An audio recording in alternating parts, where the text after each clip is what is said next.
Today, we'll have Tami's spring break Disney World trip. That's coming up on this episode 455 of WDW Prep to Go.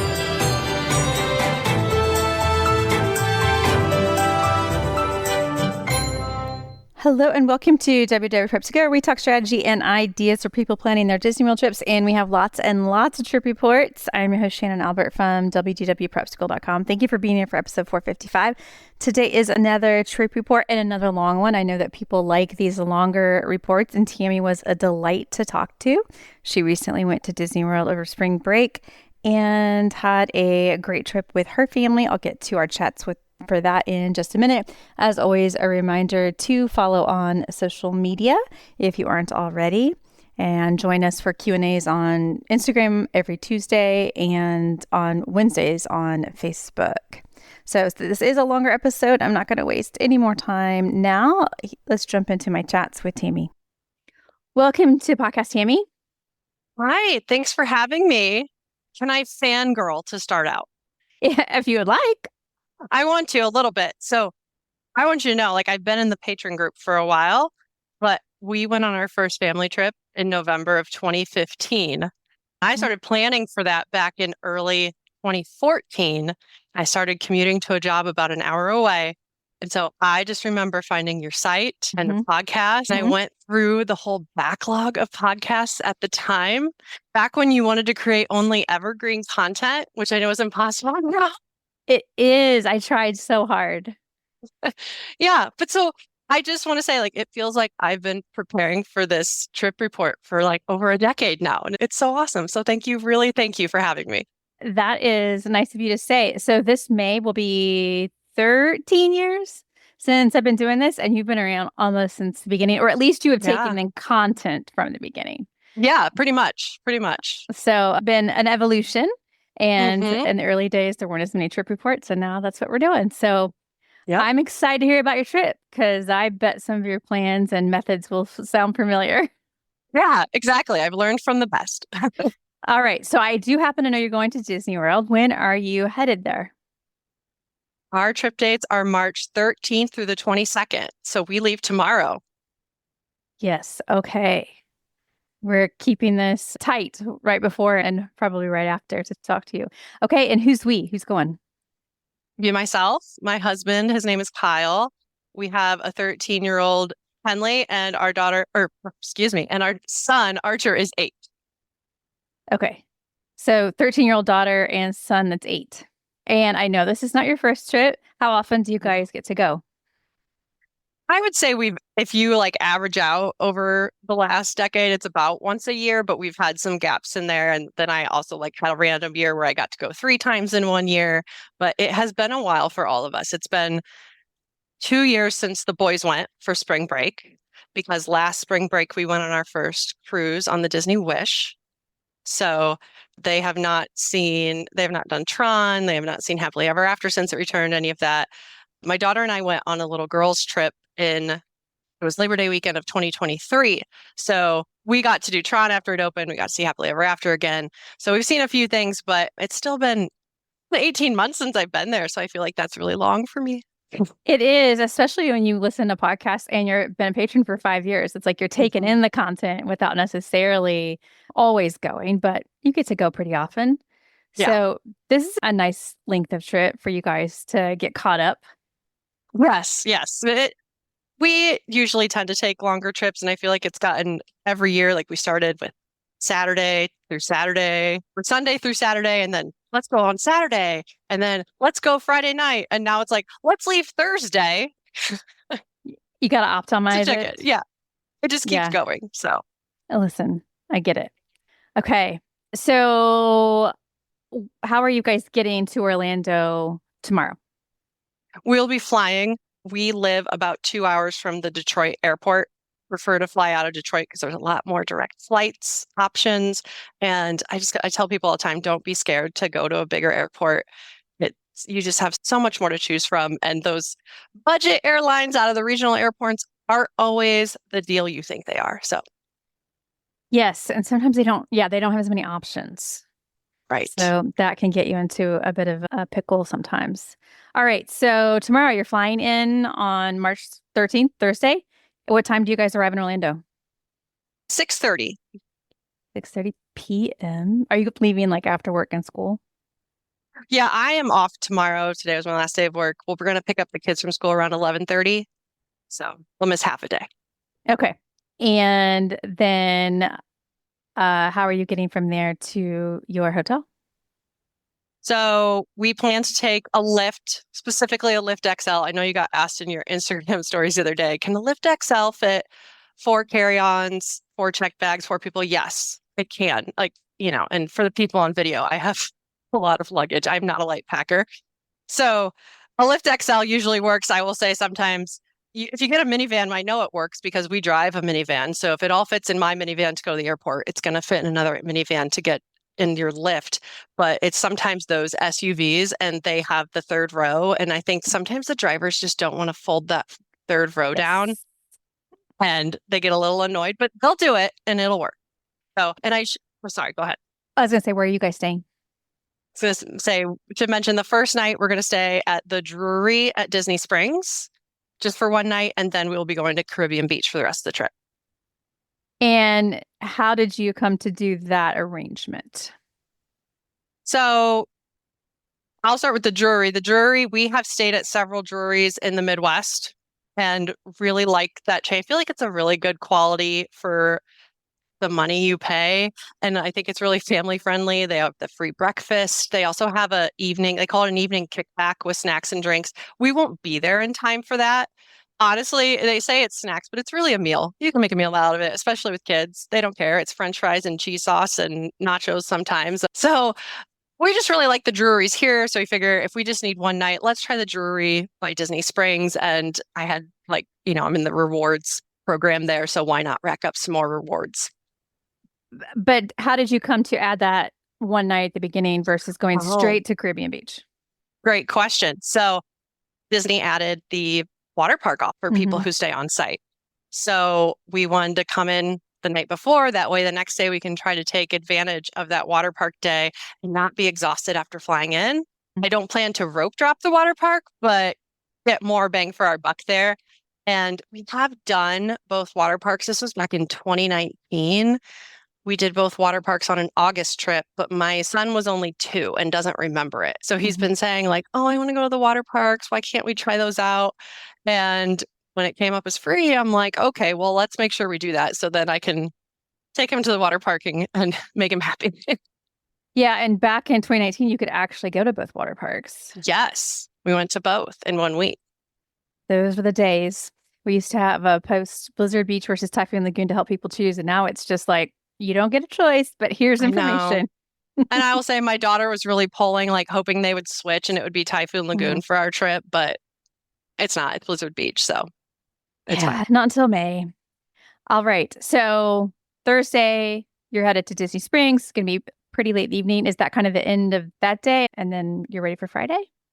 Yeah, we're going to try to walk to Disney Springs for dinner. Like I said, we're going to be a little late to get that free food from the Drury. So it looks like it's a 15-minute walk over to Disney Springs, which is fine. And I want to try Polite Pig. We've never been there before. I'm trying to convince my family to try more new stuff on this trip since we've been so much. You go so often because you can never do it all, right? But then I think we fall into the trap of doing our favorites over and over. So kind of pushed us. I'm like, we're going to try new things that I know, like the internet or the patron group has said this is good. So the goal is to go to Polite Pig, maybe see if the Gideon's line is very long that night to get cookies for the week, but then head to our room. All right. And then the next day is Friday, March 14th. And I know you're switching to Caribbean Beach and going to a water park. Yes. And I told my husband not to let me get up too early. I tend to get very excited and wake up early. I'm a morning person generally, but at Disney especially. I know I'm not the only one who struggles with this, but do the free breakfast at the Drury, try to take our time. Obviously, we have to be checked out by 11. I said maybe we could go over. I think Disney Springs opens at 10. So if we didn't get cookies the night before, maybe we can pop over and get cookies and that peanut butter cold brew from Gideon's in the morning, but then make our way over to Caribbean Beach with another lift. And we'll drop our bags with Bell Services and then probably take the bus buses, because you have to take 2 buses to get to Blizzard Beach, right? It's Hmm? been a while. Yes. And since you are open to rideshare, you might be interested in taking it home because something about the wet swimsuits and the multiple freezing buses just feels Right. strange. I'm planning to pack a bag with dry clothes for aft just in case, because I think we did do that on when we visited one of the water parks that last time. We went straight from the water park, and my daughter and I went over to Disney Springs, and we sat with wetsuits in the back of a lift, and I don't think they were very happy with me, and I felt really bad about it, but I didn't think about it in advance. So hoping to bring dry clothes, Yeah, and that way we don't have to worry about that going back. that's a good option. Is there anything planned after Blizzard Beach? So go back. Hopefully we'll have a room ready text in the afternoon. I like to unpack. My family knows, like, we're staying so long. I have so much stuff. I like to organize a little bit. And then the plan is to do quick service for dinner. I happen to be obsessed with the jerk chicken bowl at Centertown Market. Don't ask. I just think it's like one of my favorite meals. I think it's nostalgic, I guess. And my husband and daughter like the Cuban sandwich there. So we'll probably end up at Centertown Market. Also, they have the Coke freestyle machines. And dang it, Disney. I used to be a Diet Pepsi girly. We're in Ohio, so there's a lot more Pepsi than Coke here. But going to Disney, I really feel like it just changed me into a Diet Coke person. And I can't get enough of like the ginger lime Diet Coke from the freestyle machines. Call me weird, but that's the I'm plan. not, welcome to Diet Coke Club. Okay. I won't drink Pepsi even though I grew up with it. So it's whatever you're into. So obviously this isn't your first time at Caribbean Beach. No, this will be our third time at Caribbean Beach. It's kind of our current home resort. It just really works well for us.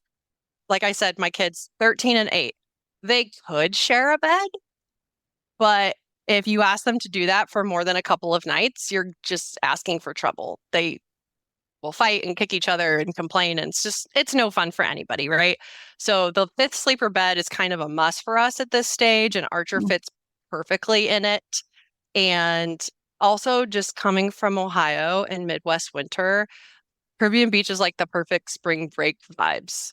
That is what you want. It's tropical, it's island feels. And we even joked last year when we were on our cruise and like we went to Nassau and Castaway Cay and we're like, oh, this building looks like it could be at Caribbean Beach or reminds me of Caribbean Beach Resort. And I know it's, not the same, but it just feels more like you're on vacation. So we really love it there and the Skyliner. So Yeah. And have all of your Caribbean Beach days been since the Skyliner opened?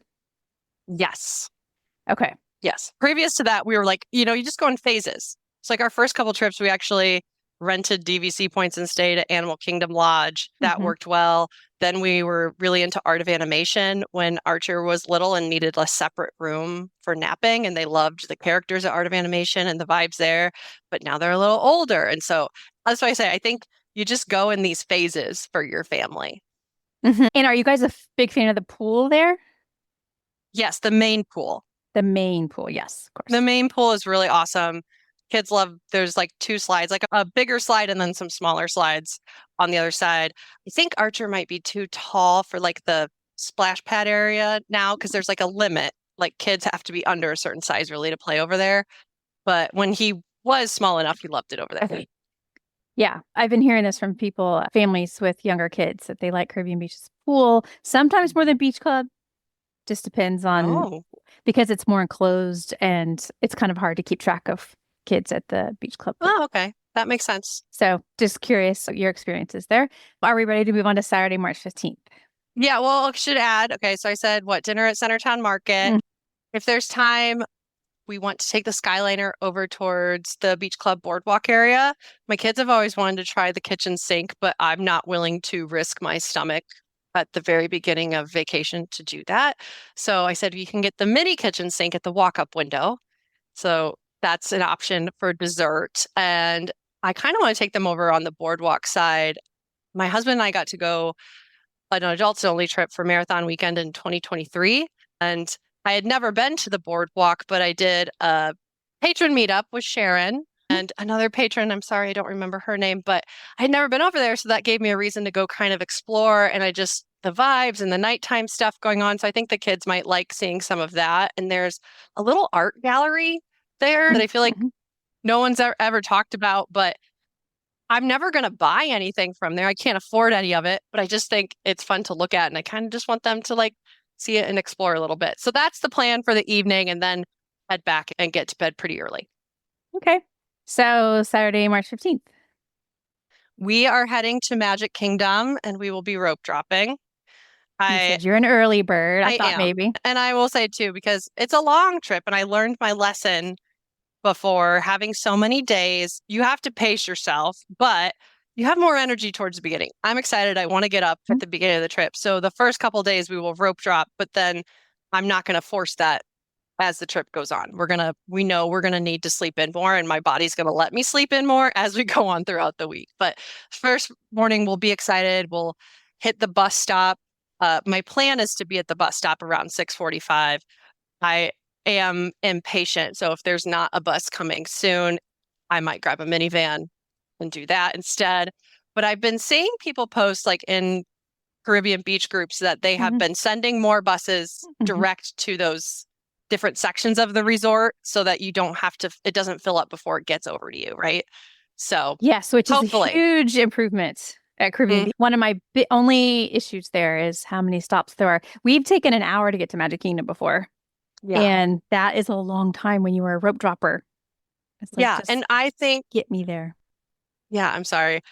The last time we were there, we even thought like I forget which section we were staying in, but it wasn't the main section. But what we did was we walked over to the main section in front of the main building to get picked up. It's Martinique, I think, is the main section. So like we went to the main bus stop first thing in the morning thinking we're going to be here and get on the first bus. And we waited, and it was getting really long to the point where like people went and got cast members be like, do you know there's still not buses coming? And when the bus finally came, there was like 2 buses worth of people at that bus stop, and we squeezed on. And I was like, guys, we can stand. We let some other families sit. We're just like, we're going to get on the bus, and that's all we got to do. So that was like, it was late. We didn't get to the early entry, like tap in where they scan your Magic Band until right at early entry. So that made me kind of mad the last time. I'm not going to lie. I was like, this is a frustrating way to start your rope drop. So you're going to either get there on Disney bus or minivan. And with minivan too, you have to be on it. You have to like, because a lot of people are doing the same thing. So you either have to be right away early or you have to wait till after the rush is done. So that is true. What's your plan after you do get to Magic Kingdom? We're going to start by rope dropping 7 Dwarves, which I know a lot of people will be going to. I landed on this because Archer is now tall enough to ride everything, but he hasn't tried. I think he has done 7 Dwarves. He's done Big Thunder, like a lot of things, but I'm nervous to like decide we're going to rope draw Tron or Space Mountain, and he's never done those before. You just don't know. And I think if we do rope drop the right way and get there plenty early where we're waiting for the rope to drop, right? I think if he stood there and thought about it the whole time, it might get where he's really nervous and then backs out. So I don't want to do that. I don't want to start with something I know he's comfortable with. He's done 7 Dwarves many times, and that'll be a great way to start. And then from there, we have plans to like hit those other ones and try them out later. So you're warming up. That's how we're gonna go. Yes, we got to warm up to it. And I have a burner lightning lane, you know how people say, for Mad Tea Party at 9:20. So thought is we're right there in Fantasyland. We can hit up a couple things and then hopefully grab a Space Mountain once we've unlocked those tiers. And I kind of like just to kind of stay in that same general area for a little bit on the right side of the park. But we'll see how it goes. Okay. What dining plans do you have on this day? Just right now, quick service. I happen to love Pecos Bill for no reason other than it's just consistently good. And who doesn't love Mexican food? I'm very excited to try the new menu. I think it'll be even better. My husband has told me, though, he's tired of eating at Pecos Bill because we do it all the time. So we might also go over to Pinocchio Village House. We've never gone in there and like waved at the people on the Small World boats. So we'll see how that goes. I have, right now our last lightning lane, we have a single pass lightning lane for Tron at 1:30. And then from there, I kind of left the afternoon, evening open. We could take a break, which is probably what we should do on the first day, but I'm really bad at that. So we could also decide just to stay in Magic Kingdom and do a few more things if we're getting some lightning lanes and keep going, or even hop to another park. I have a Roundup Rodeo reservation for later in the trip, but I'd kind of like to move it if I could, just because it feels awkward where it's at. So I was like, we could hop that day if there's one available. And right now there are times, but they're just not great times that evening. So I don't know, people drop and change plans day of all the time. So we'll see how that day goes. We could drop, we could take a break. Either way, we'll just plan on an early-ish bedtime again because we were rope dropping again the next morning. I'm a huge fan of having the open time to decide. Okay. Because I'm really bad. I'm bad at leaving this open, but I've learned over the years I need to try to leave it open. But I mean, open could mean you stay in the park. Everybody's feeling great. Exactly. The weather's beautiful. Let's just keep going. But the other option is let's go swimming. Let's take a nap. Like, it's just whatever you want to do. Absolutely. I like that. Okay. So are you ready for Sunday, March 16th? Yes. We are rope dropping Hollywood Studios. So Magic Kingdom and Hollywood Studios are like the two best parks to rope drop, in my opinion, with all the different attractions and the headliners. So that's why we chose that one as well. Planning to head towards Mickey and Minnie's first. So I already have lightning lanes for Slinky Dog and Tower of Terror.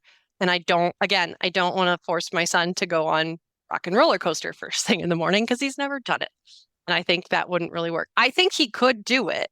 I just think he's not going to want to do it first thing. So start with Mickey and Minnie's because we know we all love that. And Slinky Dog. That's a warmer upper. Yeah, and that's later in the day.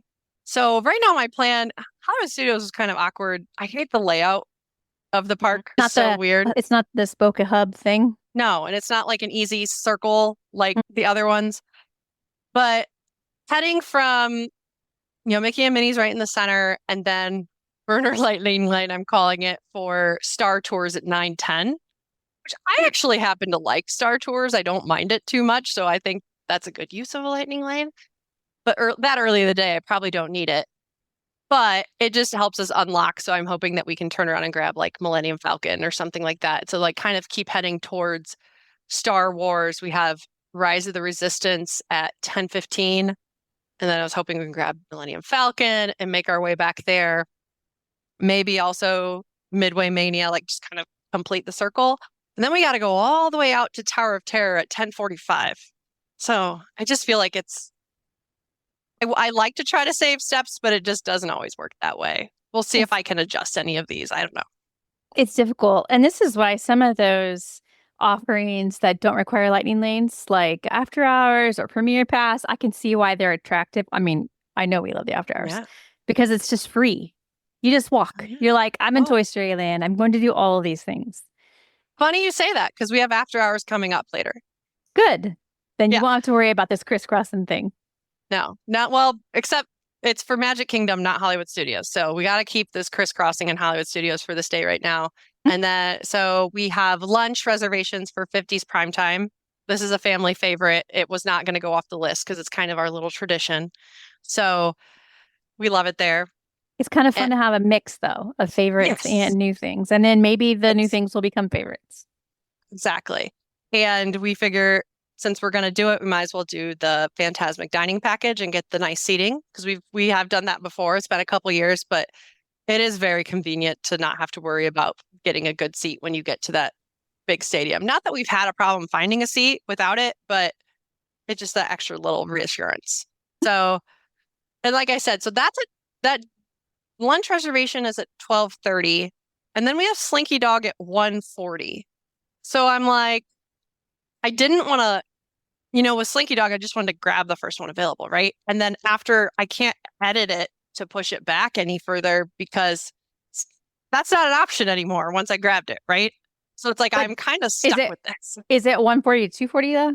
Yes. Okay. Yes. So my thought is here, I think we'll probably wait towards the end of that time window, right? Or even after, because now I'm aware that like you can really go after your time window expires for like up to 2 hours, right? 2 hours and it'll still tap green. Yeah. And I should say, this is our first time with the new Lightning Lane system, obviously, since we haven't been there in so long. We have done all the other iterations of Lightning Lane, just not this one. So I'm trying to keep all this in mind and refresh my memory. I even said out loud to my husband, like, remind me that it's okay to be late. And we can do, like, Totally is. They've made it easier. Yeah. But when you're a planner, yes, and you can be a bit type A, like you want to make that window just to like follow the rules. Okay, so it's hard to remember that. How about this? Your Lightning Lane window is 1:40 to 3:40 or 4:40. Oh, I like that. There you go. 4:40 is even more generous. So we'll definitely be able to digest our lunch by then. Yes, you can fit it in. And then anything else, like you have dinner and you have Phantasmic that night. Yeah. And again, this is another, like, we might take a break this day, especially because it's so easy to go back to our room from the Skyliner to Caribbean Beach. But also it's nice with Hollywood Studios, if we don't take a break in our room, it's very easy to just catch some shows, sit in the air conditioning and kind of like get a snack and watch Frozen or Beauty and the Beast or whatever that is. So that might be our break for that day. Quick service dinner somewhere and then Phantasmic. I do have a 9:30 Oga's reservation because the thought process being the park is closed, but we can let the crowds empty out a little bit before we go back on the Skyliner. And my kids have also never been there. My husband and I, again, we did that on that adults trip. Want to go back. I feel like we need a redo because our experience there was not great the first time. Sat with another family and like, I have kids. I'm a parent. I understand. But the group we got sat with, and I want to say it was 6 or 8 people, all adults and one child. And this child was not having it. They did not want to be in there. They were done. And all the adults also seemed done with dealing with that child. They just gave up. And so that child kind of ruined their experience and mine. So I feel like it was circumstantial. And maybe hopefully we can go and have a better experience this time. Yeah. Maybe you will get sat alone or with somebody else that's not tired of being there. Right. And we've also talked about, like, we can totally cancel this if we feel like, I'd rather just get back to the room because we're tired. So we'll see how it goes. Again, that is a hike across the park to go from Phantasmic to there. Yes. So. And if I should mention, this is Archer's first trip without a stroller. So that brings up a very good point. I've said, if he's tired, I want to deal with my whiny child. So it might be best to cancel it. I feel like this is a whole category that could be discussed, which is kids that are not in strollers anymore, but also it's hard to walk, a half marathon every day. And also hard on the parents not to have a place to put their stuff. Absolutely. At least we had that, like I said, that one adults trip. We kind of learned how to manage all our own things without having a stroller. I think it'll be interesting. I mean, he already knows, like, he's going to carry his own backpack and have water and, his own device and everything. But it'll be interesting to see how he does with walking, because he even asked me, like, that stroller's still in the storage room, right? Like, kind of like, can we still take it? And I was like, no, we sold it, buddy. It's gone. It went at garage sale. Should I slip him a note that there's Disney strollers that he could sit in? Exactly. That we have said, like, if worse comes to worse, I'm not opposed to deciding to rent one, because it's just better for all of our sanity. It's okay. Yeah. I have no judgment on parents who are still taking their kid in stroller at 8 or 9.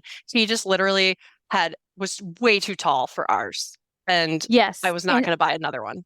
And those Disney strollers are fantastic for this exact thing. You just need one for part of the time. They're not comfortable, but they are going to let him sit down.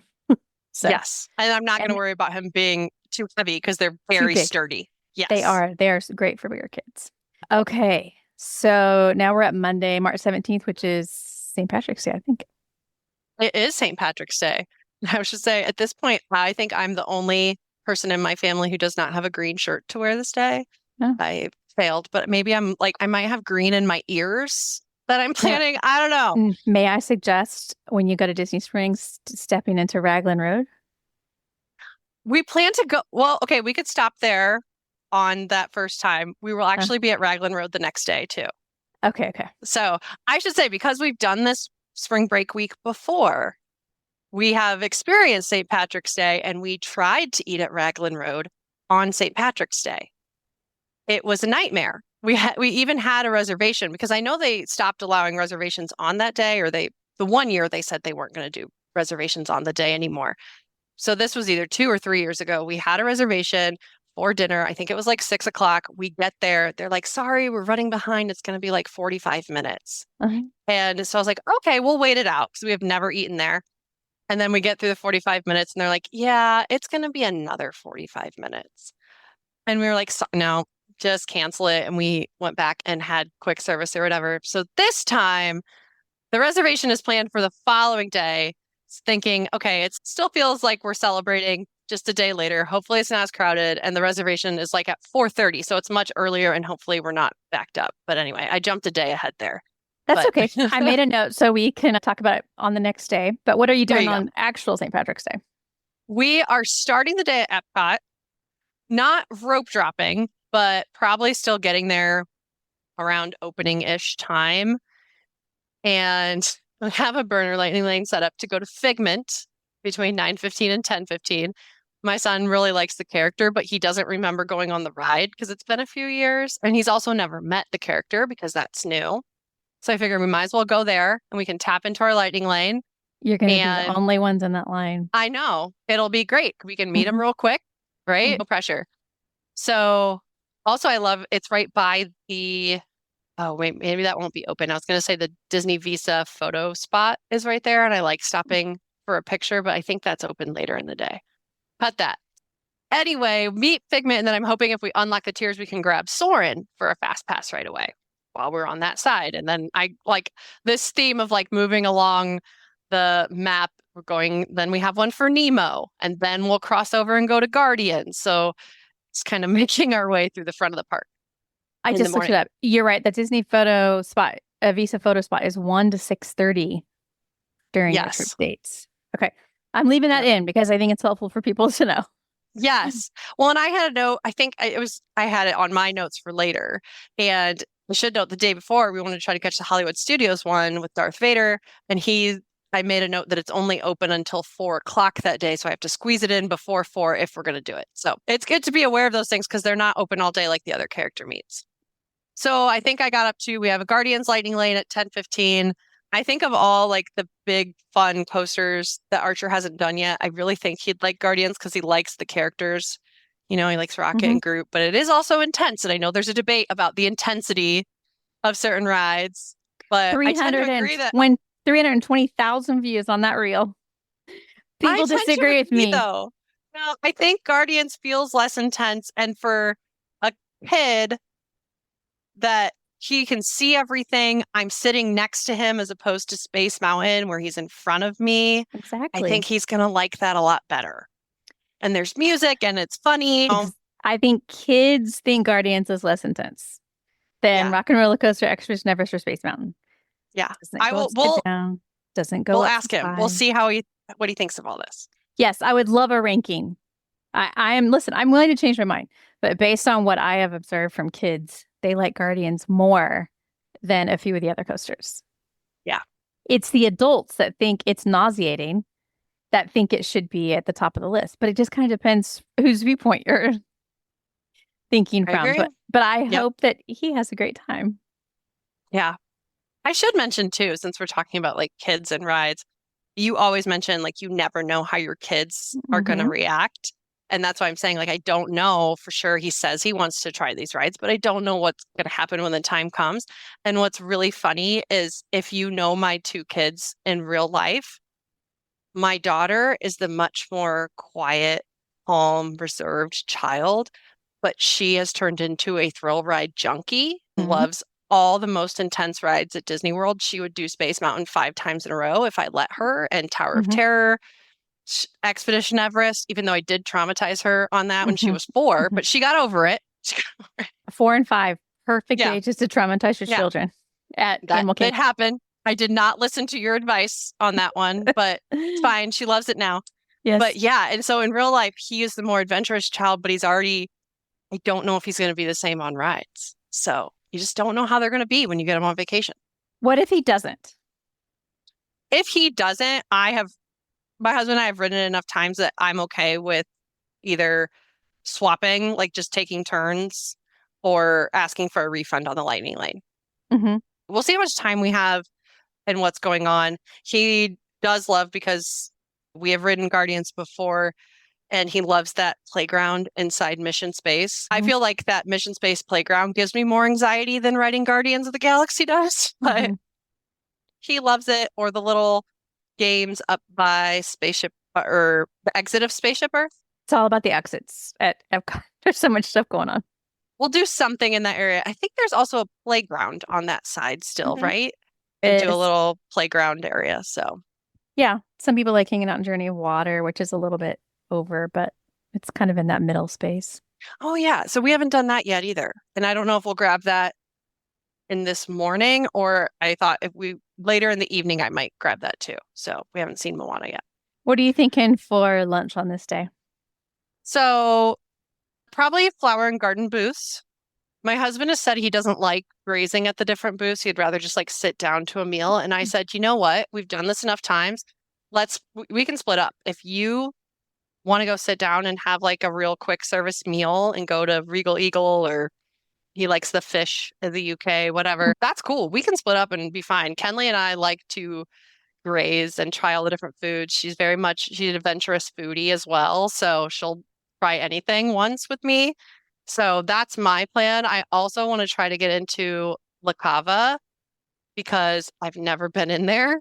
And it's really funny. On our very first trip, I didn't know you could go inside the pyramid. I thought it was only the restaurant in there. I had no idea. So I felt really dumb. And then for years, I didn't know where everyone was getting this avocado margarita, because I didn't know that there was the bar back in the corner, because it's dark and loud and really big. Like, lots is going on in there. So I was like, okay, this time I'm getting to La Cava and I'm getting a margarita. And again, if you guys don't want to come with me, I will go in by myself, and you can go off and do something else. It'll be fine, but I'm going to do it this time. They can go on Grand Fiesta Tour. Yes. Although I want to do that too, because that's one of my favorite rides. But, then we can ride it twice. They can ride it and then they can ride it again with me. So we'll see. All right. What else on this day? Okay. So after whatever we do for lunch and however I get my drink, then we're going to go hit up Frozen. I have a 12:10 for Frozen Ever After. And then we do need to leave this day. I'm making the break mandatory. Go take some sort of break, hopefully take a nap, because this is the evening that we have Magic Kingdom after hours. So plan is to rest up a little bit. And then we're actually coming back to Epcot first for dinner. So we're going to go to Le Cellier, which my kids have never done. And Kenley, like I said, a very adventurous eater. She had tried the cheese soup at Flower and Garden once and is now like super excited about trying it again. And I think she'll enjoy it even more when she's not eating it in the 90-degree heat. Yes. So much better. Much better. I don't think it's a booth food personally, because it's easier when it's, inside of an actual kitchen. Yeah, it is delicious, but I think it'll be better. So it's the texture of it as it sits out. That's what changes it. Yeah. But it'll be good at the restaurant, I bet. And then you'll take the monorail to Magic Kingdom? Yes. Yeah. So like I said, my Le Cellier might wander through Moana in the evening, catch that photo spot because it's open till 6:30, as we just figured out. And then monorail to Magic Kingdom. I know we can get in starting at 7. I don't know if we'll be there right then. I'm fine with being a little bit later so we don't have to deal with if there's any crowd of people built up to get in right at 7. Because we have day tickets, so it doesn't really matter. Yeah. Do you have park hoppers? Yes. Yes, we have park hoppers. Oh, yeah. Okay, so it doesn't matter. You can get in whenever. Yeah. As long as you get your wristband. Yeah, and my thought is it might be easier to actually just wait a little bit, like a little after 7, because we get our wristbands up front. We don't have to find the spot to get them in the park. What are your priorities during Magic Kingdom after hours? I don't know. So I think it'll depend, because Tron is open, right? And Archer will have tried it by then.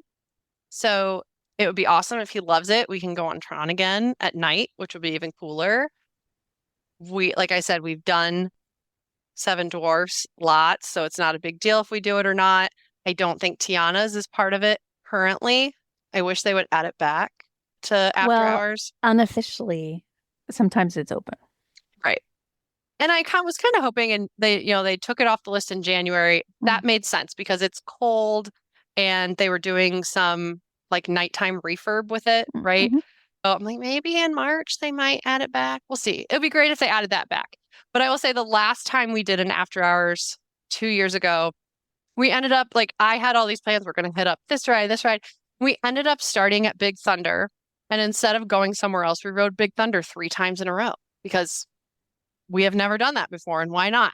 So I think that was like the beauty of it was you could be more flexible and just spend your time however. And by the time we got over to Seven Dwarfs and some of the other rides on the other side of the park, Seven Dwarfs was down. I think Mountain went down. And so we ended up meeting some princesses and took some pictures. And so it wasn't the experience we planned, like being so ride heavy. I thought we would hit up all these rides and the bigger attractions, but it ended up being a lot of fun because we just did what was fun for us and what everybody kind of thought was, what was vibing with us at the time, so to speak. So I know. Wouldn't it be nice if the parks were always like that, though? I know. That's what I always think.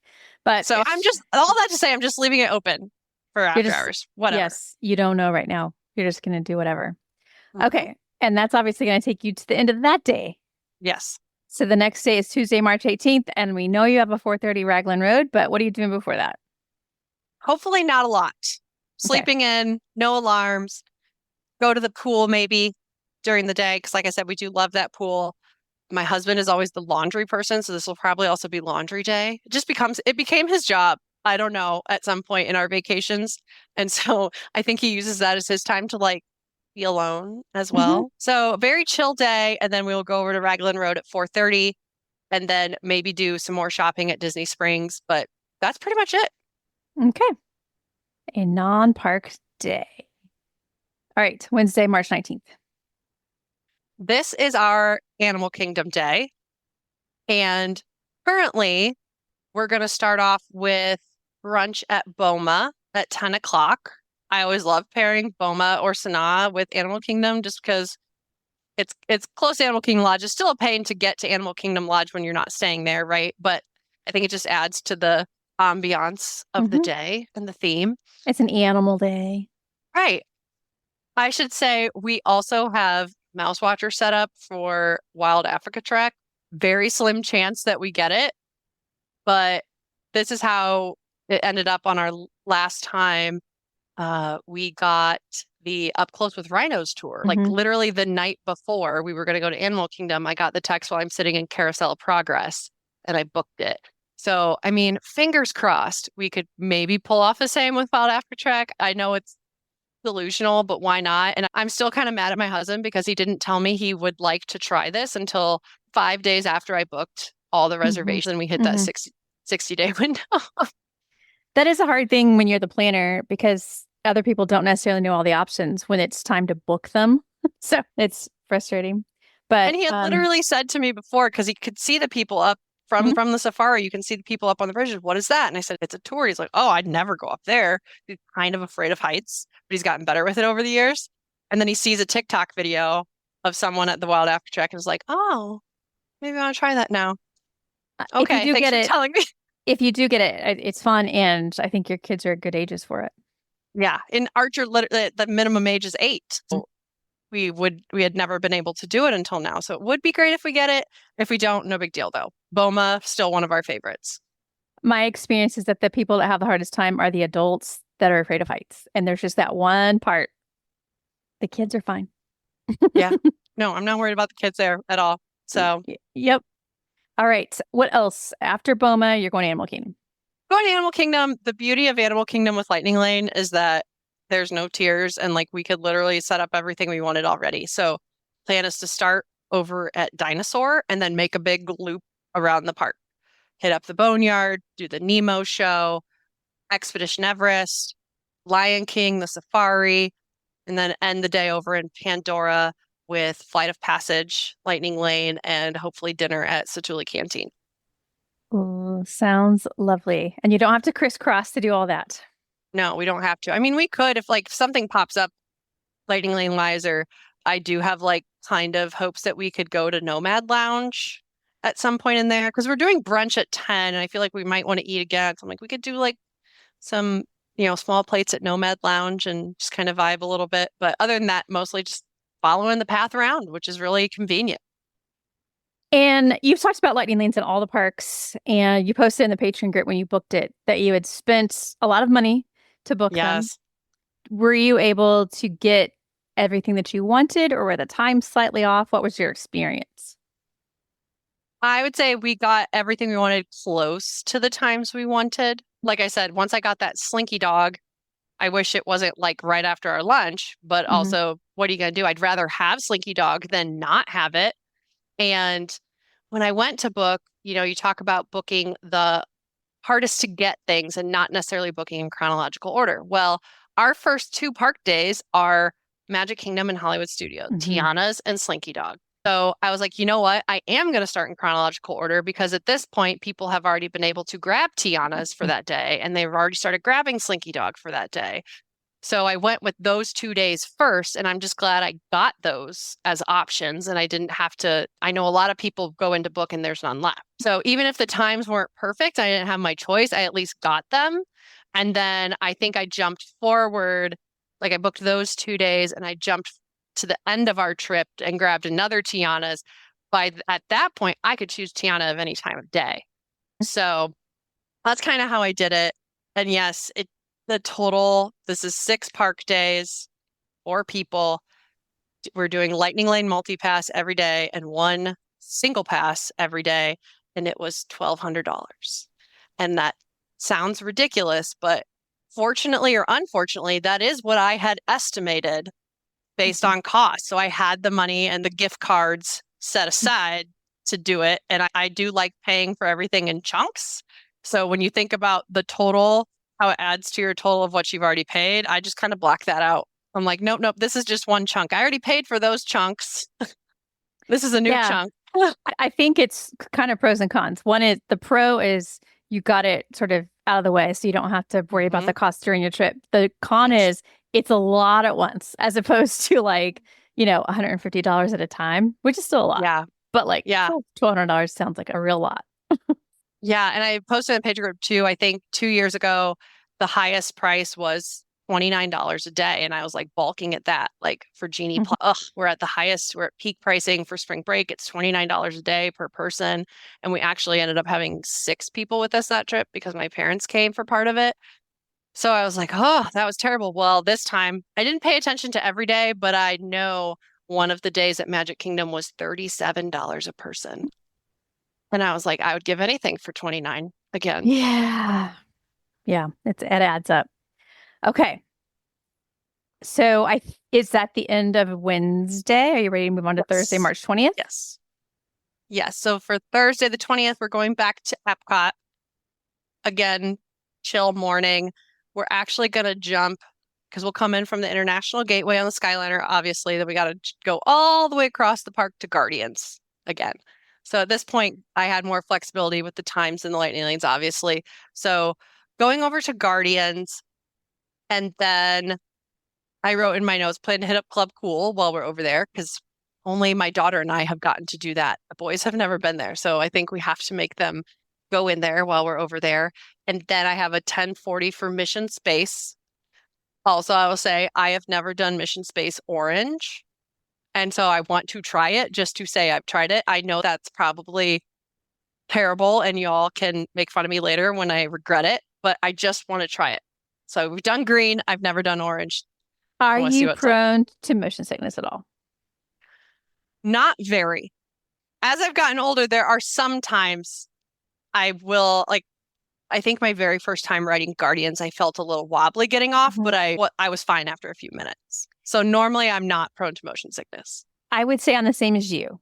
And on Mission Space Orange, I can do okay as long as I stare straight ahead. Okay. Where a lot of parents get messed up is they want to look at their kids. And when you start looking sideways, that's when it gets real dizzy. Okay. This is good because Archer has said he wants to try it with me. Kyle and Kenley did it once on a trip where Archer and I went on green, they went on orange. And I was supposed to go on Orange with her again, but it didn't work out.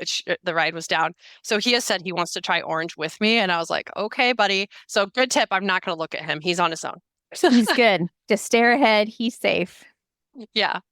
So then we're staying in this area of Epcot. So from Guardians to Mission Space. And then I have a 11:30 reservation for Space 220 Lounge, which we've never done before. Specifically grabbed the lounge so we have the option of eating like the light bite menu or get the full menu if my husband likes a real meal sometimes. So if he doesn't want to eat light bites, he can order a real meal.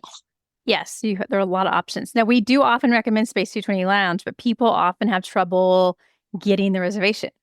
Do you make that, 60 days out?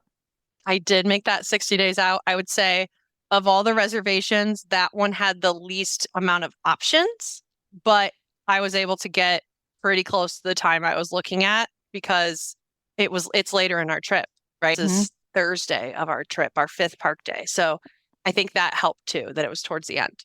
Yeah, and I think there's something weird with Space 220.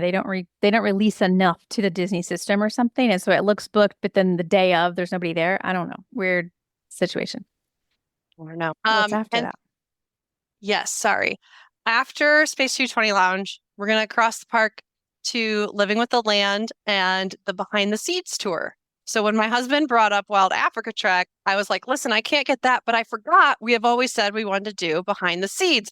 That one was easy to get.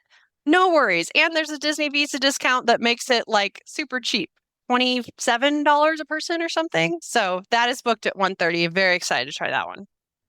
Yeah, that's a good one. Quick. Yeah. Inexpensive, fun to go behind the scenes of a ride. Yeah, that'll be cool. And then after that, I have a 2:30 for Remy's. I think that's also saying that was like the earliest I could get Remy's, and this is our 5th park day. So when you think about the Lightning Lanes, that pretty far out that I had to wait.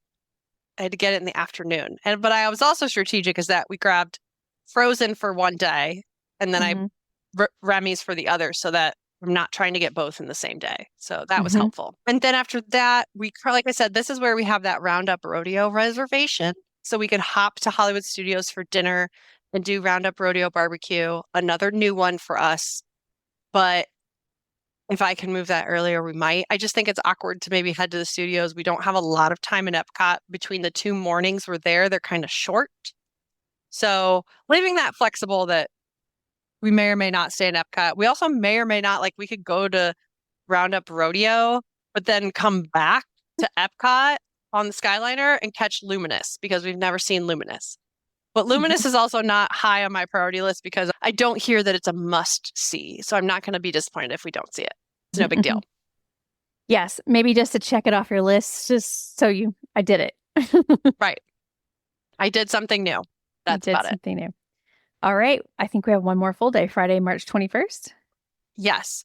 And our plan with this day is something we do often is we like to leave our last park day kind of flexible, that this is the day if there's rain, if there's ride breakdowns, or if our kids just really become obsessed with something and want to do it again, we can go back to whatever park that is. And we do have plans to end the day at Magic Kingdom with the Happily Ever After dessert party.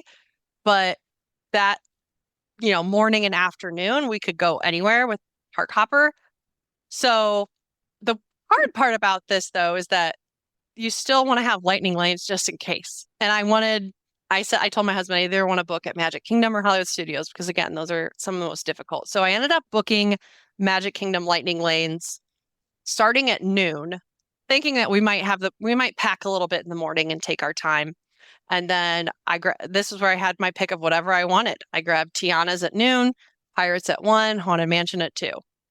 And then I ended up booking Tron closer to Happily Ever After so that if we had spent the day somewhere else, we can still catch Tron before the fireworks and everything. So what a fabulous way to end your trip. Yeah. At the dessert party. Yeah. And I'll say this is a redemption party. It would have been 3 years ago. We had the dessert party when it was still Enchantment. And this, again, it was the end of our trip. It is a great way to end your trip. But that year, it was like unseasonably cool in Florida, which was great for us because we didn't feel like we were too hot. We literally started like our first day at Magic Kingdom. It was 40 degrees in the morning, You're not and we gonna have had that problem this time. Oh my yeah, gosh. we had winter hats, and my kids doubled up on sweatshirts because I didn't bring our winter coats. I didn't think we would need them, right? So it was like all to say it was very cool most of that trip. And then all of a sudden on the last day, it really jumped up and it was like 90 some degrees. And my son was not keeping up with his water, we realize now. And he was not hydrated. And so at the end of that Magic Kingdom day, right before checking into the dessert party, he got sick. And at first we're like, is it just because he was so excited and rides and stuff? And it ended up, my husband was like, no, I think he needs to go back to the room. And it really was just dehydration. Once he got back, had some Gatorade, rested, he was totally fine the next day.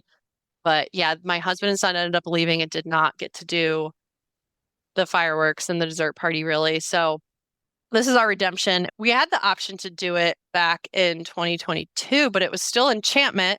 And they had already announced that Happily Ever After was returning. And I was like, no, if we're going to do it again, I'm not doing it with Enchantment. I love Happily Ever After. So hopefully this one goes better. And also this time we're doing the post dessert party, whereas before we did the pre-party.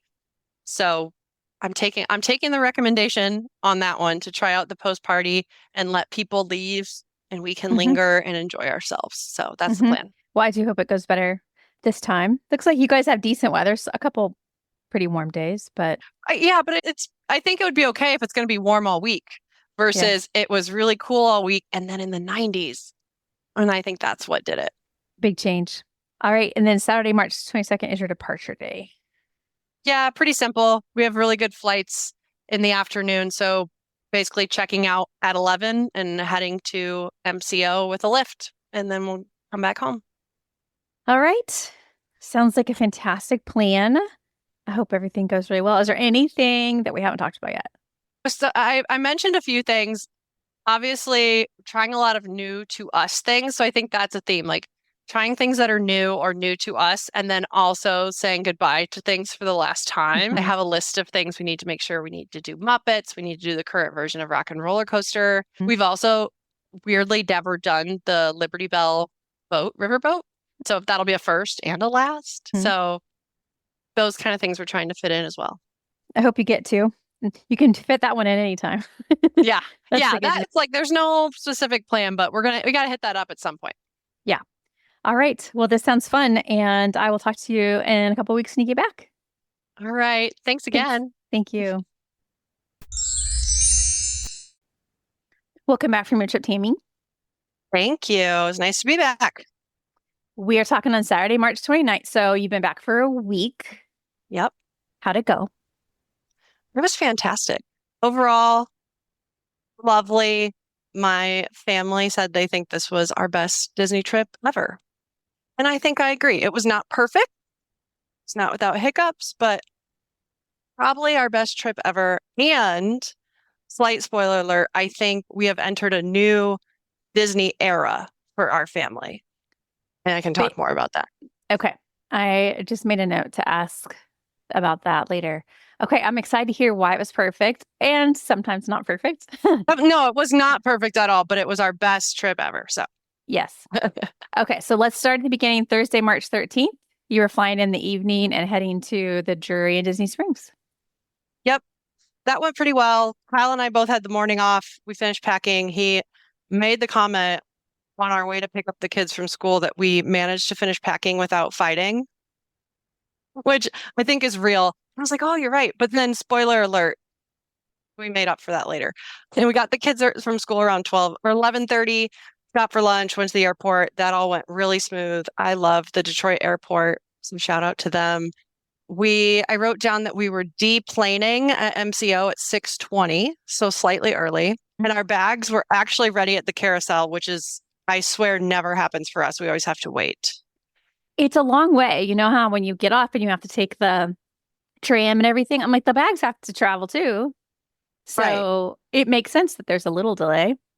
There's a little delay, but Delta for us, has been notoriously late with our bags to the point where someone one time told everyone in the baggage area, like, if you're a Sky Miles member, go fill out the form for late bags. So that's a pro tip. If you're a Delta SkyMiles member and your bags, I believe, are more than 20 minutes late, you should go look up the rule yourself. You can fill out a little form with like the date of your flight and all your info, and you get like bonus miles for your bags being late. So do that every time. But so I was slightly disappointed. I was ready, put in my bonus miles, and they were actually on time. So they saw you coming. They did. So that was actually a good thing. We were in a lift by 6:56, I wrote down. So it took like 30 minutes for us to just like get down there and get everything and get settled. The driver was not at all fazed by our bags. He was actually like super quick to fold down half the back seat and get everything in. In so, your like, Lift XL? In our Lift XL. So Archer sat in the very back. Half of that seat was fold down. And then he sat in the very back. And then Kyle and Kenley had the two middle seats, and I sat up front with the driver. Not a problem. Smooth. We actually realized we had never really arrived in the evening time, and it was like golden hour in Orlando, and it was gorgeous, and really didn't hit a lot of traffic until like right before Disney Springs. So that was lovely. And when we got to the Drury, I had never stayed at a Disney Springs hotel. They don't have the archway that says welcome to Disney, but they had one of the driveways because it went towards the Drury and I think a couple other hotels. And on either side of the driveway was like the Mickey and Minnie sign saying welcome to Disney World. So I thought that was lovely. Like I was still in the bubble, even though I wasn't at an actual Disney resort. It's their own version. Yes. Of a welcome. Yes. How did you find the Drury? How'd you like it? Oh, we love the Drury. It was very nice. I had mentioned before they have like an evening kickback, and when we finished checking in, it was 7:25. They're like, the person that checked me in and the person checking in the family next to us were both encouraging us to run up to the like buffet area and get some food real quick before it closed at 7:30. Like, go get your food, go get your food. And I'm like, no, it's okay. Like I didn't want to rush up there. And B, we had plans to go to Disney Springs, but that was nice. The hotel itself was gorgeous. They had tons of Disney themed artwork. And it was so you still really felt like you were in a Disney hotel, even though you weren't. The pool looked really nice outside. We did not end up using it, but the pool and splash pad were very cute. I think we'd stay again if we have the chance or opportunity. So were you able to make the walk then to Disney Springs? We did. I'd say it was like 10 to 15 minute walk, depending on how fast you're going, how much of a hurry you were in. But again, it was like a lovely evening. I almost felt like I could have worn a sweatshirt, but I didn't. So it was like a cooler evening in Orlando. And I wrote down, we got to Polite Pig by 8:00 and there was a line out the door. And I was a little scared at that point. So I thought Thursday at 8, like, I didn't think it would be this busy, but it was hopping. And I told my family, like, let's get in line. And if we have to, I can mobile order because you can mobile order to go from that location, from their website, not from that. So we started looking at the menu. And by the time we even decided what we were getting, we were almost in the door. And I was like, well, forget mobile order. This line's moving. So that's my tip. Don't panic if you see the line out the door because it moved very quickly. They were very efficient. Loved that.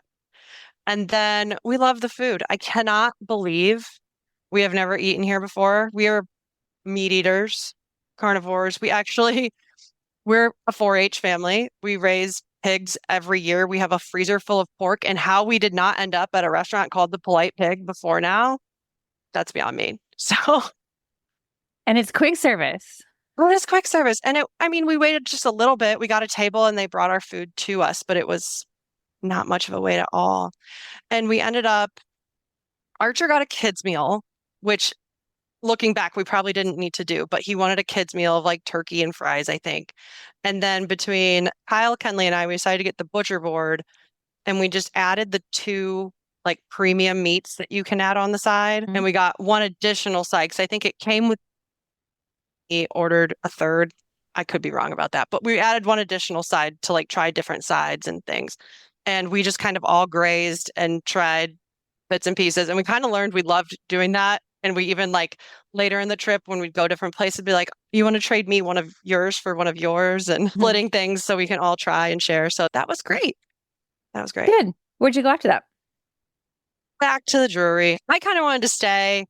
Nobody was in the mood to look around. It was, like I said, it was a little more busy than what we thought it would be. This was our first time being at Disney Springs in the evening. Like we'd really usually go for lunch, like morning or lunchtime, maybe late afternoon, but we'd never been there for dinner time. So I just think they were a little overstimulated and ready to be done. So made the walk back and went to bed. All right. You said Friday, March 14th was going to be maybe a sleep in if possible. Well, kind of. Yeah, I'm bad at sleeping in. I believe the night before I asked my family what would be the appropriate time for me to wake up, and they said 6. You asked them. For me, not even them. Like they were no alarm, and they said 6. So that was my goal, was to sleep until 6. I woke up at 5:15 Mhm. because I am my father and can't sleep in even on vacation. At least not at first. Later on in the trip, I was exhausted enough that I could sleep, but I got ready in the bathroom and I even like took the coffee machine into the bathroom so it wouldn't wake anybody up. That is And it. I That's kind a of waited. downside to everybody being in the same hotel room. Mm, It's just really hard when you have different sleep schedules. yeah. I don't think I waited too long. I think they woke up by like 7 or 7:30. I don't remember. But then we went down and got the free breakfast at the Mhm. Drury. And I shouldn't say down because it was on the same level. It was on the second floor and we were on the second floor. So that was nice. And if you've ever been to a Drury, it is kind of the same basics, but a little expanded. So you have your scrambled eggs and your breakfast potatoes and things like that. But then my pro tip is they have two main buffets in the middle, right? And then they have two side that just look like extra seating, these sidebars. You need to go down. It's not just extra seating, it's two whole bars of more food. So on the right-hand side was an entire line of Mickey waffle makers. So like waffle irons lined up with little cups of the waffle mix ready to go, and it was perfect. And those were crisp and yummy. And I'm really glad I got one of those. And then I went and explored the other side, and that had all your pastries like toast and bagels and little mini muffins and all the cereals. So make sure checking both sides. I think a lot of families were just doing the middle with like the eggs and sausage and stuff, but gotta go check the whole thing out. It is a very good breakfast for being free or at least included in the cost of your stay. So that was Yeah, nice. that's a huge improvement over hotels that just have continental breakfasts. It's like a Oh, whole yeah. hot breakfast. It is a whole hot breakfast. And it's, like I said, it's a whole hot breakfast at the other locations as well. You still get eggs and sausage and usually the potatoes, mini muffins. So, like, we knew it was a good breakfast. And then there was even a little extra with like the Mickey waffles here. So Mm. that was awesome. Where'd you go after breakfast? Well, I went downstairs because I sent my family to get ready and I went down to the front desk because when I woke up, there was the email with my receipt, my bill, and I got charged $25 for parking. Mm. And the woman who checked me in had specifically asked, "Did you park or did you get dropped off?" And I said, "Dropped off," but I don't know. So I went down to the front desk. The man was lovely. I explained, he took care of it for me, refunded me that bill. So it was $25. I'm just pointing out like places when you're staying off property, just watch to be sure that you're getting charged for the right things. Yeah, and when So, you're comparing prices, make sure you add their like resort fees, parking fees, all that kind of yes. stuff, because they do throw those in. Yes. I mean, I think we had a resort fee. I don't remember the amount, Hmm. but I knew I'm like, parking though, that we did not park. We were just dropped off. So then I went upstairs. We finished getting around. The other thing I will say is a little tip that we knew we were just staying the one night and then the rest of the time was going to be at Caribbean Beach. So I had strategically packed one of the suitcases for like all of our first day, first night stuff. And that worked out really well. So it was nice to think about that. I just had like our pajamas for the first night and our swim stuff for the next day and our change of clothes that we were taking to the water park. Like, tried to just keep it all in one bag so I wasn't unpacking everything for one night. Yes, So that is nice. it was helpful to get that packed back up. And then we took another Lyft XL Caribbean Beach. Again, not phased at all by our bags. It was a very short drive, like 10 minutes. And I gave him an extra tip just for dealing with our bags. The drive itself wasn't the problem. It was just getting our bags in and out of his vehicle. And our room wasn't ready, of course, which we expected. And so we dropped our bags at Bell Services. And I wrote down that we were at the bus stop by 9:53. And I think Blizzard Beach opened at 10. So we knew we weren't rope dropping, but we're still going to be kind of early in the day. And Hmm. at this point, I think it was 71 degrees. It was a little chilly, and people are like going to the parks in their like long pants and sweatshirts. And here we are in our swim gear. It's so crazy because this time of year can be 95 degrees or it can be 40, and in your case, 71. It fluctuated a lot, and it just kind of depended on where you were and what you were doing on just how cold it felt, you know? And if you're in the sunshine, it felt hot. You know, if you were sitting in the shade, it was kind of cool, a little chilly, but it was fine for us. By the afternoon, I think it got up to 80 this day. So it was a little warmer, quickly warmed up. Took the bus to Animal Kingdom first, then transferred to Blizzard Beach. On the way there, that didn't feel too bad. On the way back, that felt really long. So take that with a grain of salt. We got there around 10:30, tapped in, and then we put all of our stuff in a locker. And then our plan of attack here was to go to everything that might have lines, like all the water slides and things with like tubes and the mats and things like that. So we just found ourselves like trying to figure out how to get to all the top of these slides, which is pretty confusing there. It's confusing. And in the water parks, you aren't walking around with a phone or a map in your hand, usually. Yeah. I did have my phone in one of those like waterproof dishes, but it was still very hard to see in the sun and it was very bright. And then like the map on the app wasn't very good compared. Like you could see there were slides there, but where is the actual line for the slide? Yeah. You know, the windiness, and it's not as Yeah. easy as a spoke hub format No. like in the theme parks. No. So I actually found that eventually we stopped and looked at one of like the maps, and that was more helpful to figure out where we need to, like the posted map. So found all the slides, did a lot of stairs right away. So morning, be ready for stairs. I have bad knees, and I was immediately like so glad I had taped my knee with KT tape and taken some preventative like Aleve in the morning. Do you do that every day, like for the theme parks too, or was it specific to Yes. this day?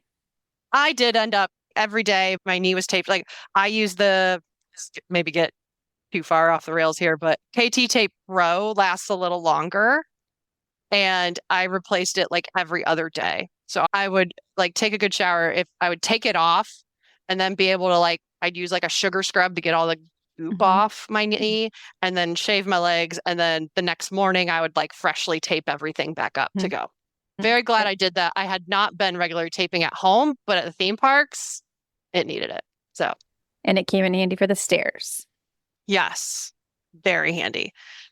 So, in our last set of slides was like the ones at the very top. And so it's Summit Plummet, Brush Gusher, I think, and the family one. And so we went up the stairs because my husband at first said, I don't want to take the ski lift because there was a line. And B, he doesn't always like heights and thought, that one's a little more open than the Skyliner buckets, right? He doesn't like heights, but he's going to drop out of the sky on a slide. Yeah.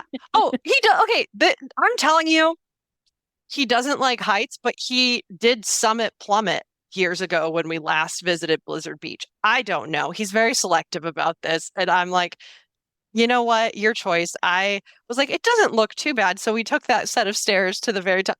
That was the worst one. But we did Team Boat Springs. That's the name of the family one, where you're in like a circle raft. That was lovely. And it's very mild if anyone's worried, like not fast, very long, like kind of relaxing. So that was awesome. You can go together. Yes. And all of you can go together. We got to the bottom of that, and they knew they didn't want to do Summit Plummet, but they thought we'd try Crush Gusher. And when we got in line, they're like, but I said, I'm not doing those stairs again. We got in line for the chairlift, and Kenley looked at it and said, that's a body slide, not a tube slide. And that's where I said, I'm out, because I don't like anything without a tube or a raft or the mats. And Archer said he still wanted to do it. And keep in mind, we have said Archer was not ready to do roller coasters and such before this trip. He said he wanted to, but I wasn't sure how it was going to go. And Kyle said, I'll go with him. And then even though Kyle said he was afraid of heights, said, I'll take the chairlift. I'll take him up to the top. We'll go do this thing. I'm like, okay, have fun. So They went to the top. We stayed down and we watched. We were mobile ordering lunch while we were waiting, and then we got videos of them each coming down the slide. Archer got off and looked like he wanted to cry, but he was being very brave and said it. He's like, it was fun, but you could tell on his face. And I said, buddy, was it not as fun as you thought it was? And he's like, no. That's rough for somebody who's on the fence about coasters and thrill rides. Yeah. And then Kyle came down. You said it was fun, but he said he caught some air, because they it goes out and then he dropped, a little bit. So he did it. They did it. I don't know if they'll ever do that one again, but they did it.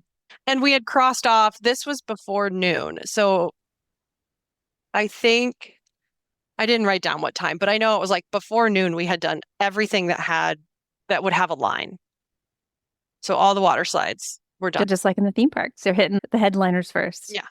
And the kids kept asking like, oh, but I want to go to the lazy river, or can we go to the wave pool next? And I was like, no, those things don't have a wait. We're going to do those later. That's what we did. We got lunch at the Lotta Lodge. That was just okay. It was theme park, quick service, whatever. And then we split up. Kenley and I went to the lazy river, and the boys went to the ski patrol area, just kind of for like bigger kids with different like obstacle course things that he could do, a zip line, And they also went to the wave pool. So it took Kenley and I, we floated around the river. We did not like try to go like some people try to like run through the river or swim through it. We just floated, and it took 35 minutes to get all the way around. It's a long one, but it was fun. And then we met up with the boys at the wave pool. They were there, like I said, and it was about 2:00, and we were just done. We weren't sure how long we were going to stay, and I wasn't sure if we could convince Archer that he was done, but he did not put up a fight. I think he was tired too, and it was really starting to feel busy at this point. I think so. That would have been what, 3.5 hours for you? I always feel like 4 hours is maybe a max for a lot of people. Yeah. It doesn't have to be long to feel like we're good, got our fill. So, and I noted that as we're leaving, that felt like more people were arriving. So, maybe the temperatures played into that too? I think the temperatures, if people are using this on their arrival day and they're truly like arriving in the morning, they're not actually going to get to Blizzard Beach until the afternoon. Whereas we, that's why we came early and stayed at the Drury the first night. So that was I think that plays a factor. And then I think too, it was a Friday versus a Saturday or Sunday, because a lot of people will arrive on Saturday or Sunday to start their trip. And I have since seen a lot of reports on social media that on the weekends, Blizzard Beach is packed, and like the parking lot has said full. It's almost like they need to have 2 water parks open or something. Right? Yeah, I will be very curious to see how this plays out in the coming months, because this is the first that Disney's been offering, the free water park visit on your arrival day, but it's been pretty chilly up until now.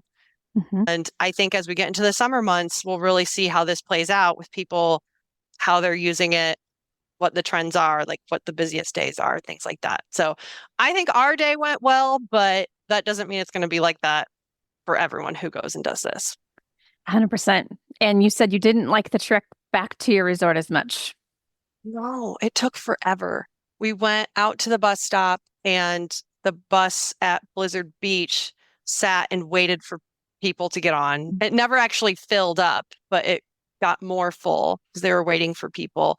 And then the driver at Animal Kingdom did the same thing. He just kind of sat and waited for more people, which is nice when you're the family that's like, oh, there's a bus. Do you think we'll catch it? Like, it's very nice if you can still catch the bus because they didn't go yet. But when you're just sitting there waiting to get back to our room, it took us an hour to get back. Yeah, they used to have direct buses, and now they do that connection thing to limit the number of buses. Yeah, and I got a survey from Disney about my Blizzard Beach experience, and that was one thing I specifically wrote. I hated having 2 buses. Like, please bring direct buses back if you're going to do this. I don't know. If you're still wet from the water park and you're sitting on the bus for that long and it's freezing, I just find it awkward. Yeah. And we had brought a change of dry clothes, but when we went to leave, we just wanted to leave. I didn't feel like changing. And we had sat out in the sun for a little while. So we were mostly dry. I would say we were just damp sitting on the bus. So that wasn't too bad. But it was, yeah, I can see where it'd just be miserable to sit there. So, and then we got back to our room. We got to our room at 3:15. And I forgot to mention, I got my room ready text at 11:15 that morning, which 45 minutes after you left, I think. yeah, that was very Mhm. early for us. I was not expecting that at all. So we were in Trinidad, which is what I requested. You did. Okay. Yes. I am team Trinidad rooms. I know this is unpopular opinion on Caribbean beach families, but Well, they have a fun look. I don't care about the look. I don't care about the aerial theming. I mean, I like the Little Mermaid, but for us, it's about, for me specifically, it's the storage and the Murphy bed. So, the Murphy bed can go up if you don't want it down, which makes it nice to if you want more space when you're in your room. And then storage is very different from the old rooms because we've stayed in both. We stayed in the older style rooms and then we've stayed in the Trinidad before too. And with the new rooms, when you're walking in, you have the Murphy bed that goes up. And then I don't know if people know, but the coffee table that you can move out of the way, it opens up. The top is a lid and there's storage inside of that. So we use that to put like all of our hats and sunglasses and like stuff as we're walking out the door. And then the fifth sleeper part is more towards, it's like on the end. I don't know if I'm describing this well enough. In the older style rooms, the fifth sleeper is in the middle of two sets of drawers. So there's two sets of skinny drawers on either side of the fifth sleeper, plus some drawers underneath, which is the same on the Trinidad rooms, has the drawers underneath as well. But instead of two sets of skinny drawers on either side, the fifth sleeper is like the first thing when you walk into the room. And then there's bigger drawers on the left-hand side, and the counter extends all the way to the bathroom. And so you have one huge piece of countertop rather than two little countertop spaces. And you have much bigger, wider drawers off to the side rather than these two tiny sets of drawers. And then there's shelving above the counter, where like we put snacks and stuff. And then when you go into the bathroom, there's more like storage shelving than what you get in the older rooms. There's a storage underneath the sinks. There's a little kid's step stool that pulls out in that bathroom. And then in the bathroom itself, like the shower has a glass door instead of a curtain. So like all these little things just like to me make the Trinidad rooms feel nicer. And when you've got a whole family staying for 8 nights and you want organization, It matters. it I think matters. the building in Trinidad matters. Which building number were you in? We were in 35. I agree Okay. with you. I agree with you. I So think 35 might be perfect. 34 and 35 are closest to the Skyliner. They are. And we But stayed in 34 previously. 35 it's also close to Spyglass. Yes. So I agree. 35 is better. Our room, when you open the door, was facing Spyglass. We were steps from Spyglass. It was fantastic. I do So like that. steps from Spyglass, the little quiet pool, the laundry, and then the bus stop was a little bit closer there, right? So I agree. 35 is the best one to have. So it was great. I just rewrote our Caribbean Beach Resort Review article, and so it's fresh on my mind, analyzing all these different sections, because Caribbean Beach is the one we get asked about the most because there's so many different areas. And within Trinidad, I was like, I think 35 is probably the best, and that's where you ended up. And I will say, I know people are curious. I did the online check-in and just said like first floor near Skyliner, but then I also did the touring plans room request, which I have used in the past. And I would say we're like 50-50 getting like almost the exact room we wanted. And I think this was the exact room I requested through touring plans, which was great. And then my travel agent also called and put a note asking for Trinidad 34 or 35. So 3 covered all the methods. bases. Yeah. Yes. I did not do the chat. I know some people also use the chat feature, but I thought at that point it might be overkill. So you're like 3 is just right, 4 would be too many. Yeah, I don't want to be insane. So okay. So then what did your pre-trip said you might have quick service dinner that night? yeah.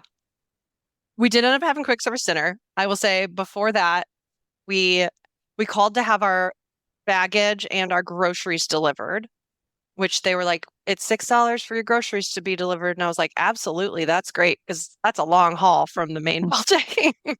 So they delivered all our stuff and we unpacked.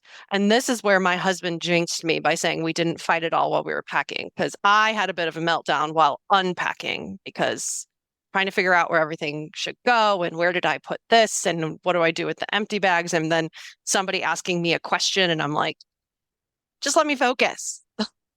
And yeah. And I also Sit. realized we were short on charging ports. So that sent me into a bit of a tailspin. We didn't have enough outlets. I had 2 USB hubs to plug our stuff into. You had 2 hubs and it So wasn't enough. so we have 4 magic bands. Actually, we have more than 4 magic bands, but we need 4 charged every night, right? Because we are the kind that like to use the special effects and have them Mhm. charged. We have 4 battery-powered fans that recharge. Mhm. We had 4 external batteries, which actually I would say 3 external batteries that need charged daily. Archer really only needed his for the plane ride. Had some the iPad, Nintendo Switch, our phones. Like it didn't end up. I thought we would have enough. We did not. And like I had even plugged in my phone I was like, I'm going to plug in my phone right away while we're packing. So by the time we're done packing, my phone will be charged up. And I just used the little USB hub next to my bed that Disney had in the wall, right? And it didn't work. My phone did not charge that entire time. So the one in the wall next to my bed wasn't even working. And I probably only needed I think we figured out like 3 more things needed to have a plug. But it was enough. Like, I'm like, I don't want to call Disney and say the USBs don't work because what are they going to do? Move me out of my perfect room? Yeah, and I'm trying to picture this because I'm like, could you daisy chain off of an external battery? You know what I Oh, mean? I never thought of that. I probably could have. I don't know what that does to the effectiveness of the actual external battery charging, so you have it the next day. Yeah. But And I it would also say too, sounds like a fire hazard, but I don't know. I don't know. And then, like some days we didn't use our batteries, and it didn't matter. We didn't need to charge them overnight. I also had fuel rods. I could have said, oh, I actually don't need to charge these. I could just swap these. But then I'm like, what if I'm not near a fuel rod spot? It's just, it just set me into a bit of a meltdown. I was overstimulated and upset about it. So I ended up going into the Target app to use delivery. I'm trying not to use Target right now, but I live in the middle of nowhere, so we don't really use delivery services. We don't have anything like that. But I knew I had used Target on a previous trip, and so I knew it worked. The address for Caribbean Beach was still in the app. So I was like, okay, I'm just gonna go order another USB hub. My husband also said he wished he would have brought some like undershirts for his t-shirts. And I was like, okay, I can get both those things through Target. And so that ended up working out. Just had those delivered. They ended up being at Bell Services after we ate dinner. So I just needed a moment, just a way to start. And so before we even left the room for dinner, we're like, we're not going to make it to the boardwalk. We're just going to go get dinner at the main building, which is what we did. Got my jerk chicken bowl. I got some ginger lime Diet Coke, and all was better. Always better. And was that the end of your Friday? Pretty much. I don't know the kids because we didn't go get ice cream at the boardwalk. They said, "Can we still get a dessert?" So in the little to-go market, they ended up picking out donut holes, and then I grabbed a screw top bottle of wine and dumped that into my refillable mug and drank it on the way back to the room. So that really helped reset the mood, I think. Okay. The next day was your first park day. So Saturday or regular theme park day. Saturday, March 15th. Did you rope drop Magic Kingdom? We did rope drop Magic Kingdom. This ended up being one of my most successful and then most failed attempts at rope dropping. Successful So, and failed. successfully and failed. We'll get into this. Okay. So my alarm was set for 5, and because I have trouble sleeping in, I wrote down that I woke up at 4:53. Start getting ready. I had told my family I want to be at the bus stop by 6:45. they were actually ready a little early. We were at the bus stop by 6:40. So that went well. And then I think like it said at first there was no on the screen that has the bus arrival times. It did not have a bus coming from Magic Kingdom right away. But then the first thing that popped up might have said 7:20 or 7:22. And I was like, oh, I don't know. And I told Kyle, I'm like, if it goes later, because sometimes those adjust, right? If it goes any later, I'm calling a minivan. But then it actually went earlier. And then it said 7:11. And then it said 7:06. And then it said 7:05. So it got better. And we actually got on the bus at 7:04. It only had a few families on it. I think it just stopped at one other section of the resort and Trinidad. And then we were straight to Magic Kingdom from there. Thank goodness they're doing it that way now. Yes, much better than before. So it wasn't completely packed. Everyone could sit down. No one had to stand at that point in the morning, which was lovely. I wrote down that we were off the bus and we made it over to security at 7:22. And just our bus was standing there waiting at security. We think our bus driver messed up and let us off the bus too early because all the other people were being held in their buses at the bus stop. So you were quite literally at the front. Quite literally, there's two security lines at that point, and I was at the front of one, and my husband and kids were at the front of the other. Okay. So fantastic. And it was 7:22, and I think around 7:30 is when they opened security, and we could see the people getting off the buses. So we think everyone was being held on those buses, and then they were let over, and they started letting everyone through security. And when we went to the tap styles, I told my husband, I said, let's go to the ones right in front of the tunnel on the right-hand side, because we're planning to rope drop Seven Dwarves. We're going to go down the, right side of Main Street. And so let's just go right in front of that tunnel. And I want there's all the line of tap styles, and they had some that were clearly uncovered. So each, there's two sets of tap styles at each one. And like the ones in the front were covered and the ones in the back were uncovered. And then at the far end towards like the guest relations area, those were all completely covered. So it was clear, like, don't go to the ones over there that were all completely covered. There was ones that were partially uncovered all the way down the middle stretch, right? And there was no cast members out at this point at the tap styles. Important to note. So we walked to where I thought was the perfect tap style. And like there was a family with us from the bus that was also very excited to be at the front of their tap style. And we stood there and, I'm like taking pictures being at the rope for rope drop. And then all these cast members come out from the far left side from that building and they start going to their individual assigned tap styles, and no one comes to our end. No one. Why? I don't know. And I could see like the mom from the other family we had talked to, she and I both instantly had this look of panic, like, what do we do? What do we do? Is that it? Is there more? Like, but these all looked open.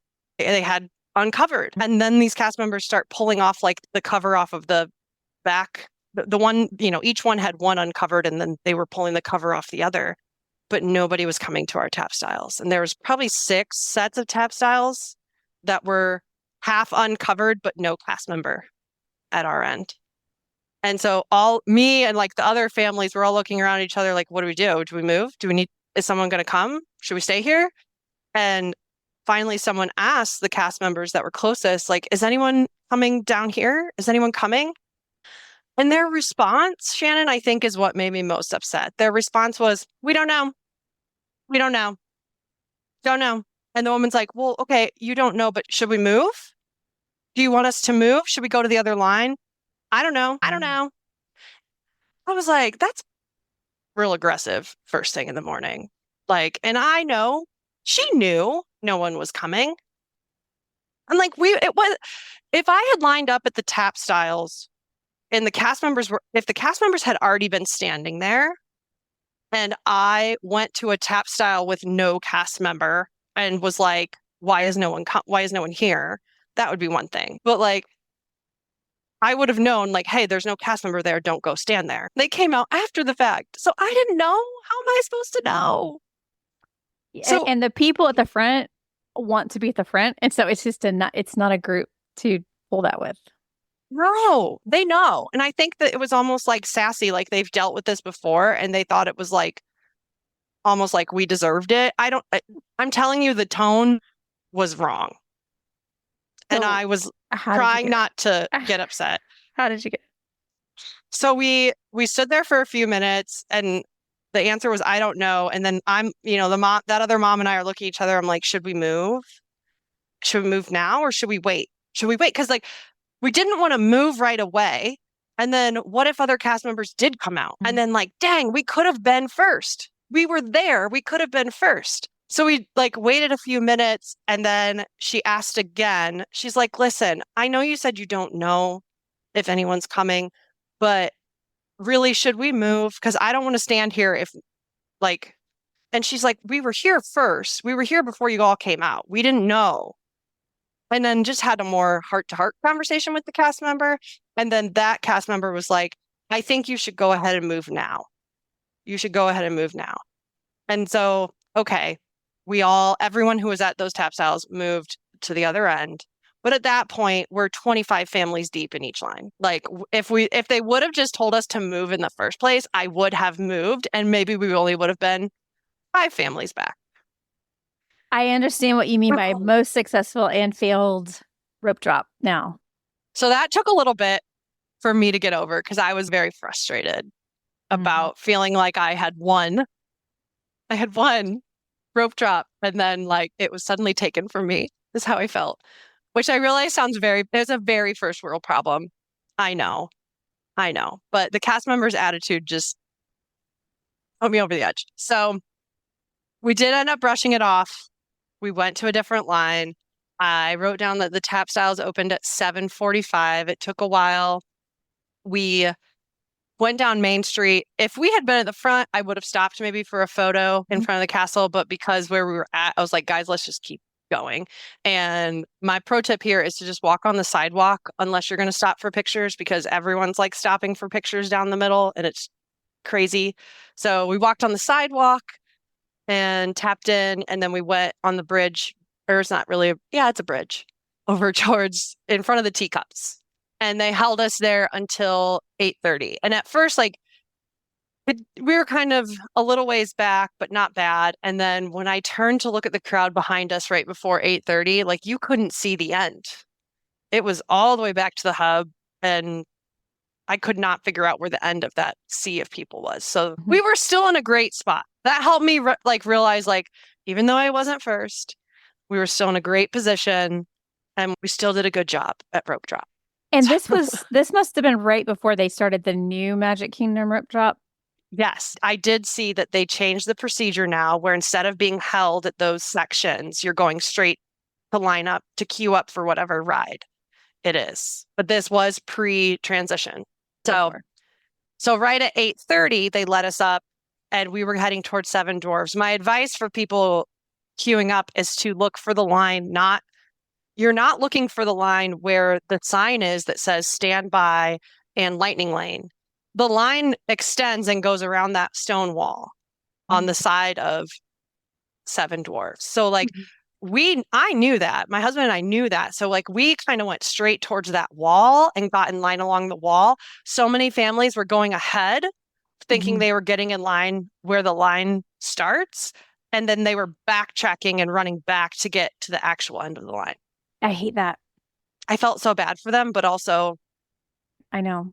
Sorry. We try to warn people about the chaos of rope drop because that's a sad way to start. Yeah. And I will say, if you have a stroller, just take the stroller with you to the back of that line because you end up going right past the stroller area before you board.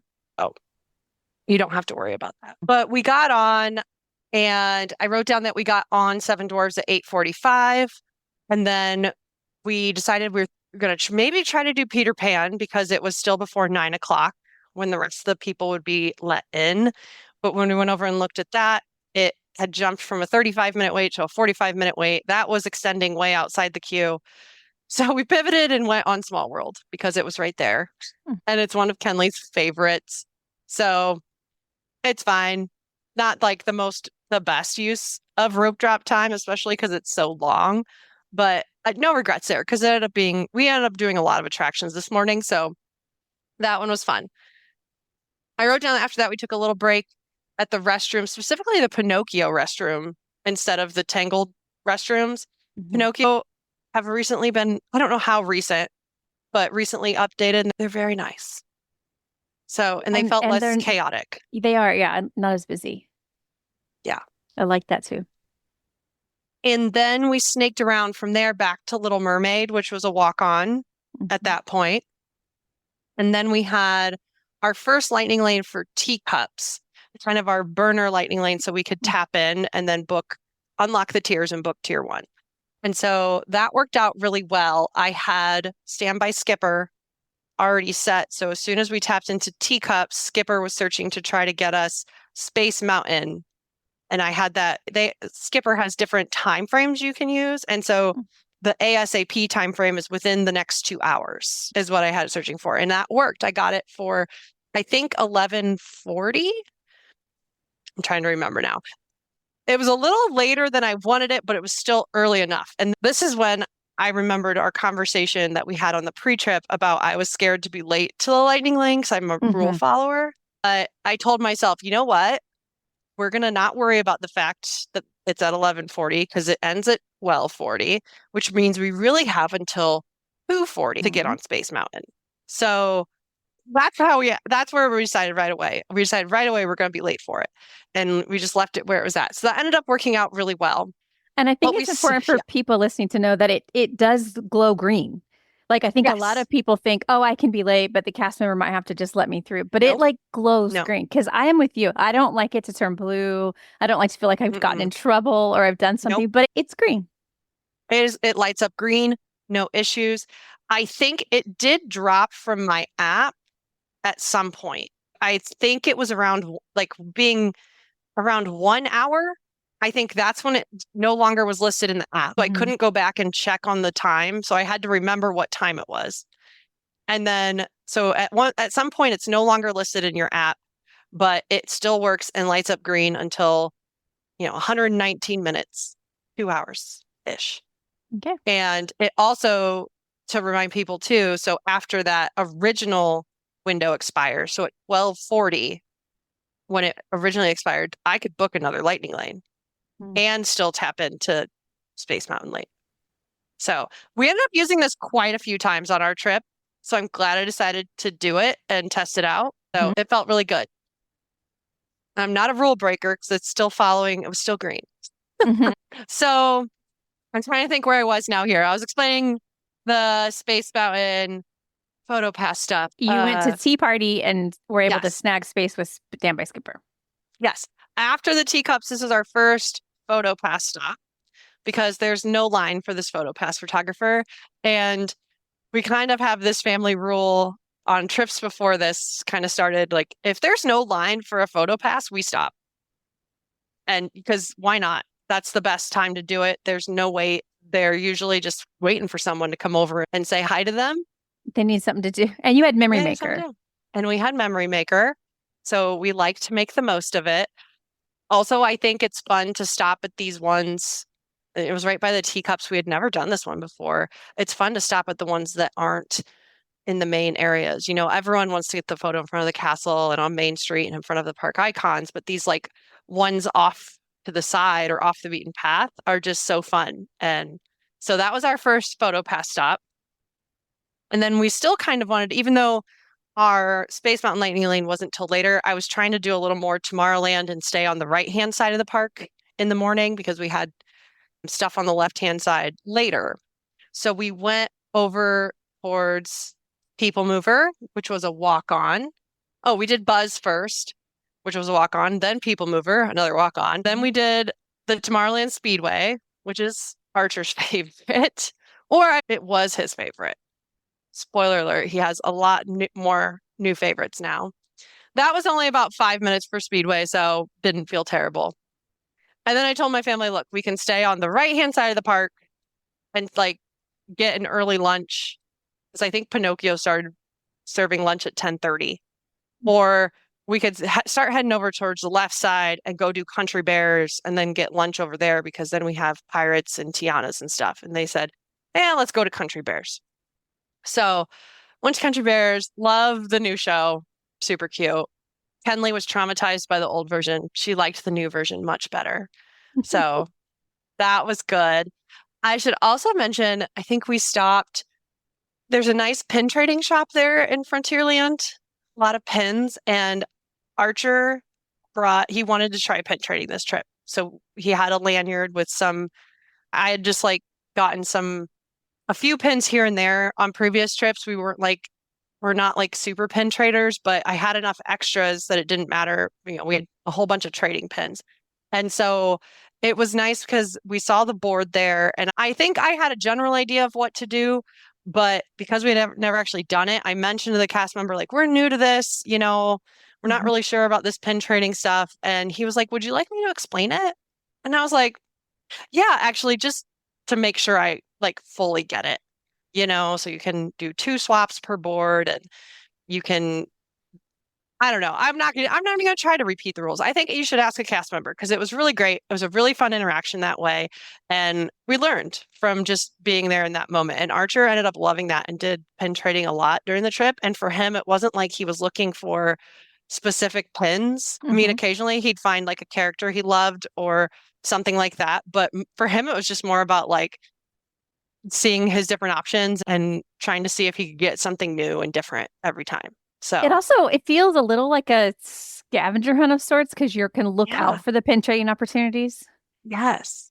And it was a great time filler for him, like when we were waiting between stuff or he was waiting on me to shop. And because a lot of them are in the gift shops, they have a board set out. So like I'm still shopping, but he could go look at the pins, or while we're waiting to eat, things like that. So that ended up being really fun. And I think we might get more into pin trading as we go here because he ended up with some cool ones. We were trying to collect one of the sets. So it's kind of fun. Then after Country Bears, I noted, so at this point, we had done 8 attractions by 11 a.m. So even though my rope drop felt like a failure, I still think that's pretty dang good for 8 attractions by 11 a.m. Yeah, and I think it's good to remember that even if it doesn't go perfectly, it's gonna go fine. Yep. Like you didn't get in the park first, but you were still at the front. Yeah. And even if we weren't at the very front, people behind us probably still could have knocked out just as many things. And at this point, you'd only use 1 lightning lane? And that was just a tap in for Mad Tea Party, which you weren't trying to reduce your weight there, probably just trying to get your turning started. Exactly. There was no wait for teacups, but it helped book Space Mountain, which was a tier 1. So we ate at Pecos Bill for lunch. I always like this restaurant. I like the update. It was great. And we had a Pirates Lightning Lane for 11:40. And so we tapped into that. That was great as usual. We had a little bit of time to kill here because our Tiana Lightning Lane was 12:45. So the kids suggested Tiki Room. That was great. And then we took like a break to reapply sunscreen, things like that. And then we went to the Critter Co-op, which is the shop like towards the top of the hill at Tiana's, not by the exit. And while we were there, it's funny, my husband is not a merch person. He doesn't buy souvenirs. He doesn't really care for the Disney merch, but he saw this Lewis the Gator sweatshirt. And I don't know if anyone's seen it. It's a hoodie and you look like Lewis, like on the head is little eyes and down the back is his tail. It is so cute. And the fact that he saw this and was like, oh, I don't know. And I was like, buy it. And he was like, I don't want to. I just pulled a picture of it. It's so cute. It is adorable. It is adorable. It's green. Yes. And he's not a small man. He's a poo-sized person. So, Lewis is a big old character. And so it's too perfect. And the way that it's quilted on the front looks like a shield. Yes. Yes. And it's very thick. It is warm. So he did not buy it then, but the fact that he even spotted it made me happy. And he did end up going back to get it later, but he was like, I don't want to carry it around. We're going to go get on the water ride. yada, yada. I was like, okay, but I had in the back of my head, we need that. Listen, and if he ever wants to do any light Disney bounding, just throw the hoodie on. I know. Yep, it's perfect. So we did that. Then it was finally time for our Tiana's Lightning Lane. We loved it so much. That was our first time on it.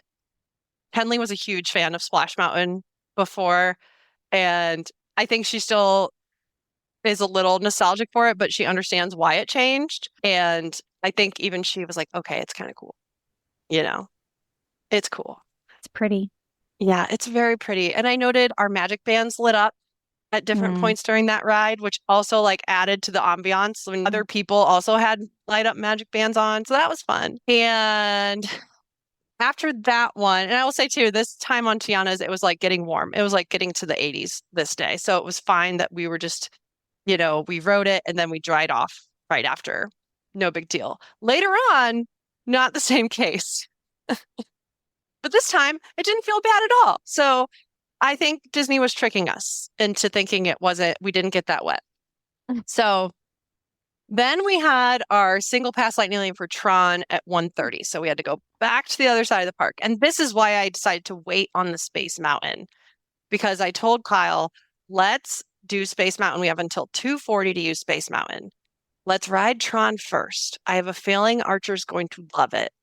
And then we can get him right on Space. Like, let's just back to back. That's going to be the better way to do it rather than getting him on Space and then waiting a while and then trying to get him on Tron. Like, I was like, I feel like he's going to like Tron better. It's smoother. Let's do it.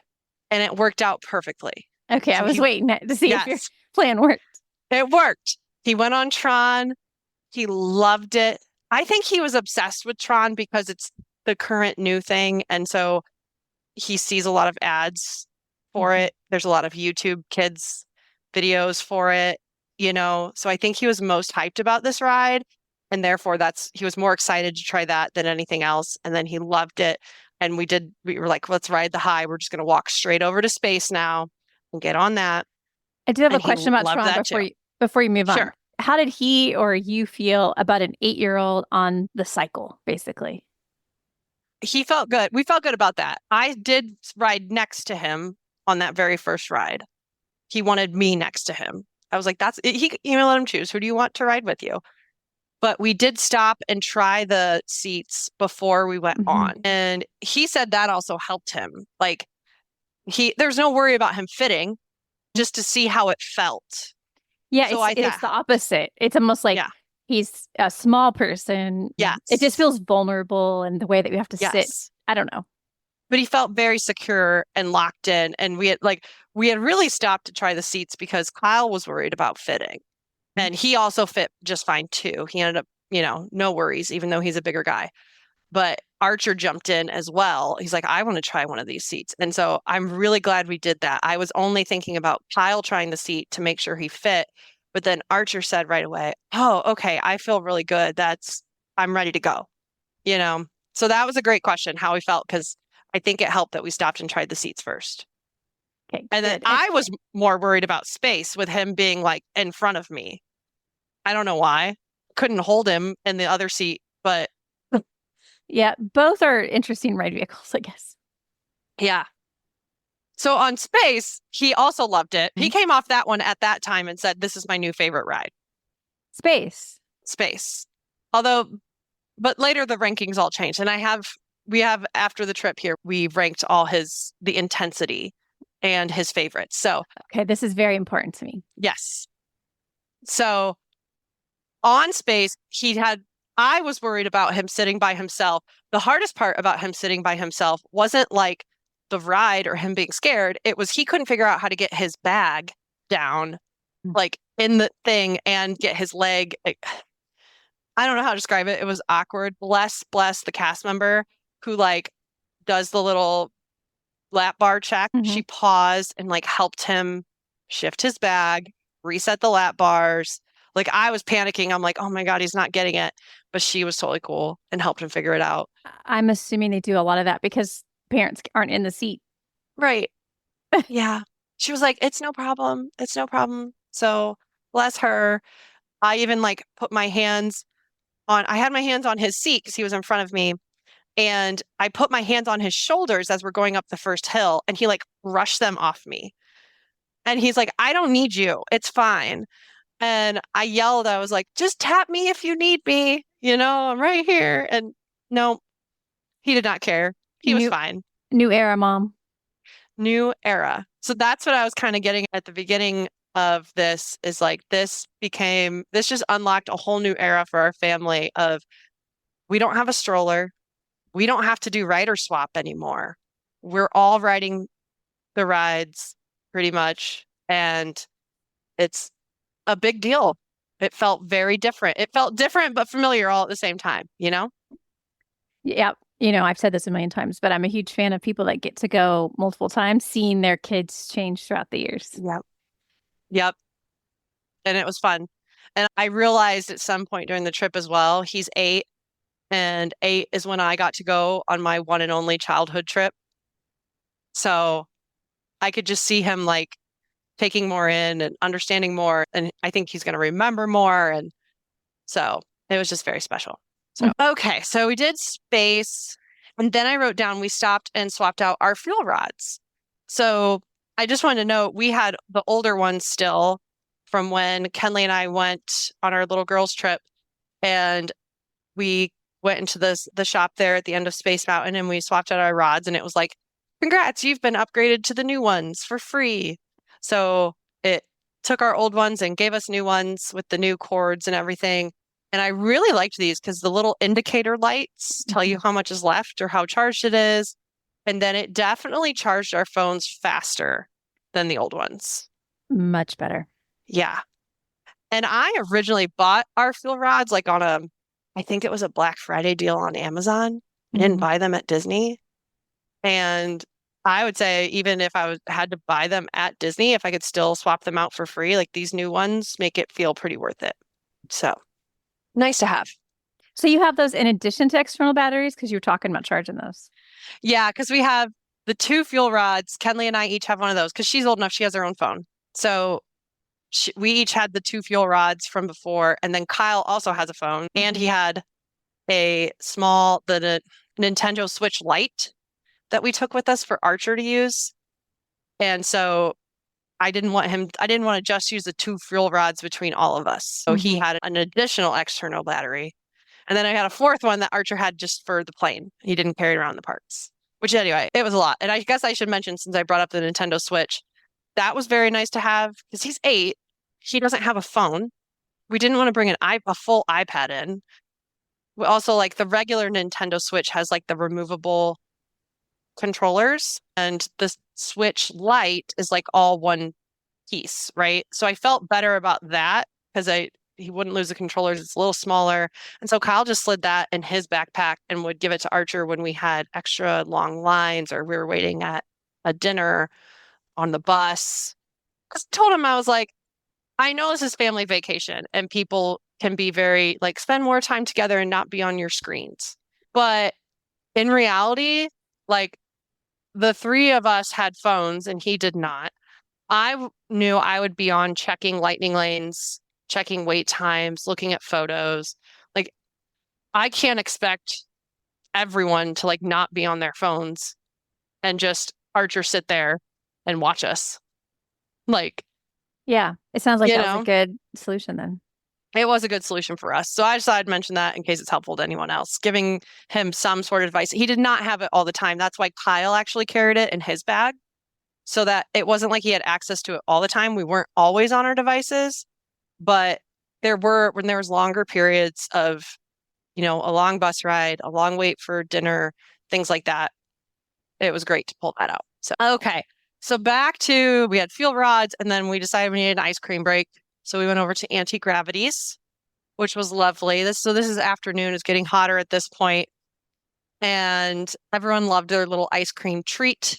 And at this point, Standby Skipper had gotten us the Haunted Mansion for $2.30 and then a Buzz Lightning Lane for $3.30. And we also kind of discussed, like, do we want to stay more at Magic Kingdom? Do we want to take a break? Do we want to hop to another park this day? We were kind of leaving our evening flexible. And we kind of decided as a group, we had a pretty dang successful day. So we were like, let's do these last couple of lightning lanes and then just out, Hmm. just and be done. And so we did that. We went to Haunted Mansion. While we were on Haunted Mansion, Standby Skipper also grabbed Jungle Cruise. So we added that into the mix because we're like, okay, then we have done every major attraction in the park. So we did Haunted Mansion and then Jungle Cruise and then Buzz before we left. And I should mention between Jungle Cruise and Buzz, we stopped for spring rolls at the event, family's favorites. And I was like, I'll get spring rolls, but I want to go sit in the shade to eat them. So we carried them over to the Crystal Palace and the benches were wide open. So we sat there and Archer and I had our backs to the window and Tigger ended up scaring the crap out of Archer while we were sitting there.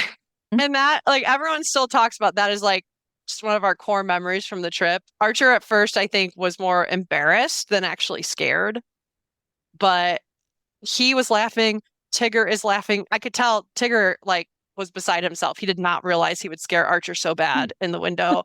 The cast members and the people eating in the restaurant were all laughing their butts off. Like, I don't know how to describe this moment. It was just so perfect that he didn't realize Tigger would be right behind him in the window.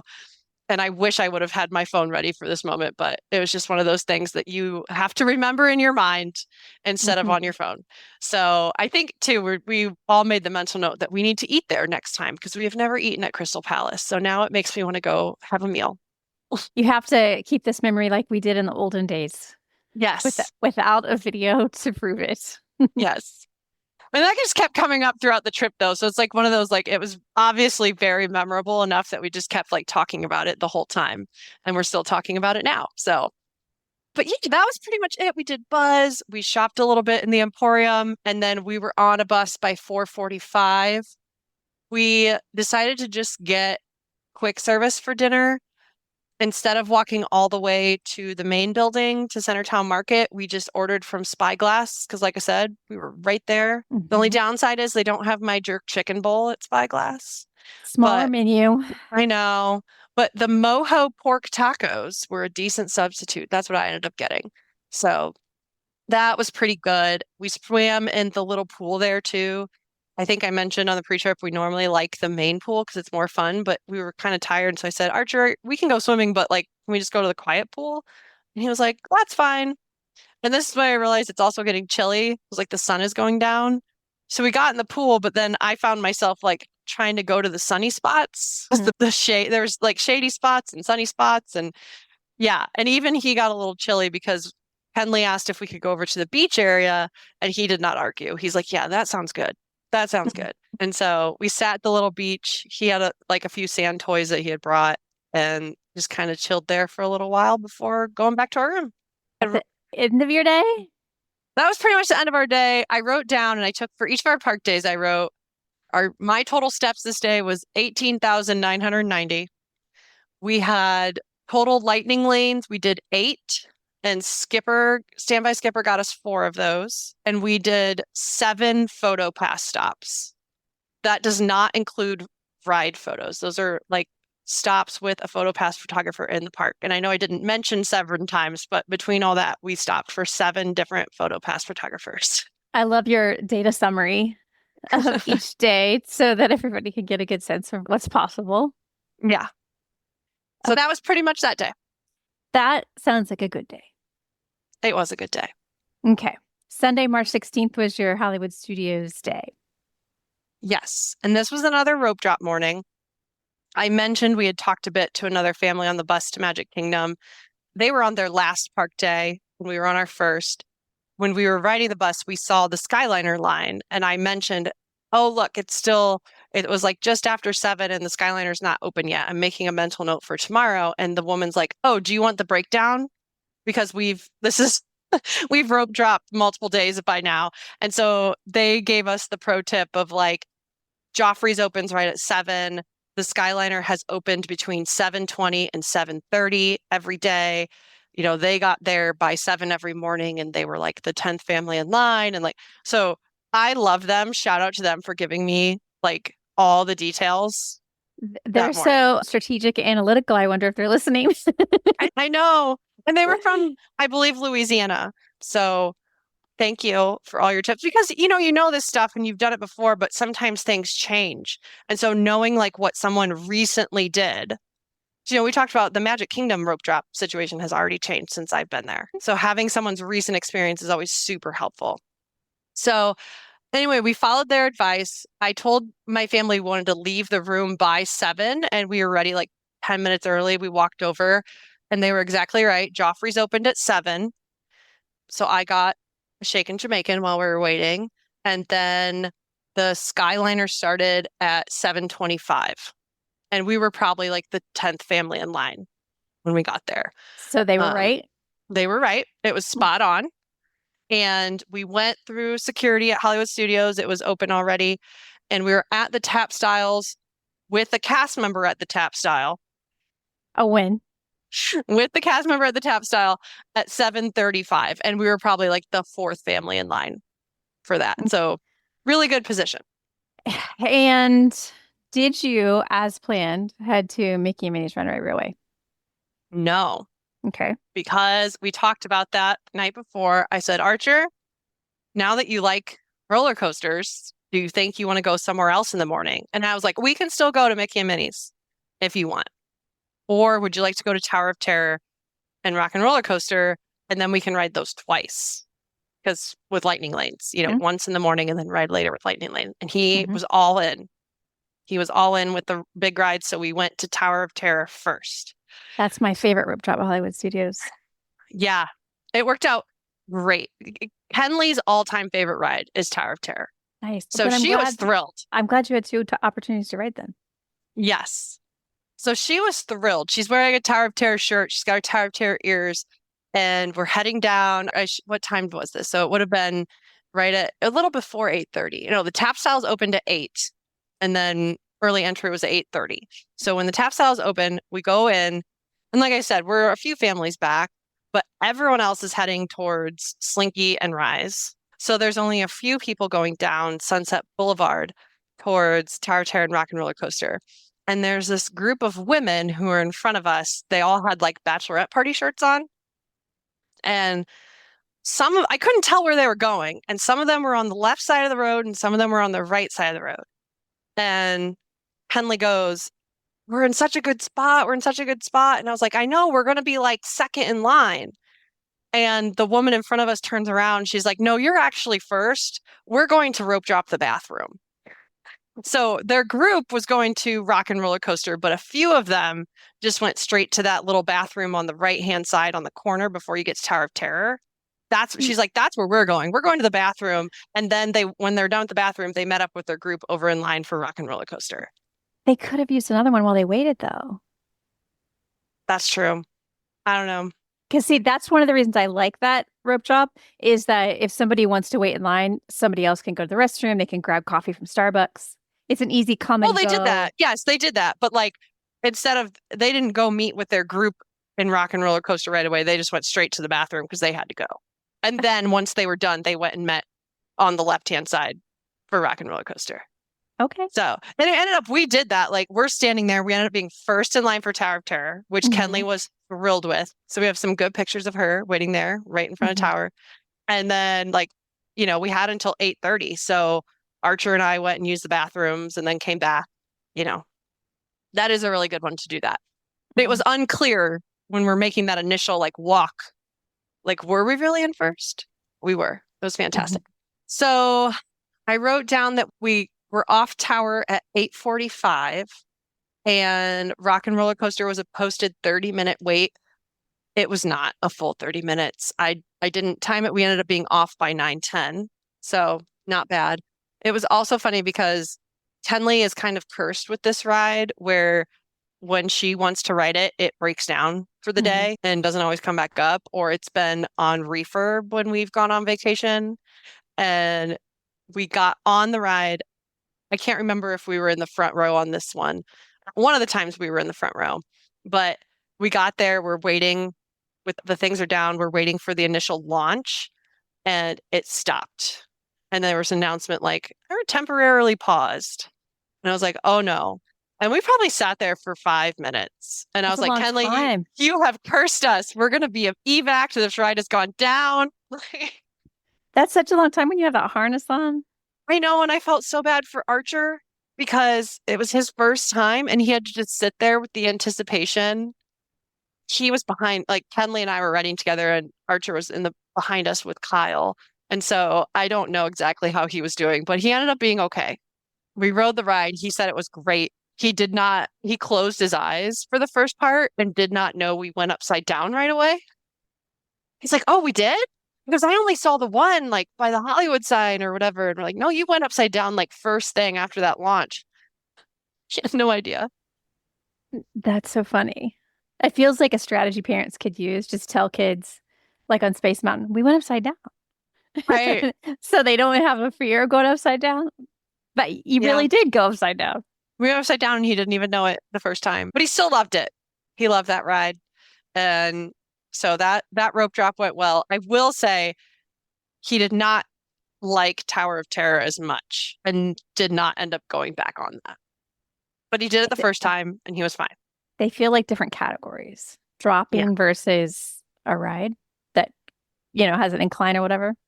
Yeah, very different. And the theming. I think the creepy theming is what he didn't care for. So, okay.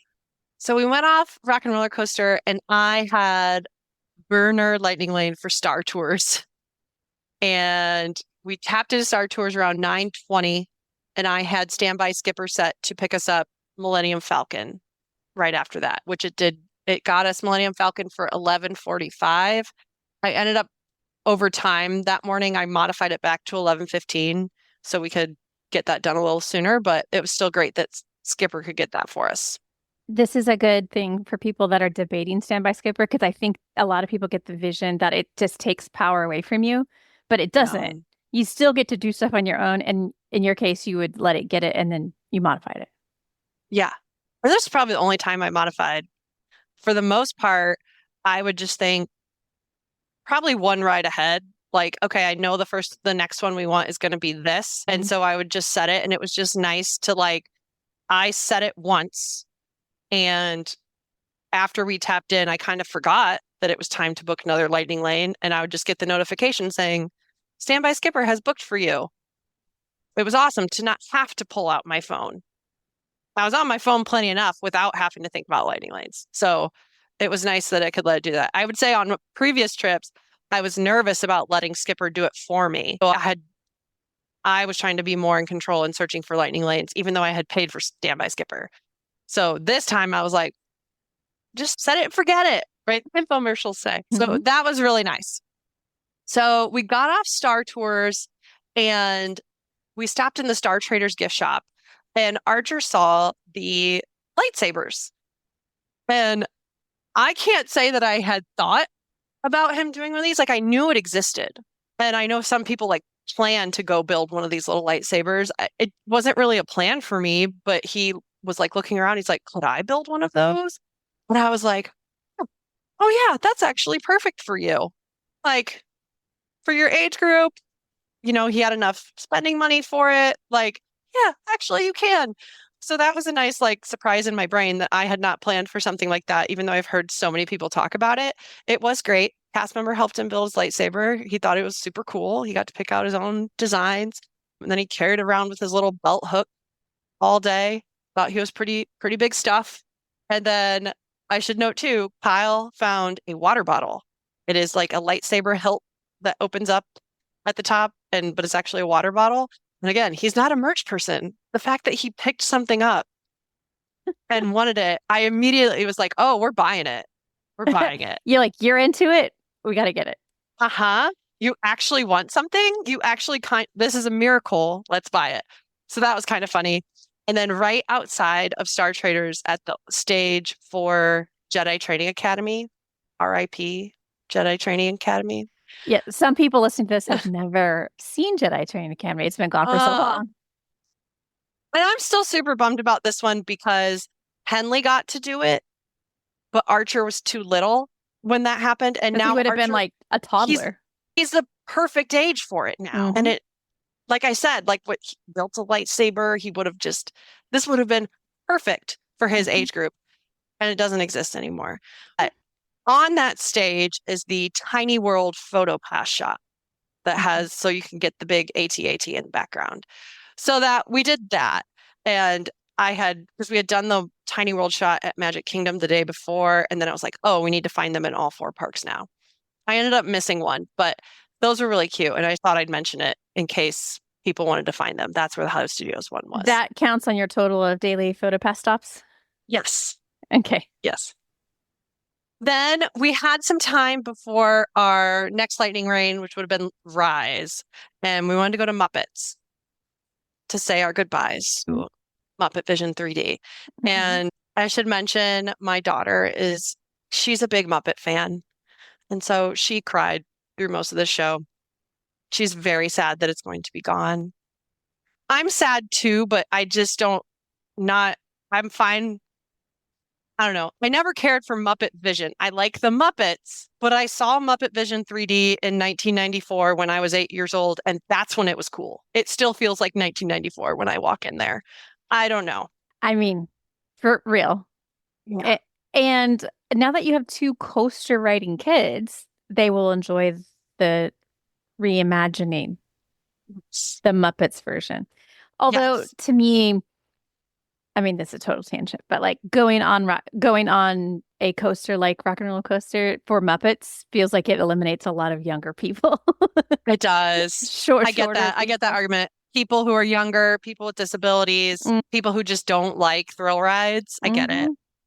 I get it. I just think the show itself was outdated. Also, can't stand the character of Buzzy that they created for that. I wish if they would have used like a different Muppet to be, I don't know.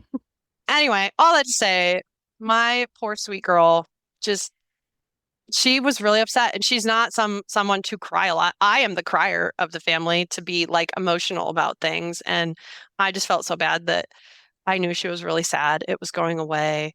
And I think I think she has a Muppet connection because she was born right before the Jason Segel version of the Muppets came out. And so she grew up with that movie and that soundtrack. We used to play that soundtrack like when we would go on walks in the stroller, and like, so I think like she has that attachment to the newer version of the Muppets, and it'll be interesting to see how the Muppets are still in the parks. I think she loves Rock and Roller Coaster as a ride. I think she will love the Muppet version, but she will still miss Muppet Vision. She had to say her goodbyes. Yep. So we did that, and then we went right over to Rise of the Resistance and tapped into our lightning lane. I wrote down about the people in front of us. So when you get into the actual ride vehicles, there's 2 rows and 4 people in each row. So we were in the back row. The 4 people in front of us were all senior citizens, and they were the cutest. I know you've talked like it's so fun to watch first timers ride stuff, and it was clearly their first time. They were hyped. Like they must have been Star Wars fans, or at least just excited for this ride. The man had his phone out filming the whole time, and you could just tell they didn't know what was next because he didn't know like where to turn his phone, right? So I'm like, clearly they are first timers. And then in my head, I thought, I bet they don't know there's a drop. They have no idea this is coming. And it's just a small drop. I don't think it scared them. It didn't, but the surprise and delight on their faces, they all let out a little like yelp. Like when it happened, the man dropped his phone. Like, oh no. That's dangerous. Like I will say filming when it's your first time on a ride, very dangerous because you don't know when you need to hold on. I know. And he didn't like it didn't fall into the ride vehicle. It just like, he still caught it, but it was just the cutest. And also, I loved watching them. I love the idea of 4 senior citizens going to a Disney theme park together. Right. That's and goals. One of them you could tell had some mobility issues. So I think needed a little bit of help getting in and out stuff, but like still wanted to go. She didn't care. She wanted to be on it. So that's life goals right there. I want to be that. So after that, we got off and we still had a little bit of time to kill before our Millennium Falcon Lightning Lane, even though I had modified it. And we walked right past Grogu. Mandalorian was out, but like, we're not going to try to go like meet him. we just saw and walked by because we had done the craziness when they first came out 2 years ago, and I never again because that was wild trying to like be in that crowd and get a photo. So we kind of walked right by that, and I think the universe was in our favor because we kept walking and we ran into Vi, Marathi, and Ray, and they were just kind of out, and no one was around, and they walked up to us and just started chit-chatting. Like we didn't end up taking a photo together or anything. We were just like having a conversation. And like I said, Kenley had on a Tower of Terror shirt. The rest of us had on Star Wars shirts that clearly said we were like with the Resistance. So like, okay, you guys are cool, right? Her Tower of Terror shirt, it it said like worst hotel ever with a half star. So they're like, what's that place? Where's that? Because from another world. And it was the cutest thing. And they're like, so it's a really bad hotel. Maybe the First Order should go stay there. Like that'd be a great place for them. Sounds like a great spot where we could send the First Order. So that was just a fun conversation. This feels like, especially for your son, because the Star Wars guy who's a new Tower of Terror fan, that seems like a fun crossover. Yeah, he was a little confused. He didn't know who Vi was. He didn't remember from before. And I like explained that later. Like she's exclusive. Like she lives on Batu. I believe there's books where she's a character from the book. And then he thought that was really cool. So and he knew who Ray was, and it's just cool that we walked us over to around the Millennium Falcon, and then they're like, hey, great, have a great day. And we went and did PhotoPass right by the Millennium Falcon because why not? And there was so this wasn't our no line rule. This was just, we have some time. Let's go get a PhotoPass. And there's two great options right by the Millennium Falcon. I actually thought there was a line of people by the one PhotoPass photographer. Turns out they're all waiting for Oga's. Because I was like, oh, is this the end of the line? And they're like, no, we're just waiting for the bar. And so the next family, are you waiting in line? Oh, no, we're just standing here. So turns out there actually wasn't a line. We were the next family for the PhotoPass. So that area is a little confusing. There's a lot going on. There is a lot going on. It was a bit chaotic. But that was still really cool. That cast member was really fun. He loved Archer's new lightsaber. So that was neat. And then we finally tapped into our lightning lane. It was like I had modified it to 11:15. You can tap in 5 minutes early. So exactly 11:10, we walked in and tapped into Millennium Falcon. We had two newbies with us. Kyle and Kenley were the pilots. Archer and I were the gunners, and then two first timers in the back, but they seemed to have fun. It was like a dad and his son, a young son. I think he was little, but he loved it. So that was neat. Loved watching their reactions. And we walked over to the milk stand. Kyle and Kenley got some new option that had like Nerds candy and jelly in it. They said it was good. It looked awful to me, but they said it was actually delicious. I always get the blue milk with rum because I don't think you can go wrong. I think that's the best one. And as we're standing there, like I'm trying to get everyone's straws and things situated, Kylo Ren and the stormtroopers come walking by. And I just thought, oh, they're walking by. No, they stopped and like start again having a conversation with us. Like they're talking to my husband about Kylo Ren is talking face to face with my husband. I don't remember what was said because then Archer taps me on the shoulder and goes, Mommy, he wants you. And I'm like, what do you mean? And there's a stormtrooper trying to get my attention. And he does not like that I have a Loungefly that is Chopper, the droid Chopper. And he's like, what is this? And so I'm like, oh, I'm sorry. You don't like that? Is that a problem? And, they kept moving. It was a very quick interaction, but it kind of made my day because I don't think that's really ever happened to us before. Like we've seen them in passing, but like twice in the same day, we kind of got roaming character interactions at Disney World. It feels like that's more of a Disneyland thing from what I hear because we have not been there. But I feel like at Disney World, it's a lot in Galaxy's Edge and not as much in other places. Yeah. So just imagine that throughout all the parks in Disneyland. Yeah. But that was lovely. That was a lot of fun. From here, we had a pre-booked lightning lane for Tower of Terror, so we had to go all the way back up. But this is when Archer was like, I don't think I want to ride this. And Kyle also said he would be fine skipping it. Like it's not that he won't do Tower of Terror, but he's not a huge fan. Again, the height thing. I don't know. So Henley and I went off to do Tower of Terror, and the boys stopped in One Man's Dream and kind of looked around, I think, and then like just kind of wandered a bit to look at things. So we met back up at 50's Prime Time. And that was our lunch reservation with Fantasmic dining package. I should note at some point in all this, I apparently decided we're going to try to do Roundup Rodeo for dinner this night instead of later in the week.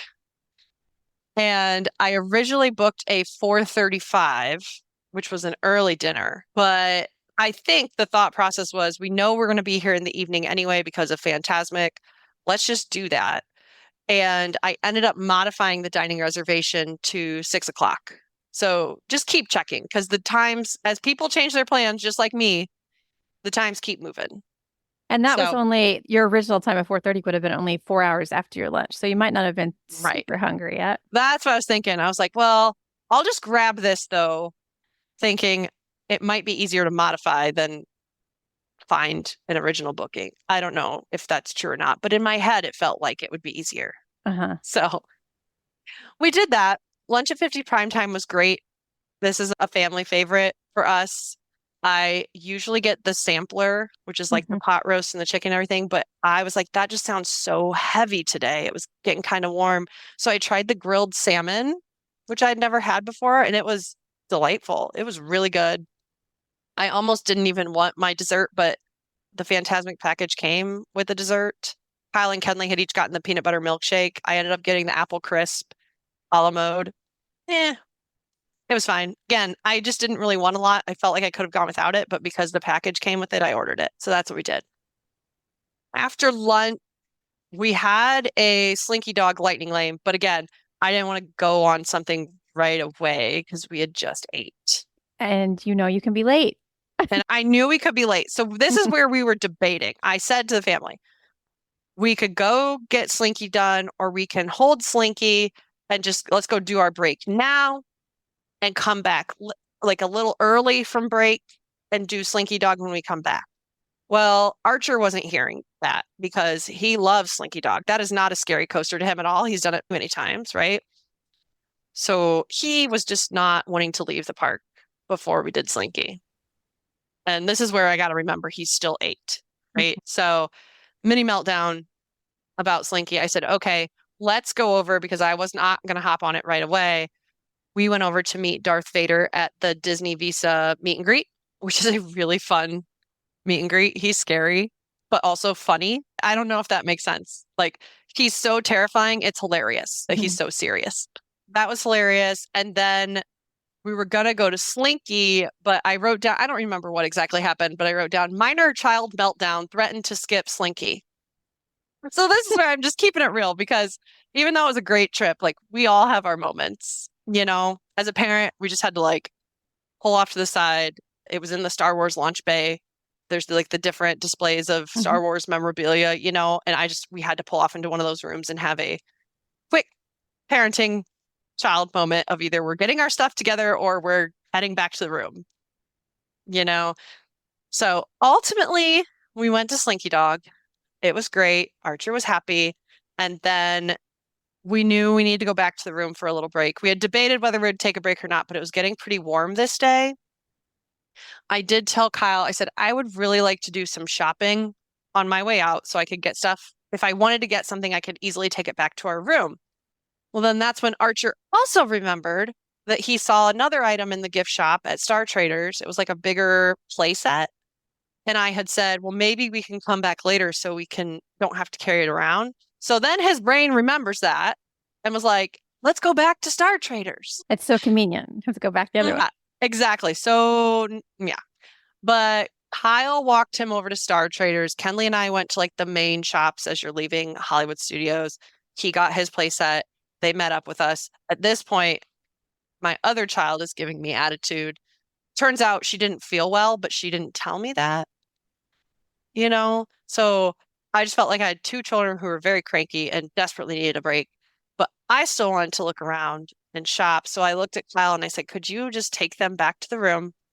And I would just like to shop in peace. Like, I don't really want to buy a lot. I just want to be able to look and not be rushed. So That was a very good decision. He took them back to the room on the Skyliner.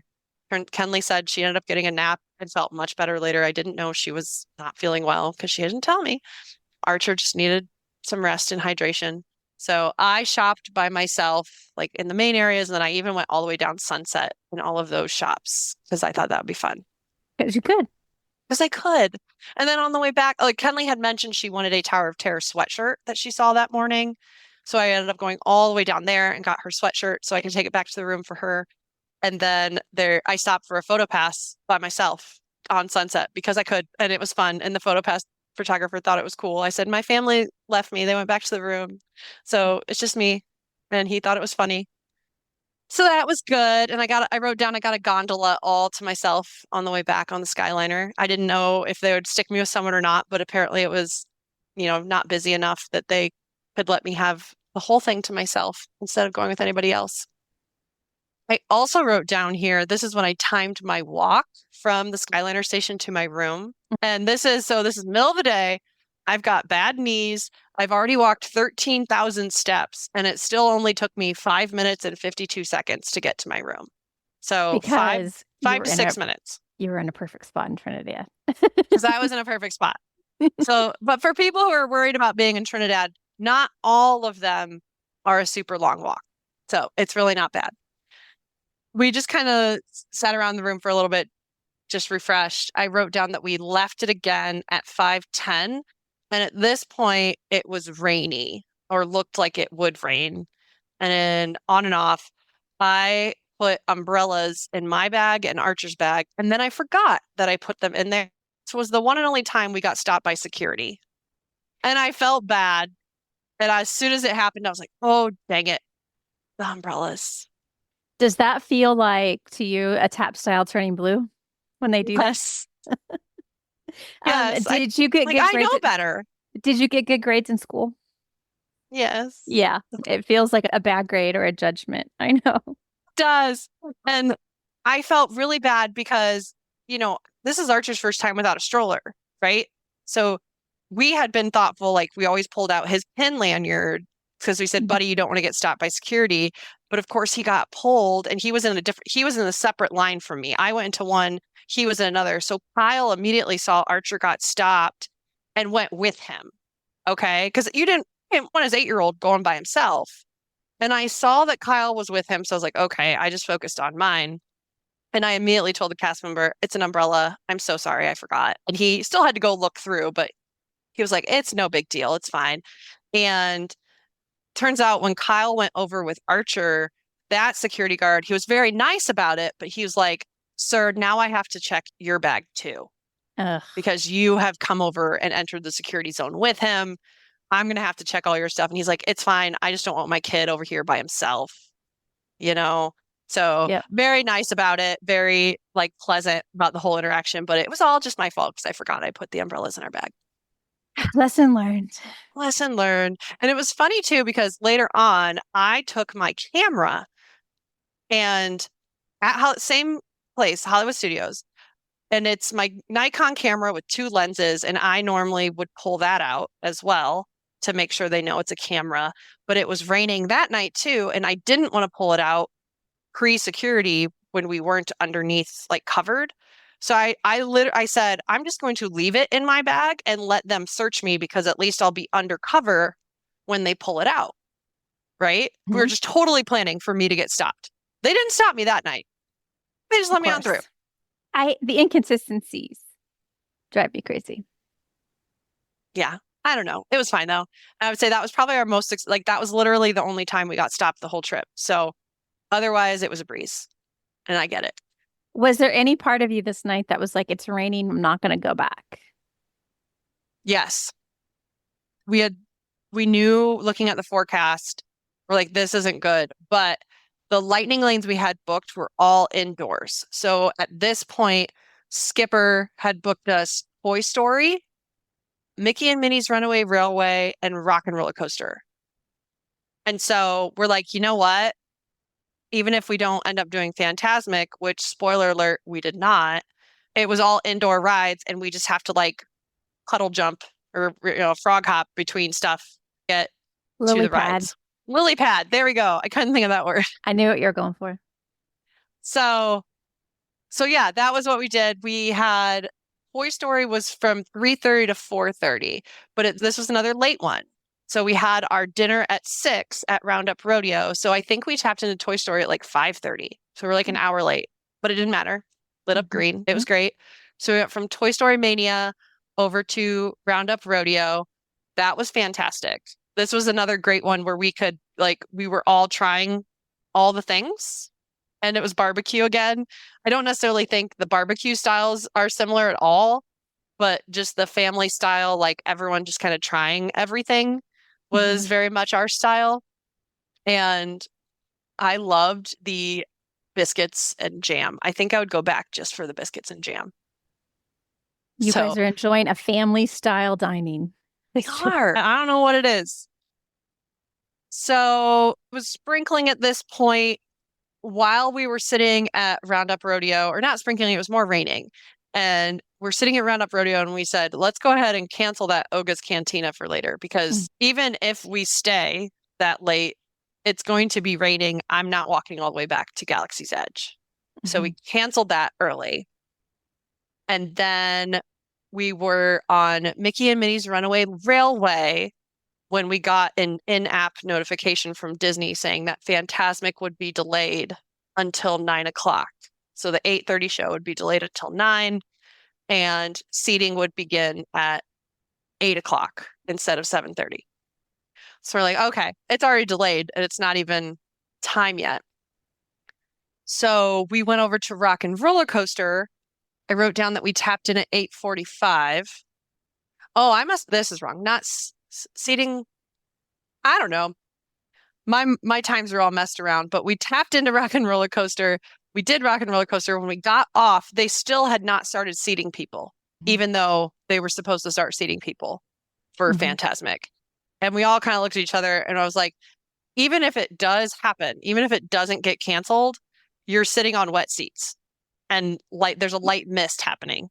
You're sitting on wet seats, and I would bet if it does happen that they're going to do a modified version of the show. Yeah.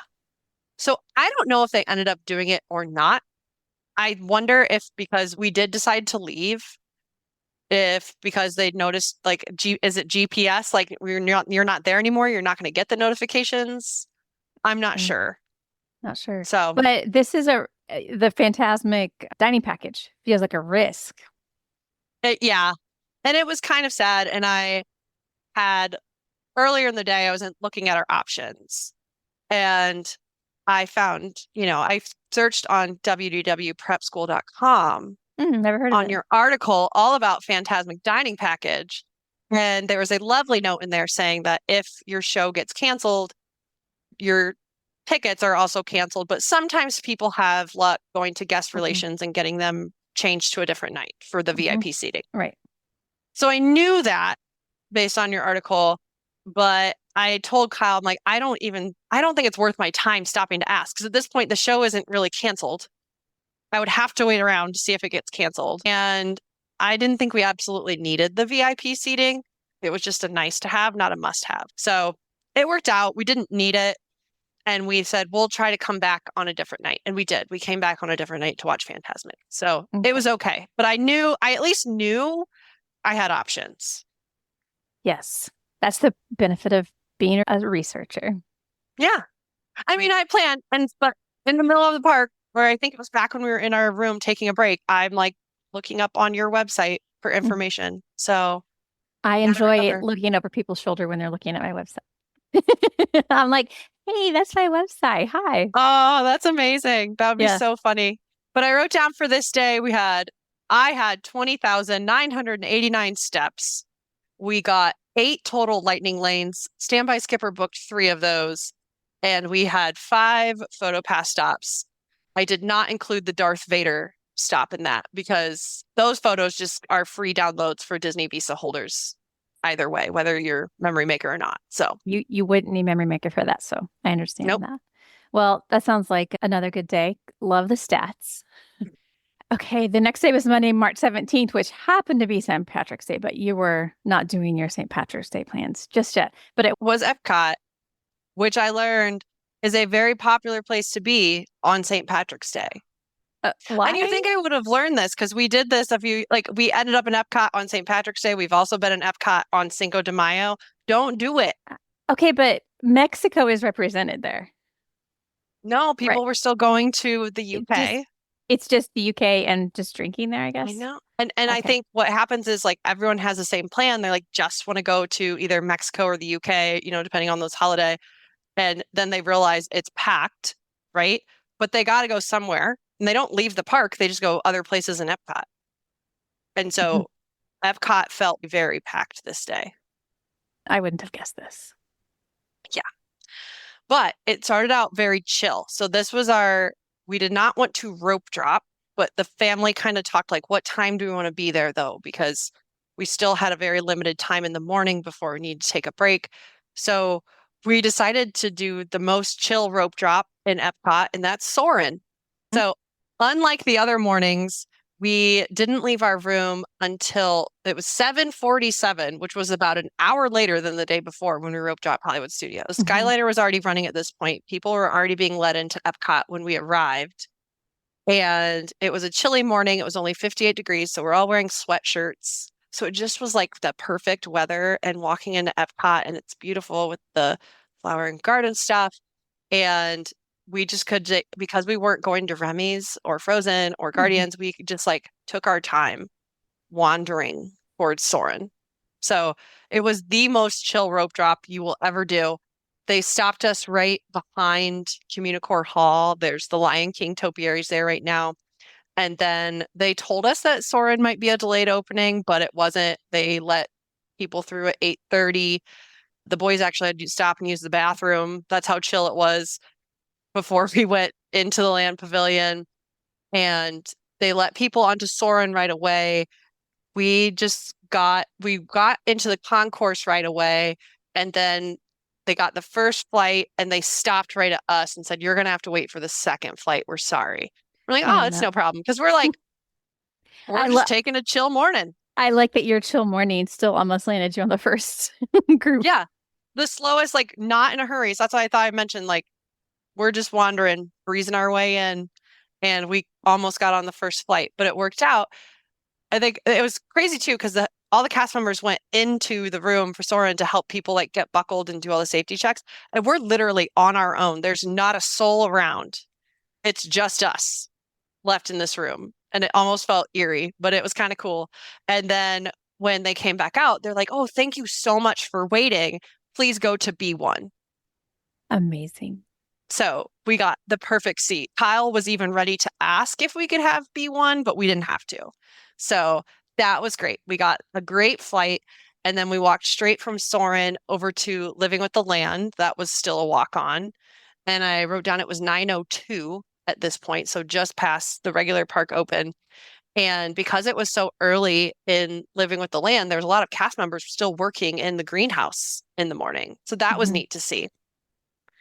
And then I wrote down that as we're leaving the land, is when I started noticing the crowds were coming in. Like the secondary rope drop was starting. And I started noticing it's getting busy. We rode Figment with our burner Lightning Lane that morning. Archer was so thrilled. He loves Figment character, but he couldn't remember the ride because we hadn't ridden it since he was little. So he was very excited and like hopping in his seat. And then he was thrilled to meet Figment right after. So that made his day. Can I just say, this is why 8 is my favorite age. Because he did all the big rides and also still excited for the kids. Excited for the little ones. It's adorable. And it was hilarious. I wrote down, Kenley looked at me right after we got off Figment and she was like, "They're getting rid of Muppet Vision, but not this." So she's still a little bitter. I'm like, I agree, sis. I don't know. I can't say I like this ride at all, but she should listen to the recent patron chat we did about we dissected the history Figment. Yeah, we discussed that a little bit because I had heard some of that before you guys brought it up on the podcast. And so I was trying to explain a little bit from memory while we were in line. Like I knew the Kodak sponsorship happened and all that stuff, but I couldn't remember all the details. So I'll have to have her go read through some of that or listen to the podcast. So even though it started feeling busy, we were still kind of chill. We walked through the Butterfly House. We walked over to the Seas Pavilion. we explored a little bit in that area before our Nemo lightning lane. And we didn't really need a lightning lane for Nemo, but when we got off, it was like a 35-minute wait already. Yep, that's my litmus test for busyness at Yeah. Epcot. And I was gonna ask you how that one went, but you got on it before the line had grown. Yeah. I don't remember. I was very bad at looking at the standby versus the standby times when we got on our lightning lane. I know some people pay attention to that. I did take note of like some noticeable ones, not all of them, because it just felt like it wasn't as big of a deal. Also, I really think on this trip, the lightning lanes didn't back up as much as they used to, because sometimes the lightning lanes would be still pretty bad with all the people. I really think the lightning lane truly felt like a lightning lane this I think time. that's a new thing with the system. It is actually fast. But unfortunately, I think it means pretty limited availability. So pros and cons. Right. And I know part of that is also the change with the DAS pass. And so I understand it's complicated. It is. So there's layers. there's a lot of layers to this, but it is noticeable that it truly felt like a lightning lane. So it felt a little more like you were getting our money's worth. So from Nemo, we walked towards Guardians. On our way, we stopped in the garden area in the middle. I forget, is that the new World Celebration? Listen, the names Whatever. are not. World something. We had Something. not seen Epcot without walls yet. So Right. we saw it without walls.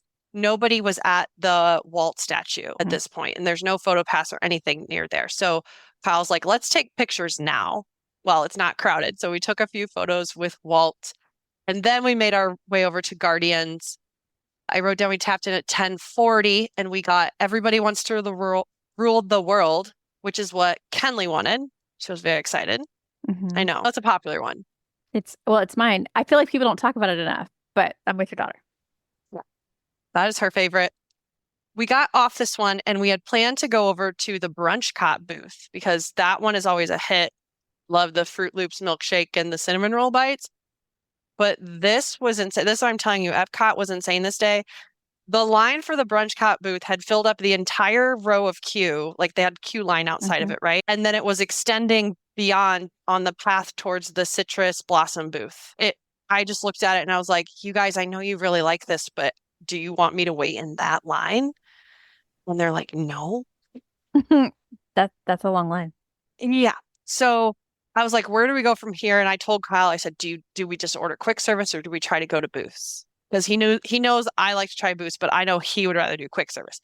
He was like, let's try another booth. Let's go somewhere else. So we walked through the citrus blossom. Nobody wanted anything on that menu.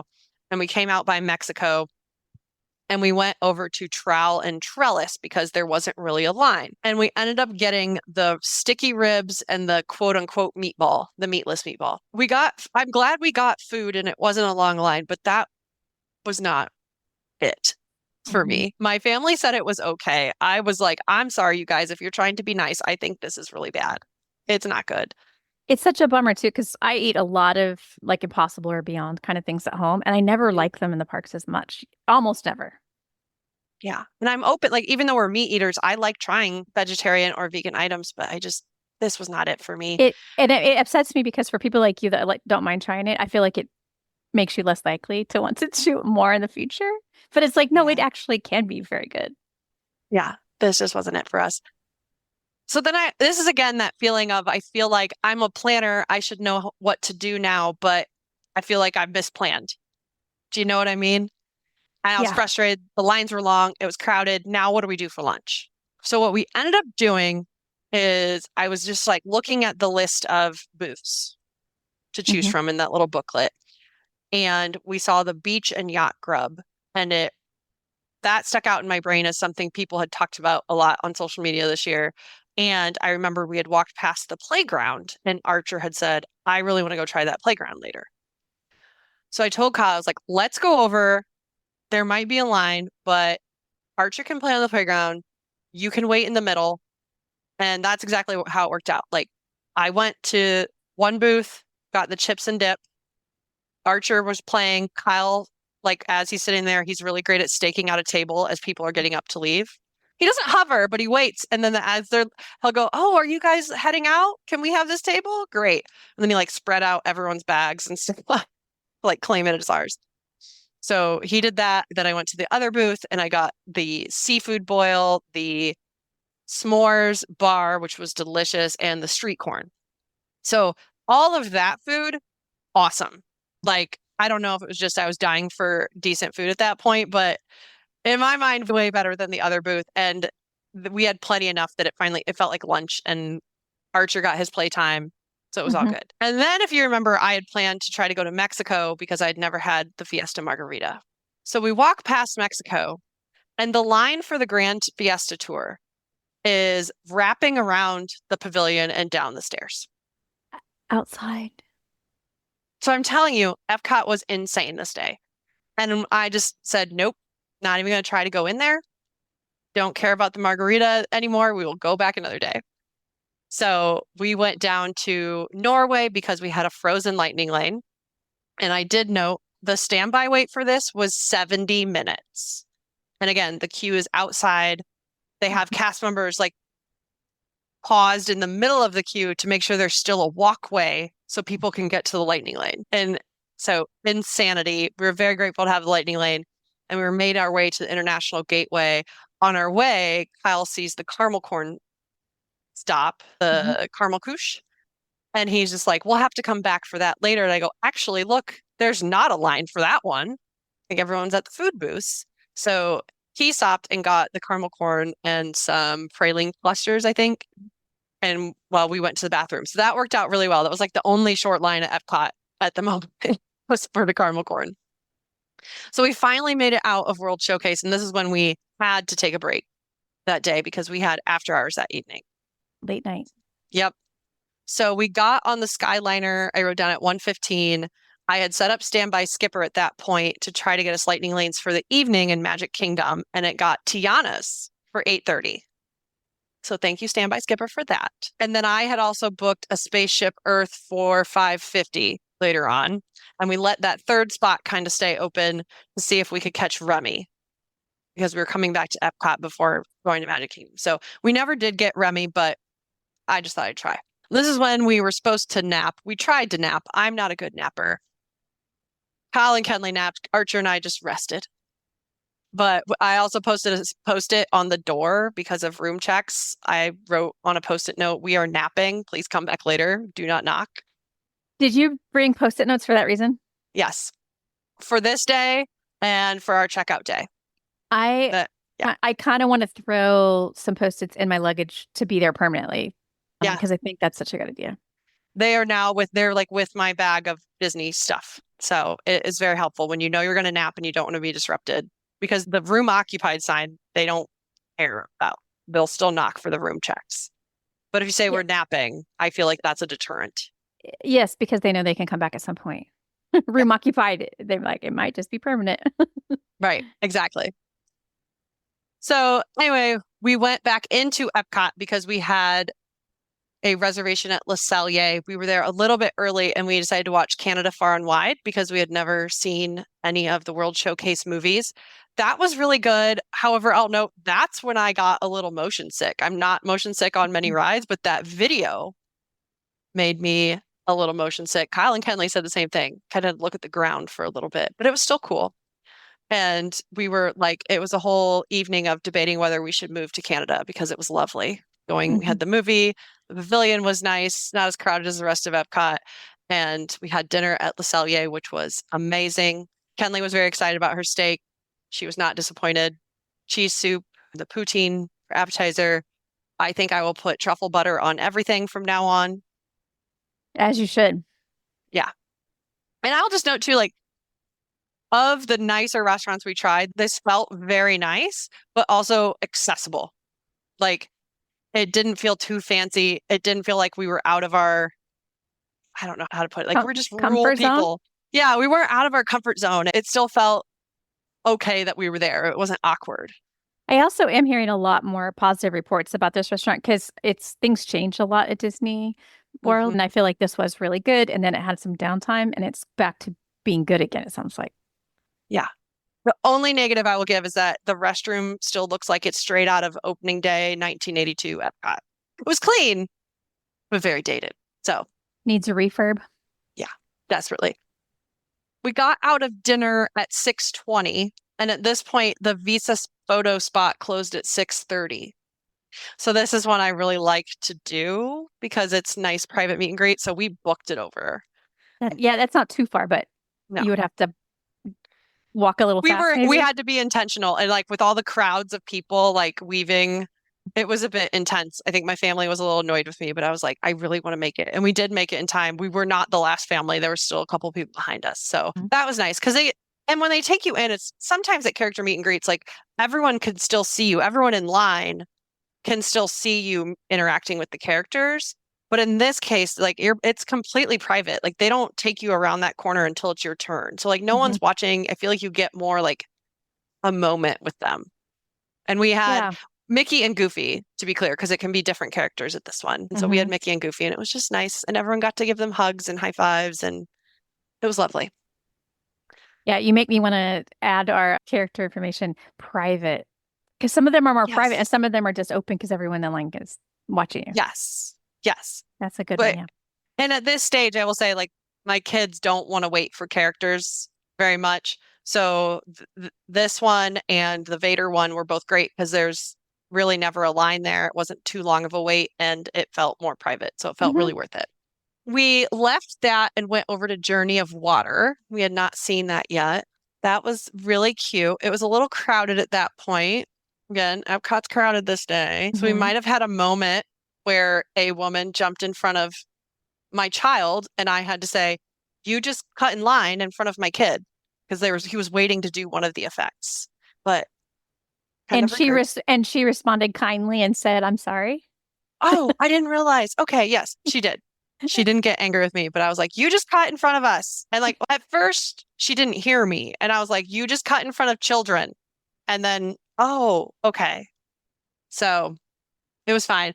Again, it's chilly this day. So we all had sweatshirts on and I was like, don't get wet. Like this kid still wanted to like, they could put their hands in the water, but I was like, do not get your clothes wet. You're going to be freezing. A wet sweatshirt would be miserable. Yeah. Oh, well, we learned our lesson later about wet sweatshirts. Let me tell you. You did have a lightning lane in Tiana's. I guess. I should know, Shannon. But anyway, we went to Spaceship Earth really quick. At the top, for some reason, a lot more lights were on than normal, and you could see a lot more of like the interior.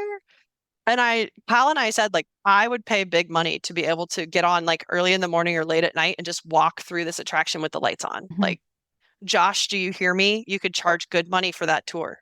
Or be evacuated. Yes. Anyway, lovely ride. We went and we were going to get on the monorail and take the monorail to Magic Kingdom for the after hours. We stopped for a moment, got a shaken Jamaican at the Joffrey's, and Kenley also got a drink, a caramel latte. And so at this point, she had a 2-hour nap and a caramel latte, and she was good to go. She was laughing so hard. She loved that. But we got in line for the monorail, and it was pretty far down the like pathway, down the ramp. And we weren't going anywhere. And Kyle said, I have not seen a monorail come by since you like waited in line for your coffee. And I was like, huh. And he's like, do you think it's down? And I was like, I don't know. Is there a way to see in the app? Of course not. You have no idea when the next one's coming. So I was like, well, a minivan is $44. How do you feel about that? And he's like, sounds great. So, and the minivan wait spot is like just outside of the exit. So that's what we ended up doing. We booked a minivan over to Magic Kingdom because it rather than a lift, because again, the minivan can take you right up to the front of Magic Kingdom and not to the TTC. And also the lift pickup is not right by the monorail station. No. So that's farther down. You had multiple reasons to justify the $44. Yep. So that was good. And while we were in that minivan, I had an email from my travel agent who had booked me a like placeholder using the bounce back offer and just said, I just need you to confirm you would like me to put the deposit down so I can book your bounce back offer. So that was fantastic. I emailed her back and I'm like, yep, please book it. And by the way, I'm in a minivan on my way to the Magic Kingdom, which was pretty fun. Had you told your travel agent beforehand what you wanted for a future trip? Yeah, we had talked about beforehand. I don't actually have plans to go back this year, but we had success before. Like we booked the bounce back and then moved the dates out later once those dates opened. I don't know if Disney wants to hear that we plan to do this, but It is possible.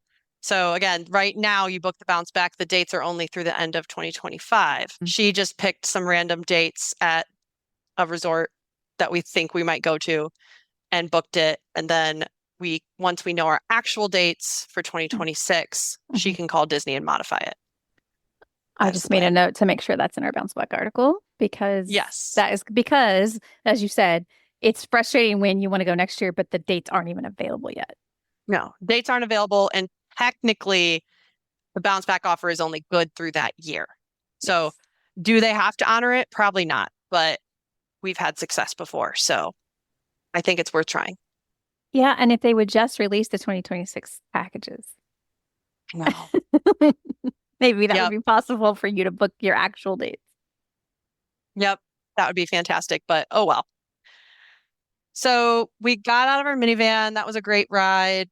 Got to the Magic Kingdom tap styles just after 8. So you can enter 7. They already had like certain tap styles for the after hours tickets. I went to the correct tap style with the cast members. And there was a person there. Yes, there's people there. We got our wristbands. And then it's 8 o'clock. For some reason in my head, I thought the fireworks started at 9. No, fireworks start at 8:30. So between 8 and 8:30, we were trying to go down Main Street and get through that to go to Tiana's. And this is when, maybe you don't include this, I don't know, you can edit this out later, but a man like picked up his child to put the child on his shoulders. And he had squatted down so far, his shorts really fell down. And he couldn't pull up his shorts because his hands were on the child trying to hold them on his shoulder. And my entire family, we all saw, and the people around, everyone around us, because it's crowded, we all saw a good portion of this man's rear end for a little while until he could pull his pants up. And then that was another funny moment of the trip that we brought up over. Remember when we saw that man's rear? That's, that was probably pretty embarrassing for him, but it also makes you think, like, if you're going to do the kid on the shoulders thing, the waistband has to be snug because the kid getting up will pull down your, shorts. Yeah. So sorry, I made note of that because it was just a core memory, good or bad. It was a memory. Everything had to be recorded. Yep. So we got over to Tiana's. We were like just a little bit early for our lightning lane. So Kyle went into the Critter Co-op and he said he wasn't going to buy the sweatshirt, but I guess when he got in there was only one left in his size. And he said a couple of big guys walked in and he didn't want those men to come and take his sweatshirt. So he got it and put it in a plastic bag and tied it up so it wouldn't get wet on the ride. But it was so funny. It just made my heart so happy. I started chanting like, one of us, one of us. That's adorable. Merch. Yep. And see, this is when we probably should have thought to put all of our sweatshirts in plastic bags while on the ride, but we did not, Shannon. But it wasn't miserable, but we did get wet. And it just took a little while longer to dry out. He had a dry new hoodie in a bag. Yes, he had a dry one. He could change into a completely dry one. The rest of us were in semi-wet sweatshirts this evening. So, I also wrote. Did you see fireworks? Yes, I wrote that down. We saw fireworks going off while we were on it, which is magical. We did that too with Splash Mountain before. So fun. So that was neat. The park is still open till 10 o'clock at this point for day guests. So I had Tiana's. I also at some point managed to grab lightning lanes for Pirates, Jungle Cruise, Haunted Mansion, and Small World, all before 10 o'clock. And my thought was we had Tiana's. I thought, let's grab Pirates and Jungle Cruise because those are all on the left side of the park. And then make our way over and focus on the right side of the park during after hours. So that was kind of my quote unquote strategy here. So we went over to Pirates. We ended up getting paused for quite a while on that in the same scene. It was only, I wrote down, it was only 7 minutes in actuality, but it felt like forever when you're hearing the same scene over and over. Kyle pulled out his phone and started watching a hockey game on live stream. And other people were all on their phones at this point. Like, we're like, it doesn't matter. Take your phones, turn on your flash. Who cares? Because we're all stuck here. But we got paused there. And then we also got paused at the end of Jungle Cruise, waiting for boats to unload. So it ended up pushing us back a little bit. We didn't quite get to that Small World Lightning Lane at the end, but still, this is a lot of attractions for the end of the night. And to have these Lightning Lanes all stacked up, I think was a really good use of Lightning Lane and Standby Skipper. So we got through that, and Haunted Mansion was our last Lightning Lane at 9:50. And so our strategy was like, okay, we're at Haunted Mansion. We're just going to kind of make our way towards the front of the park on the left side from here for after hours. So we did Small World, even though we didn't have a Lightning Lane, it didn't matter at this point. We did Small World. We had a boat to ourselves at this point to ride Small World, which was fun. And then we went over to Peter Pan. It said at a 20-minute wait, ended up being only 15, so not too bad. Then we took a snack break near Friar's Nook, and it was 11 o'clock. So we watched a little bit of Enchantment from back there. I don't hate Enchantment, but I love Happily Ever After. So we weren't going to like go sit and watch the show, but we enjoyed a little bit from the back.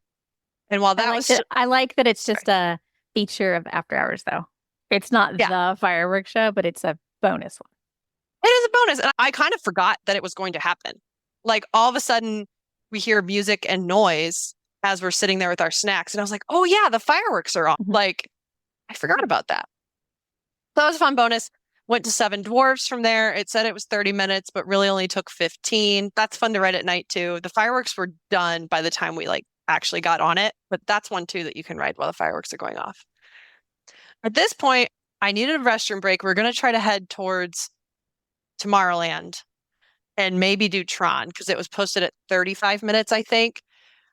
We stopped at that restroom in Storybook Circus. My contacts were drying out and I had to end up like take them out, rub them in water and put them back in, which I know is terrible. If you are an eye optometrist or someone in eye health, I know that's awful, but I could not see. And I was like, I just need to be able to see at this point.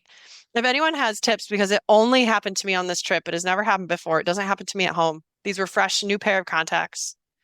I don't know, but they just kept giving me problems. But it just took some time. And I felt bad that we were like, when you're at a special ticketed event, it's a premium price. I had to take that time to deal with all that. And my family was waiting on me. So anyway, we walked over towards Tron. At this point, it bounced back up to 45 minutes or 50. I can't remember. So we decided to go on Space Mountain. Walked on that. And then when we got off, Tron was back down to a 30-minute wait. So that worked out really well. And then I timed it. It was almost exactly 30 minutes until we boarded. But that's still way better than any other standby time we saw during the week because I don't think it got below 90 minutes. Yeah. And I'm kind of glad it was accurate because they do a weird inflation of times thing during those events for some reason. Yeah. So we got off and Archer wanted to do People Mover. And at this point I said, if I go on the People Mover, I'm falling asleep. Like it's after midnight, I think at this point. So we said, would you Buzz instead of People Mover? Well, then we stopped and got snacks and I realized I can't take popcorn onto Buzz without spilling it because they weren't like the boxed up kind. It was like the open top kind. So boys went on Buzz, girls held onto the popcorn. And then I thought we would go over and take PhotoPass pictures. My brain just forgot that they go out early. They don't stay out through after hours. So they were already gone. So we took some of our own pictures in front of the castle, but no more PhotoPass at that point. We've done PhotoPass pictures on Main Street as we're leaving. Like, I think it's a bummer that it's not there because I think a fun thing about after hours is being able to grab some bottled drinks on your way out and pictures on your way out. Well, maybe I misremember then because we definitely made it over to the Castle Hub before 1 a.m. It was like 12:45. Yeah. It was not past time because I said, we need to get over there because I want pictures. And there weren't any on Main Street at all? Nope. None on Main Street, none in the hub. That's a bummer. I thought maybe I just misremembered and they don't stay out, but they have. It's part of our tips with like a touring plan kind of thing for Magic Kingdom After Hours. The last thing is grab some bottled drinks, take with you, and pictures on Main Street. But if they're not if they're not going to have photographers out, we will change our advice. But we've done that so many times. You know, it's one of those things. Maybe your mileage may vary because it was especially chilly this night. So maybe they pulled them early. Like I said, we were the idiots who rode Tianas and we had damp sweatshirts wandering around Magic Kingdom. So maybe they pulled them early because of the weather. I don't know. But I was kind of sad. But I still love you, PhotoPass. It's okay. We can still be friends. What was your count for the day? We had 25,000 steps before midnight 3,000 after, so really 28,000 steps. 8 lightning lanes, would have been 9 if we hadn't gotten stuck. And Standby Skipper got 3 of them. And actually, no PhotoPass stops. The only PhotoPass we ended up getting was at the Disney Visa character spot. So I'm not counting that. So this was my disappointing day. I did not get any PhotoPass other than ride photos. Okay. All right. The next day was Tuesday, March 18th, and it was a non-park day. Yes. Much needed rest day. This is when I actually slept in, no alarms. I woke up at 9:37. And for some reason in my brain, I thought that Spyglass would only serve breakfast until 10. And we had discussed the night before that we were all tired of eating Pop-Tarts in the morning. So we had Pop-Tarts in our room. And I wanted real breakfast, and they all agreed. So then I woke everyone up and said, what do you want for breakfast? I'm going to order. Now I feel bad because they were actually open for breakfast till 11. It's fine, but they didn't know. So it's fine. No one was cranky that I woke them up at that time. It wasn't too bad. So we all had breakfast. Kyle did laundry this day. We just kind of chilled and took our time in the room. We all just needed to like relax. This is when I got a knock on the room from mousekeeping, and she was annoyed that we were actually in our room. I was like, well, I'm sorry, we're here. We're not going anywhere till like 3:30 or so, but you can come back later. And she's like, well, I have 5 rooms to turn over today, and I thought I could do this one now. I was so taken aback by that comment. I was like, well, if you really want to come in right now, you can, but we're here. Like, I don't have plans to leave. My husband's doing laundry. I'm not showered at this point, you know. She's like, no, it's fine. And like puffed off. And I was like, okay. So unfriendly interaction, but it's fine. We finally did leave the room just to go to the pool. It was short time at the pool because it was still chilly. Warm enough to go in, but not warm enough that I really wanted to stay very long. And then we left around 3:30 to go over to Disney Springs. And that housekeeper was right at our door, ready for us to leave. She had it written down.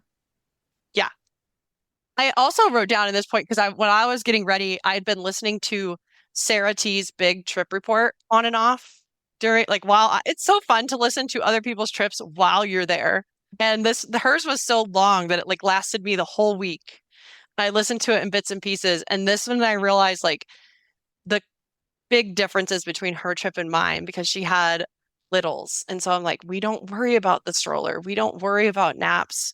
We don't have any rider swap. Like, and that's just where it really dawned on me. Like we were in a whole new Disney era for our family.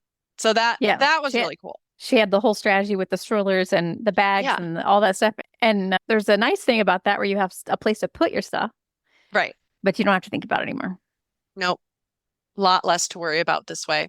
So, and we have been that family with the bag of extra clothes and keep the stuff in the bottom of the stroller and all of that. So we've been there. So I'm not like she will be in your shoes in 5 years. Yes. So. Yes. It's just different. It's not better or worse. It's just different. So anyway, we went to Disney Springs. We had Ragland Road at 4:30. We were there a little early, popped into Lego store. Archer needed Legos. We are also a Lego family, which just means we spend a lot of money on expensive hobbies. And Ragland Road, we got in at 4:30 and we didn't have a wait at all, which was great. And the dancers were starting as we got there. We really love the vibe here. Really glad we went to go. Only regret is that we all just ordered fish and chips, which was good. But I felt like we should have ordered different things and then shared and tried each other's food. I definitely expected that based on your previous dining experiences. Yeah, we realized that kind of after the fact. Oh, I wish I would have tried this too. I bet that was good. Like we saw other people's plates coming. So, but the fish and chips, I will say the fish and chips there are better than the fish and chips in the UK. So that's my opinion. I thought it was very worth it.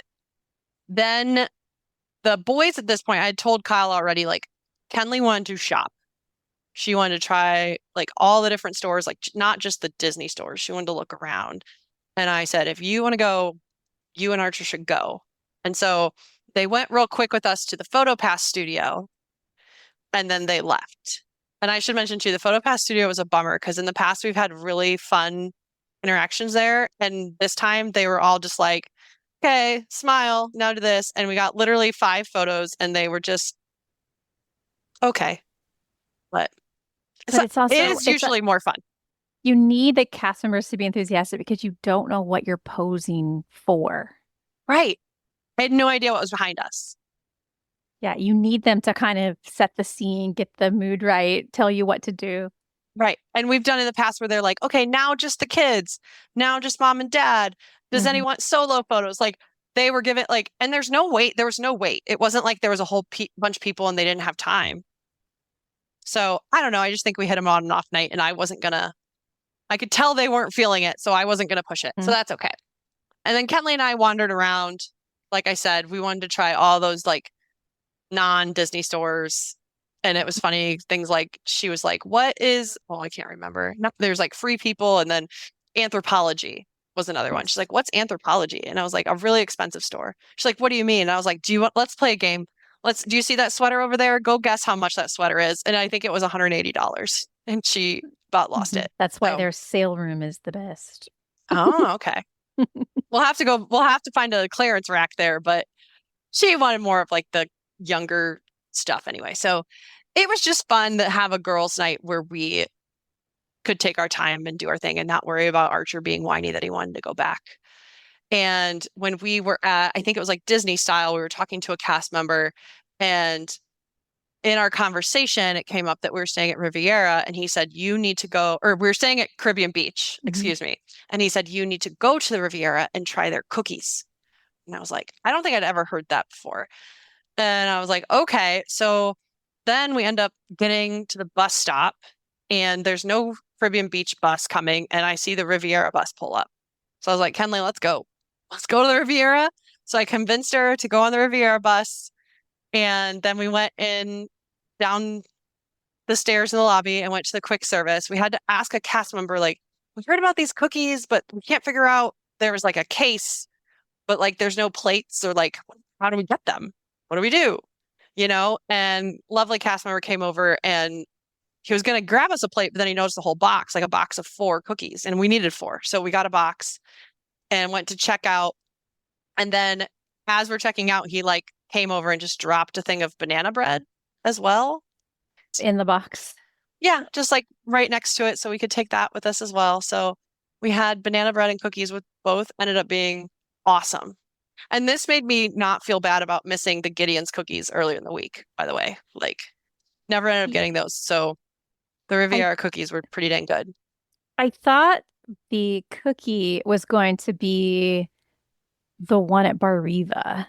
That's what I thought you were going to say. Maybe it's the same one at Bar Riva. It was called, I think it was just called like the Riviera cookie, but it was downstairs at that little quick service. Yeah. And Bar Riva was right next door. So maybe they do have the same one. And it had chocolate chips, but then like sea salt, maybe butterscotch or something. Yeah, it was just called the Riviera cookie. So did it live up to what you were told? I thought so. Okay.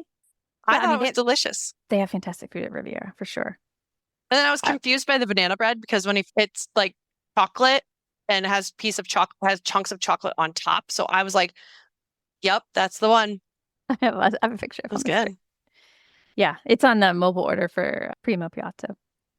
But the banana bread was all chocolate on top. And I was like, we got some sort of, like, I was texting my husband, we got some sort of free chocolate bread. And then when I ate it, I was like, this is banana bread. Oh, okay. And I don't know if you already said it because I was looking that up. Did you take the Skyliner back? Yes. Okay. So we went from the Skyliner station at Riviera over to the main one at Caribbean Beach and then walked over to our room. Yeah. That's fun. So that worked out. Fun girls' night. Yes.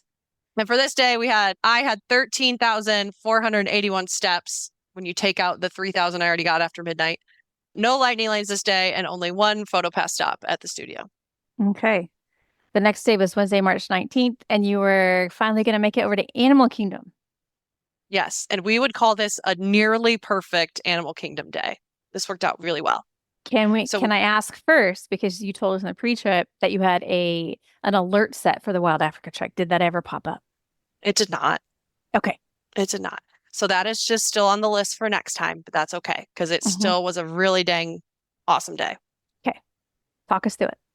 So we had a reservation at Boma at Animal Kingdom Lodge, and we got a regular lift from Caribbean Beach to Animal Kingdom Lodge around 9:30.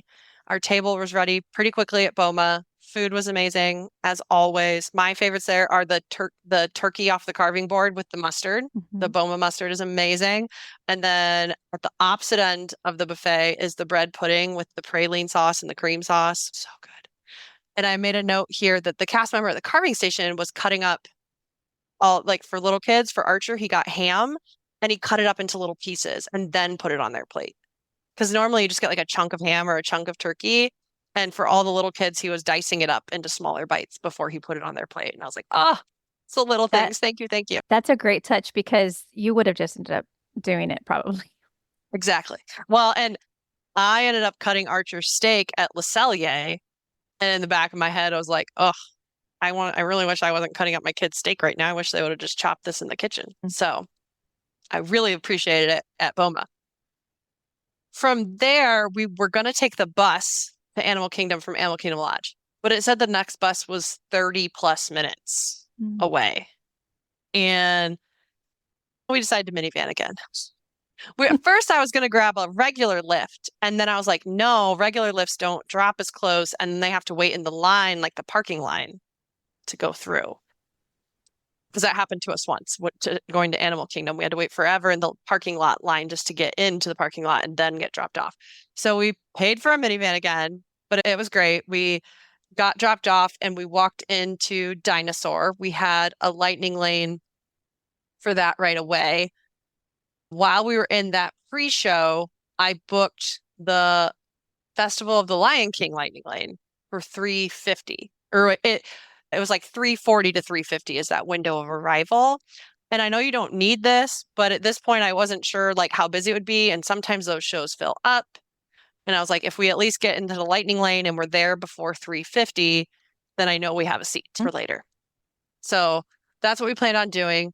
After Dinosaur, we went over to the Boneyard, and we had not been to the Boneyard since our first trip in 2015.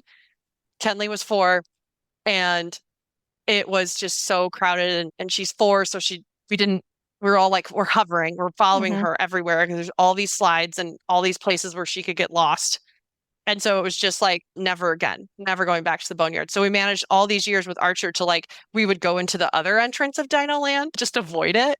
And he didn't even know it existed until earlier this year when he saw a YouTube video talking about how Disney is closing Dino Land. And he was like, what's this Boneyard? I've never seen this before. Why haven't you ever taken me? He's going to have trust issues the rest of his life now.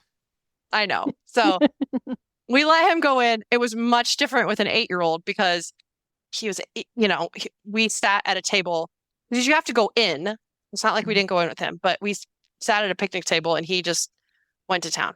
We went over to like the other side across the bridge and did the little dig site and same thing. We just kind of sat on a bench and he did his thing and he was happy. So got to do it. No big deal.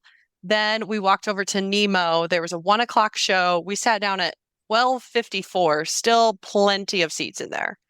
So that's an easy one to get into. It was very cute. We had also not seen this in several years. So that's why I made it a priority. I was like, we just have not seen it in a long time. We had not seen the updated version either. I liked it, but later on I realized while I still love Lion King better. Oh, that's why we had not seen it in a while. We had a lightning lane for Everest at 1:35 after this. There was a 55-minute standby wait, and they were putting more queue lines up as we're there. Like they're getting out the stakes and putting more ropes. So that was kind of crazy. But we did that and we were able to kind of take our time. Like we did a Wilderness Explorer badge or two because Archer had his book. We did a PhotoPass, actually a couple PhotoPasses. Then we went back to the Maharaja Jungle Trek. And I had warned Archer, he knew that Baby Boxo was back there because he had seen it online. But I said, I had heard from a few different people, like he's only out till like 2:00. And I didn't think we were going to make it in time. And I think it was almost 3. It was between 2 and 3. So I was like, buddy, I don't know if he's back here. And there's really not a line. because I know some people have like waited in line to see this tiger. There's no line. People are just walking through. So I figured the tiger's gone. No, he was up. He was up on the little platform. He Aw, didn't really move. We couldn't really see him well, but that was him. nice. So that made his day that we got to see the baby tiger. And we did another photo pass and some pin trading, and we wandered over to Safari. We had a lightning lane for 3 o'clock. So we figured we'd do the 3 o'clock lightning lane and then make it in time for Lion King. And I took note, this is where there's like a ton of people blocking the lightning lane because they were either waiting for their lightning lane time or they had to eat their food because cast members were not letting them into line with any food or drink. And I just noticed this a lot, not just at this attraction, but at others where people go up in a big group to the lightning lane and then one person has a problem and they all just stop and no one like, I'm like, just, and they're all blocking it and they're blocking like, usually more than one tap style, right? And they're blocking both of them or all of them. And you can't, it's like, could we, at one point I remember saying, are you guys using this one to tap in? And like, oh no, we have to wait. I was like, oh, could we tap? Do you mind? Oh yeah, sure. And then like they suddenly all moved. I totally just didn't realize it, but it was like, could you please just move to the side? That's all. Just lack of awareness. Yeah. So we walked on to the safari truck. I noted it was a 45-minute standby at that point. We had an okay safari. The animals were out, but our driver was very monotone and like almost too soothing with his voice, and I wanted to take a nap at that point. It's the middle of the afternoon. It's getting hot. When we got off, we tapped into Lion King around 3:40, and they were immediately sitting all the Lightning Lane folks, which was wonderful. So that meant we got to sit in the air conditioning for 20 whole minutes and just chill. And we had really good seats. And while we were waiting, I ordered Satuli Canteen, like started our mobile order for Satuli Canteen for dinner. And we also decided as a family, we probably like, do we want to hop somewhere else? Do we want to, what do you want to do? Go back to the room. Talked about going to see Phantasmic. So like I had Skipper looking for lightning lanes for Hollywood Studios, thinking we might go see Phantasmic. Ultimately, they decided we wanted to go back to the boardwalk later on. So, but in this time, it just allowed us to like all chill and like regroup and discuss what we want to do for the evening. So that was really nice. And then when we watched Festival of the Lion King, a few things here. We have not seen this since pre-pandemic. Archer was a baby. And The Lion King is his absolute favorite movie. He is obsessed. So I was very excited to see his reaction. And the show started, and you know how the cast members come out and they get volunteers to help you do the animal noises for each of your sections. Well, they walked up to the girls in front of us, and the little girls were too shy. They did not. He was trying to convince them to come out with them, and they did not want to go. So the cast member, I could see on his face, he's like panicking. And he's like, do any other kids want to help me with the show? And I like grabbed Archer's hand, and I was that mom. I was like, he does. What section were you in? Which animal? The lions. See, So he got to roar. I would be mortified if I was a kid in the giraffe section. Right. That one's hard. That one's hard. And I feel like it's purposely, it's sort of embarrassing. Right. To me, it would be. Yeah. But those little girls were very sweet when they did their giraffe bleat, like a little goat. But Archer, he didn't even know what he was getting into because he doesn't remember the show. Right. But he was just like, I was like, buddy, you want to go do this? Like I was hyping him up. And he like stood up literally just in time to hit the cue for the cast member to say, this is my friend Archer from Ohio, and he's going to give us a lion's roar. No wonder the cast members panicking. They had to hit their mark. Yeah. So I think like we were literally right behind them. So it was just grab the kid closest. But it just made my day and it made his day that like he got to go out and do that. And he gave like such a great little lion's roar. And so the rest of the time I am watching him watch the show, and then Kenley is in dance, and she had also not seen the show for a few years and forgot about the beautiful part with the birds and, going up in the air. And so I could see her face too, like, oh, that's so pretty, so lovely. So this is where I was crying. Like I said, I'm usually the emotional ones. I'm just crying through this show, watching my kids watch it. So that was really fun. After this, we went over to Pandora because like I said, we ordered Satuli Canteen and we had a Lightning Lane for Flight of Passage. And then at some point during the day, I also booked an Avi River journey. So we had Satuli Canteen, and this is where Animal Kingdom felt very empty. The park closed at 6. This was sometime around between 4:30 and 5. And they even had sections of Satuli Canteen roped off because no one was in there. The tables were empty. Very quiet. So that was very odd. That feels rare. Very rare. And this is where I wrote down next time Kenley and I are just going to share cheeseburger pods in a noodle bowl and swap because we should have done that, but we didn't. Like she ordered the pods, I ordered the bowl. And we ate most of it. So we got to the end and I said, do you want any of mine? And she realized it was delicious. I was like, and I should have had one of your pods. We could have swapped. So making note for the next time. This is when I had to stop and fix my contacts again. I at least brought like some drops with me into the park. But again, I felt bad because I was like, guys, I really can't see and I don't want to go on Flight of Passage. It's already kind of blurry with the 3D. I need to stop and go to the bathroom. But like the mirrors are not always over the sinks. It was by the entrance. So then I couldn't, like, everyone's coming in and out, and I didn't want to drop my contacts. So I had to go back out to my family and have them hold my stuff with a phone up to that was a hot mess. And then I had a bloody nose. So I just like, I felt, I don't know. It's those two things sound like dryness. Yeah. But the humidity of Florida usually yeah. That's interesting. This has never happened to me. So I don't know if it was extra dry in Florida that week and my body was just like freaking out about it or what. So we did end up on Flight of Passage, 5:15. That was great. Then we went over to Navi River Journey at 5:45. Like I said, park closed at 6. So we tapped in just in time. And again, I think the line for that it said like 45 minutes and it looked like 45 minutes. You know, like it was a long line. I was like, I would never do standby for that line, but glad we had Fast Pass. And then we kind of took our time getting out of the park at this point because we knew the shops were still open and the PhotoPass photographers were still out, thankfully. We wanted to get the Tiny World shot, which the one photographer had told us earlier in the day, it was kind of near the Tree of Life where Doug and Russell meet. But by the time we got over there, they were gone. So that one wasn't out, but the main PhotoPass in front of the Tree of Life were still there. And we ended up on the trails when we were trying to find that PhotoPass. We ended up on those trails where you get really close to the tree.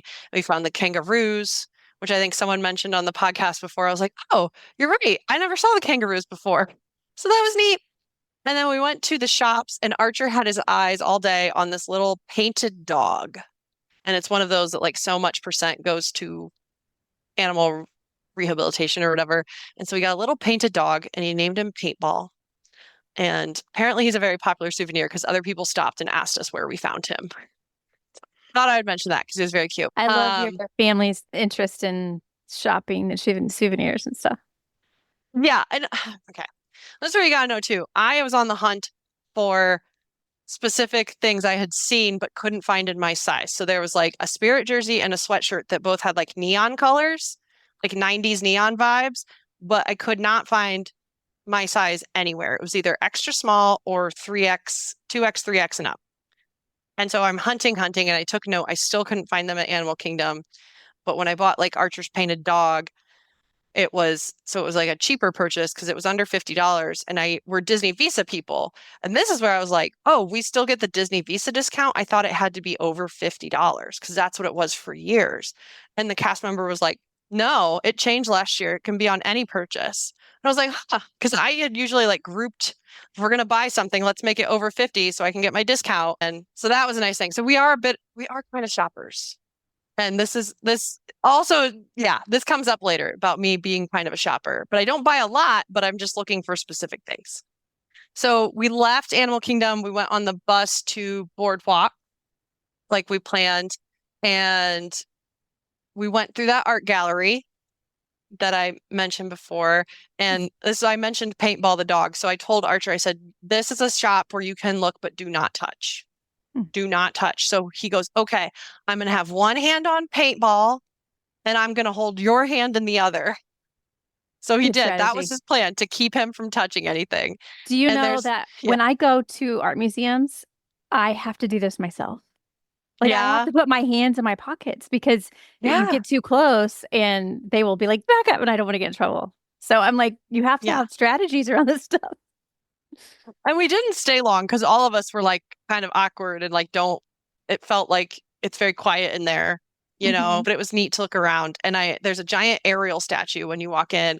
And I overheard the cast member telling someone that she can also be a water fountain if you have her set up at your house. Like she can be a lawn ornament and a water fountain. And I was like, that probably costs more than my whole house, but I want to meet the person beautiful. who buys it, though. I want to see Right? that.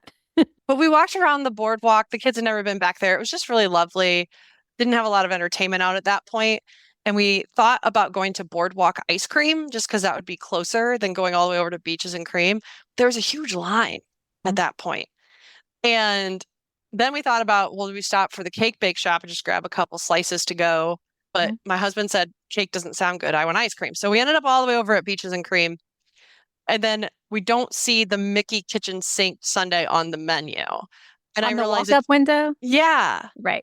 I don't know if they still would have made it, but it wasn't on the walk-up window menu. I did notice it's on the menu for the boardwalk ice cream, the one that had the really long line. So I don't know.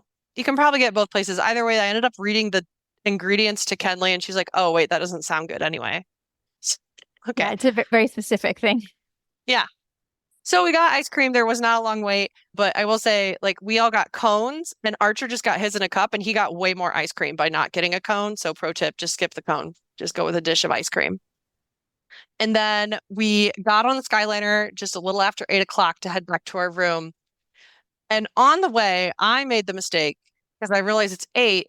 There's 2 showings of Fantasmic at 8:30 and 9:30. And even though they said they didn't want to see Fantasmic this night, I was like, you guys, do you just want to hop into Hollywood Studios anyway and see Fantasmic tonight? And then this started like an argument because like Archer said he wanted to, but then, or he didn't want to, and then everyone else wanted to, and then kids are bickering, and then I'm like, so I say this just to be real that we were having like a family moment, and this is like while we're rounding the bend at Riviera with the doors open. So if you were waiting for the Skyliner at the Riviera and got to hear our family bickering, I hope you enjoyed your entertainment because it was a moment. It was a family having a real moment at Disney World. So ultimately just decided not to go and go back to our room because I think we all were tired and cranky. But in general, a very good day. In general, a very good day. Like I said, it was a mistake to ruin the day by suggesting we continue on. We should have just ended the day.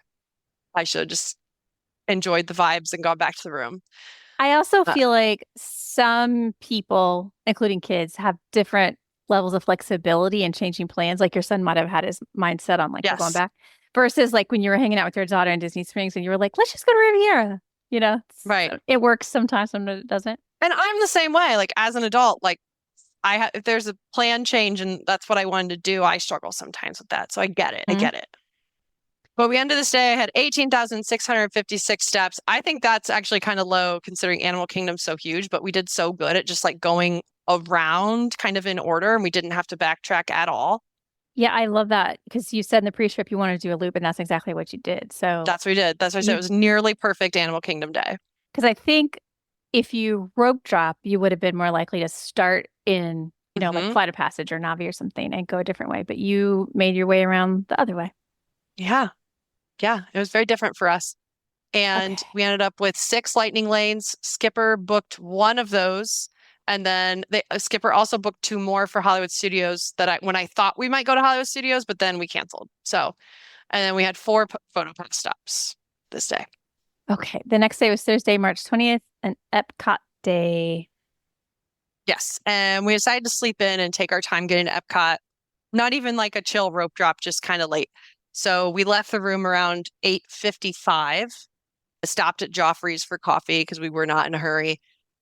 I like shaken Jamaican. Kyle and Kenley tried the toffee flight that you can only get right there at the Skyliner station, and they want people to know it's amazing, and they're obsessed with it. So noted. Archer also got a cookie there that was like a big chunky cookie that looked more like a Gideon's cookie. So I thought it was pretty close to a Gideon's cookie. If other people want to try it out, I thought it was pretty good, but maybe it was just nice and fresh in the morning. I don't know. This sounds like good content idea. Good alternative to Gideon's. There you go. Exactly. The Riviera cookie, the Freeze cookie. I don't know. I also noted here, because again, we used the Visa rewards card or the Visa card we use all of our Visa rewards. We save them up and use them to pay for food, like instead of doing a meal plan. And I've had a few times over the years where a food or like a restaurant or somewhere has a 10% Disney Visa discount, but they don't let me use the rewards card. They say, oh, you have to use the actual credit card to get the discount. But up to this point in the trip, I asked every time, I'm a Disney Visa. Can I get the discount and still use my rewards card, or do you want me to use the credit card? Every other cast member was like, oh, the rewards card is fine as long as it's your Visa card, like the rewards or the actual credit card.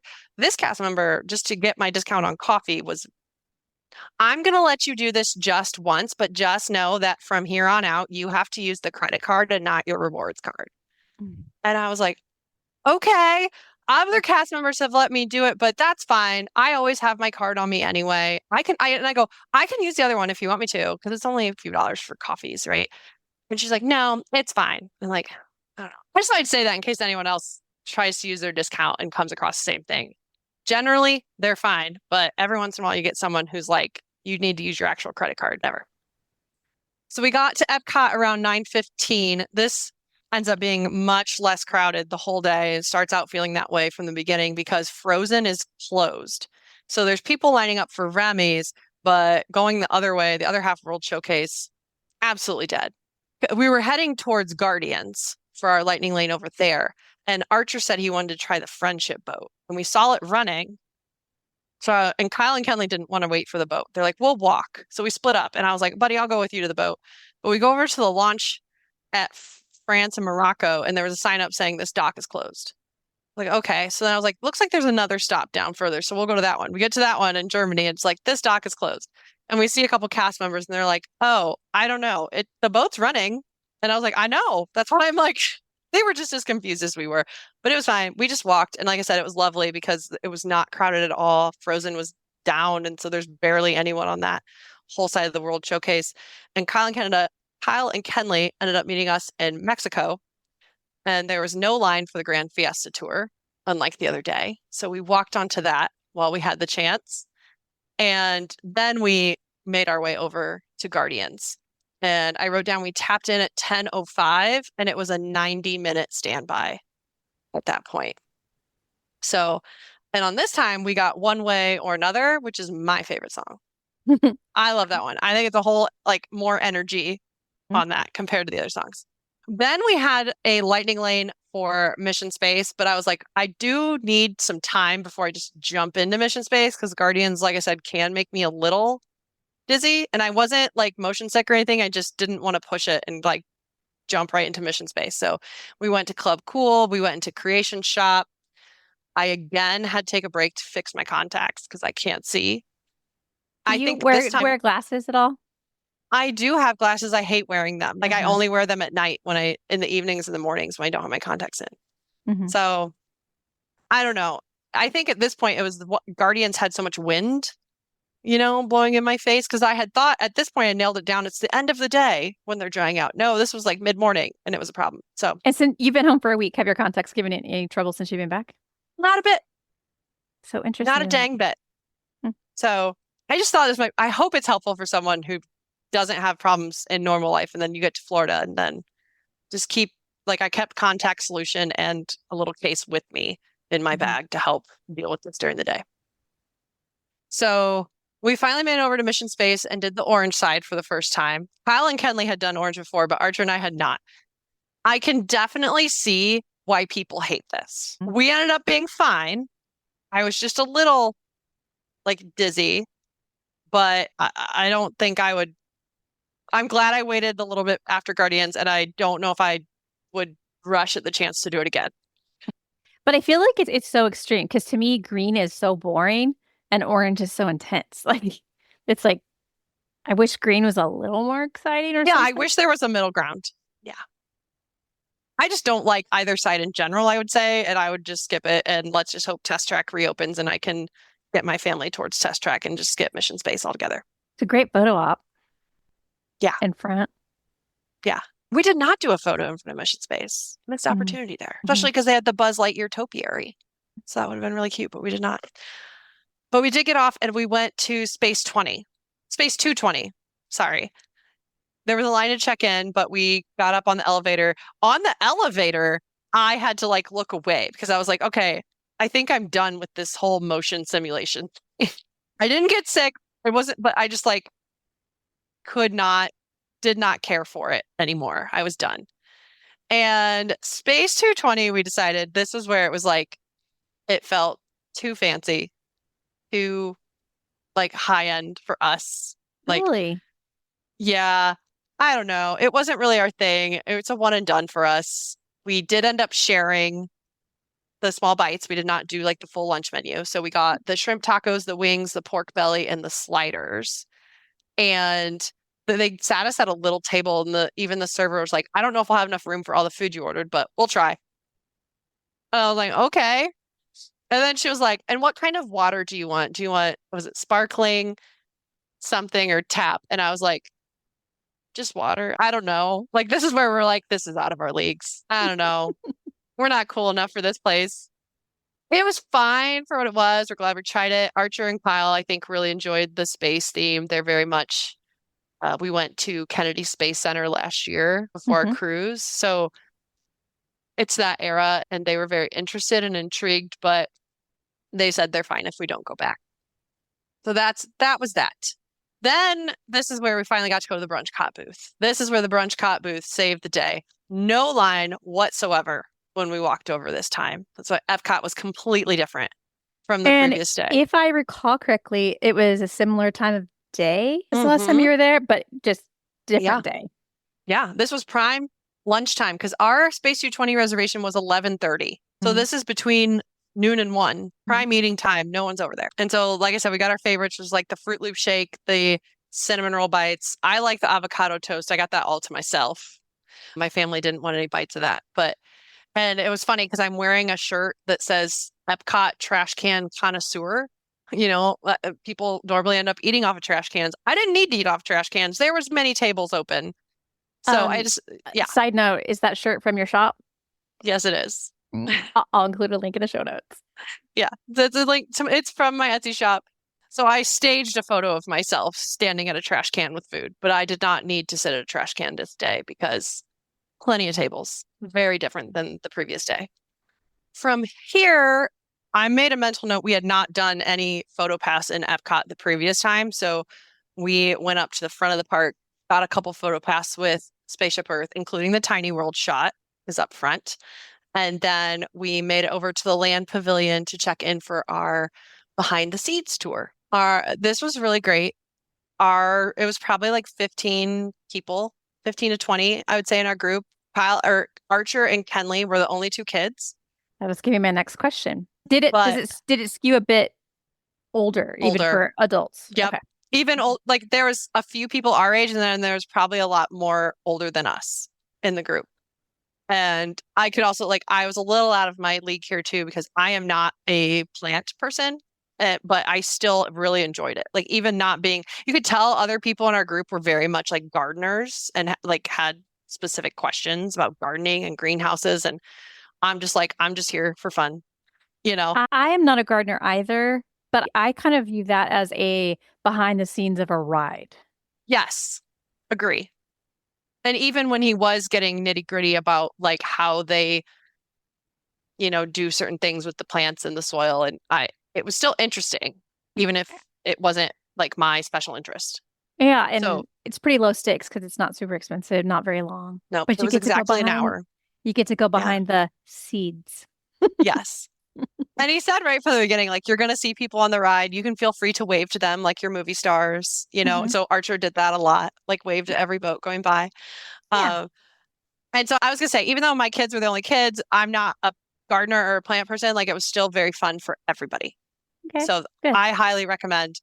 And it was exactly an hour, so not too long. And then we rode Living with the Land with the Lightning Lane afterwards to just kind of go through again what we had just seen. And so we were pointing out stuff we had saw and like remembered, and that was pretty cool. Then we left that. We walked through the Communicore Hall just because I wanted to see it. It was new. Like I said, we hadn't been there. It was a lot smaller than I thought it would be. That was cute. And then we went over to Mexico, and the goal was to finally get my avocado margarita. Uh-huh. And this is where it got a bit chaotic. And I feel like me and the Mexico pavilion just don't always vibe because, like I said, our very first trip, I didn't know you could go inside. I just keep getting confused. So I told Archer, we're going to go to this into this place. I'm going to get a margarita. Maybe you could just get chips and queso if you want.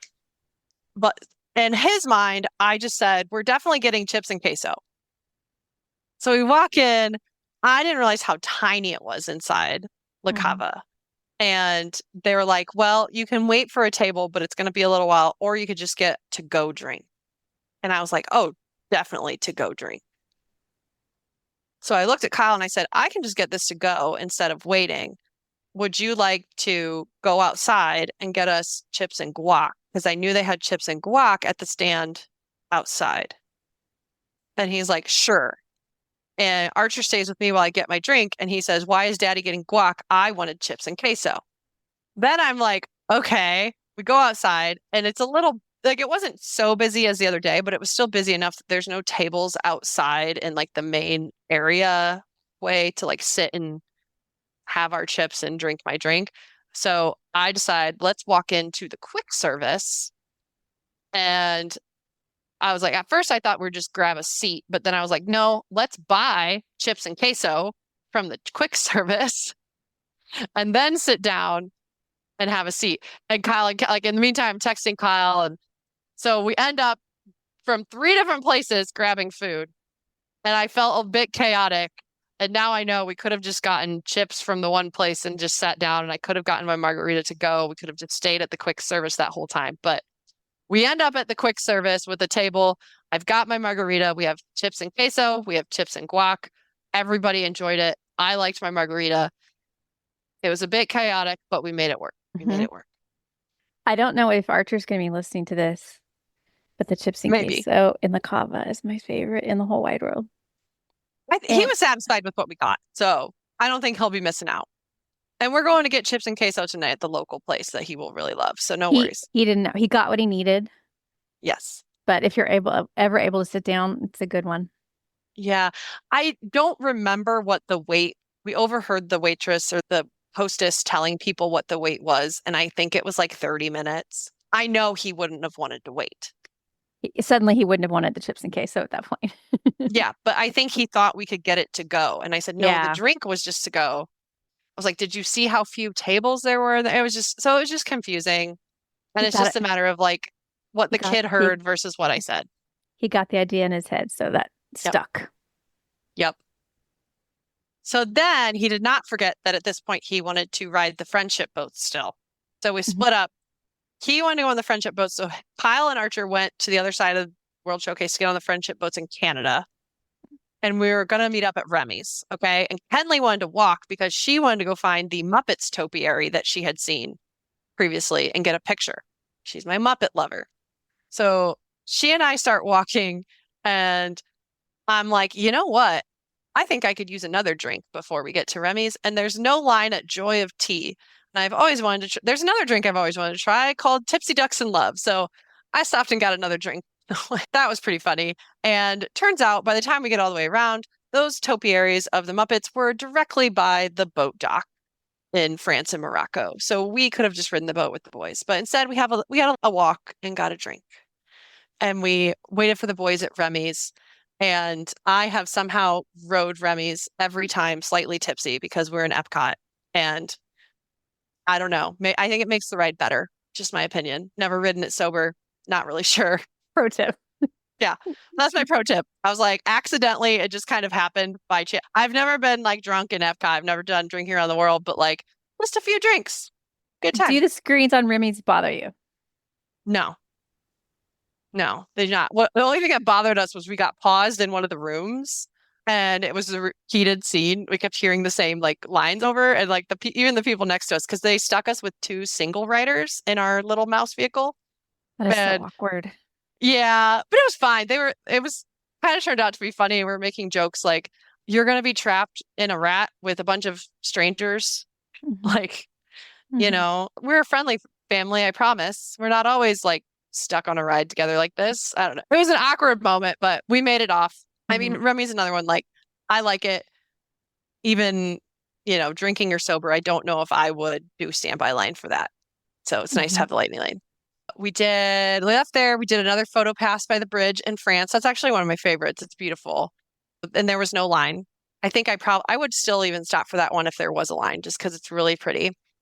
And we headed out. And at this point, I don't think I've said it, but at this point, we knew we were going to go over to Hollywood Studios to see Fantasmic.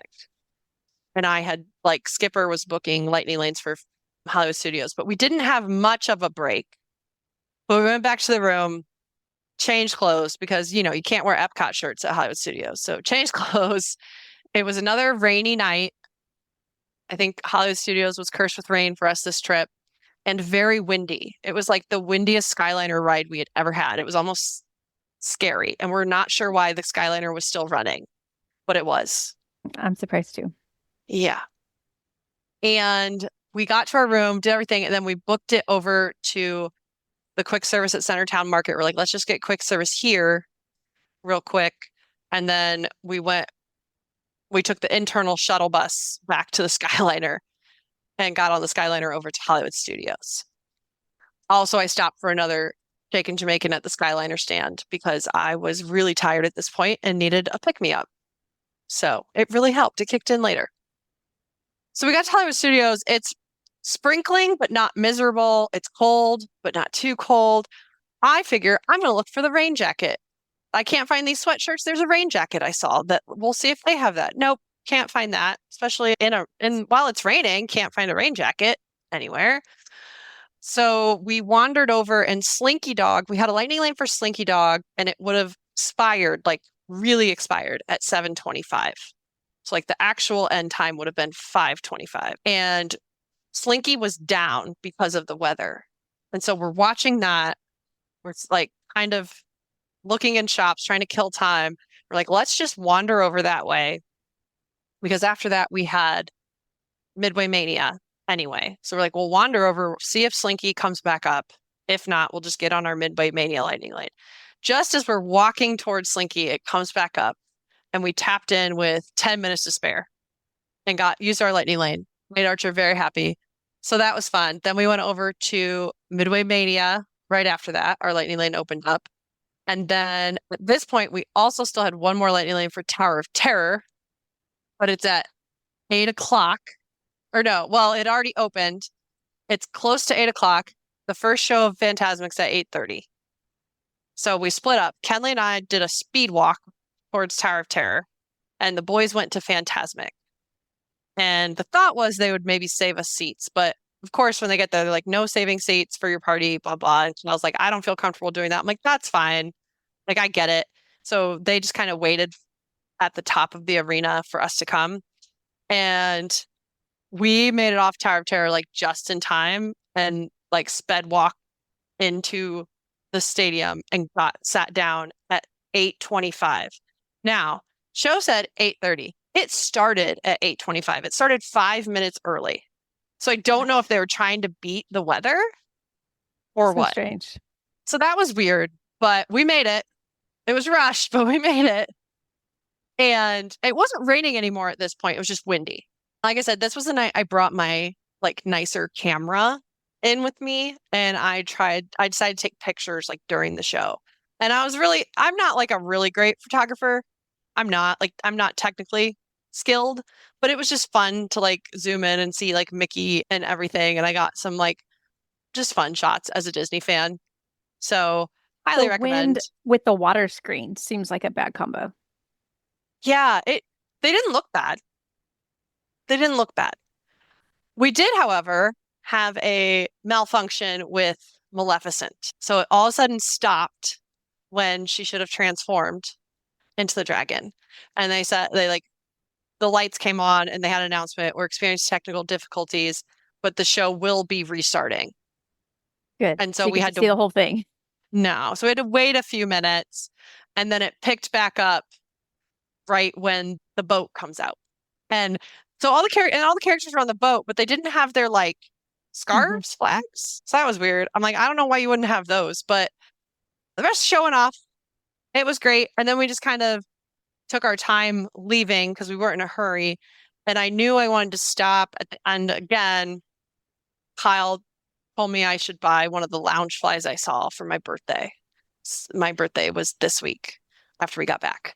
So Happy I birthday. ended up buying the bag and the matching wallet. He threw that in there for me.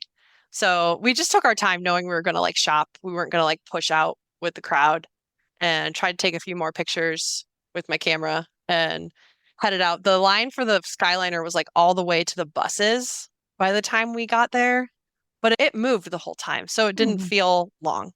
So it's not like you're waiting for a bus and just standing there. So that was good. Got back to our room by 10. I had 24,492 steps this day. It's a long one. 7 lightning lanes. Skipper booked 3 of them. And we had 3 PhotoPass stops. Good. And you had one more day that was a flex day, Friday, March 21st. Yep. We debated on what to do this. Like, we talked about different ideas for this day the whole week, and ultimately decided we were just going to go to Magic Kingdom for the afternoon because we knew we had to stay for the fireworks dessert party. So we're like, let's just go in the afternoon so we're not getting up early in the morning. Right. And that way we have the energy to make it through to the evening. And we already had really good lightning lanes. We had already done, they said the one they might have gone back to was Hollywood Studios, but because we went that night before and got those lightning lanes, that they felt like we were good with Hollywood Studios. We didn't need to go back. So that's what we ended up doing. We slept in, packed a little bit, got to Magic Kingdom. I said we left our room at 11:15, took a bus to Magic Kingdom, and we went straight to Casey's Corner for lunch. I normally don't like it, but for some reason the corn dog nuggets were really good this day. So that was good. It was also, again, a very chilly day. We all had sweatshirts on. It was fine if you were standing in the sun. And again, it's not like Ohio chilly. It's Florida chilly. So it's still perfectly fine. I'm not complaining that it was chilly. It's just different than when you normally go down and you're dealing with sweating all day and you need those battery-powered fans to keep you cool. You know, definitely didn't take the fans with us this day. They were not necessary. So it's important to note that because we had a Tiana's lightning lane at 12:25. This time, we took our sweatshirts off and put them in a shopping bag. Okay. However, it would have been even smarter. There's people in front of us that had disposable ponchos. I mean, we had regular ponchos, but they were the kind that you like dry out and pack back up, right? You keep them, like thick ones. And I didn't want to buy like the thick Disney ones for one use. So disposable ponchos would be the way to go for Tiana's if you're worried about getting wet and then not having to carry around a poncho the rest of the day. That would have been smart. So we tapped into Tiana's at 12:25. The kids got in the front row too. I should note they were very wet. I was going to say, were you setting them up for that, or did they volunteer? They volunteered. They knew what they were getting into. And then what they did, like we got off, we went to the bathroom at the end of Tiana's and like took off, they had sweatshirts. So they took off they had dry sweatshirts. So what they ended up doing was just taking off their t-shirts that were wet and they put on their dry sweatshirts. And then we thought, we'll just go dry off their t-shirts with a hand dryer somewhere. Well, turns out there are like no hand dryers in the Magic Kingdom that we could find until later. If you want to know, Google is handy. They are at Pinocchio's Village House bathrooms, which, like I said earlier, are fantastic. So that is so random. Yeah. But it's just that one. Maybe it's newer, so they installed them. I don't know. So that's if you need hand dryers to dry out your clothes, you got to go all the way over to Pinocchio's. You would think they would have those by Tiana's, but they don't. So after that ride, we had Lightning Lane for Pirates at 1:00. Standby Skipper at this point had gotten us like a Buzz Lightning Lane for later, Winnie the Pooh for 2:20. We hadn't done that one yet. And after we found hand dryers, we rode the Liberty Bell. And this was our first and probably last time riding. It was lovely. We went on the bottom floor and it was like empty down there. We could kind of go to both sides and see what was on either side of the riverbank. I'm not going to say I'm sad that it's going though. Like it's nice, but I can see why it's not staying. How's that? It doesn't draw a ton of people in for sure. No. Then we rode Haunted Mansion that was our third pre-book Lightning Lane, walked through Liberty Square, and I wanted to go into the Christmas shop. I found an ornament of Powerline that I wanted. And then I took a mental note to go back and get that later, though, because I didn't want to break it. So I did go back and get that one later. We kind of took, then we had a lightning lane for Winnie the Pooh, but at this point, I'm being strategic. I was like, let's go, like, instead of fighting our way through Fantasyland, like past Small World and stuff, like, let's just go behind the castle. And then we made it over to Winnie the Pooh that way. And it was a 65-minute standby wait for Winnie the Pooh outside of the queue with cast member holding it. This is the end of the line. And we're all like, I would never wait for. We barely cared about getting the lightning lane for this ride, but we did. Yeah, it's So there so was that. wild. While we were on that, we got a Dumbo. Standby Skipper snagged us a Dumbo for 305. We had just not done this one. It's just fun with the kids. They rode in their own Dumbo and we rode in another one. You should also know, Kyle and I discovered on this trip, we could finally ride together because previous trips, Archer, he was 6 the last time we went. And so you have to be at least 7 to ride the ride, like not next to your parent. So he could ride with Kenley on things. And it became a thing where he always wanted to ride with one of us. And we're like, if it's not a roller coaster, you can ride with your sister. You can ride with your sister on Dumbo. This is not scary. So but it's just nice as parents, as adults, to like be able to sit next to each other and enjoy. And then we could watch them enjoy the work. That was cool. Went from Dumbo on the path towards Tomorrowland and Tron, like behind, because Kenley at this point said, could we get coffee? Like she needed something with caffeine. She's not normally like a big coffee Starbucks person, but like she said, I'm tired. And I was like, you know what? That sounds great. So we went to that Joffrey stand in Tomorrowland. That ended up being like our longest line of the day. It was like a 30-minute wait, but we all kind of needed it. They got whatever specialty Mission to S'mores coffee. But again, they said the toffee flight at Skyliner stand is way better. So noted for that. Archer didn't want coffee or cookies, so Kyle took him. While we were ordering coffee, he went to go find a snack. He found a Mickey pretzel over at the lunching pad. And I'm so proud of him because he noticed there's a line for everyone to order, but then he sees a mobile order pickup window and no one's over there. So he pulled out his app and he mobile ordered a Mickey pretzel like super fast. And I was like, I'm so proud. You knew how to mobile order without me. So he did that. And then we had to make it all the way. We had another lightning lane for Small World because Kenley can't leave Magic Kingdom without doing Small World. So we had to make it all the way from Tomorrowland back to Small World through the crowd of Fantasyland. And this is where Kyle was like, let me go up front. I will be the people plow. No, he's not like pushing anyone over, but I just think it does help when you have a tall, large person at the front of your group. Kind of people get out of the way for that. Yeah. People aren't standing in his way. It is different. So that was helpful. We did not get our own boat. We had all 4 of us in a row on this one, and it was tight. It was not as fun as the other rides we had done before. We had a little bit of time to kill, so we did Phil Our Magic, which we hadn't seen in several years. Again, Archer, I don't know if Archer had ever done this one or if he was just little, but he loves Lion King. There's a whole Lion King section. Kyle loves Coco, and I forgot that they added the Coco stuff and we had not seen it. So that was a joy. That was really lovely. And then we ended up at Pinocchio's Village House for dinner, which Kyle had wanted to do at some point in the trip anyway. And as we're walking in, Kenley and I see there's a window table open. Like, didn't have to wait anything. It was just right there for us. And I love that we got the window table by Small World. Archer thought it was his personal mission to wave at each and every boat that went by on Small World. Like to the point where he was eating like chicken tender in one hand, waving with the other hand, and would like be taking bites. And then like 2 boats would launch, he'd have a minute, he'd eat a few bites, and then he'd turn for the next 2 boats and he'd be waving at them. So I have lots of good videos from that.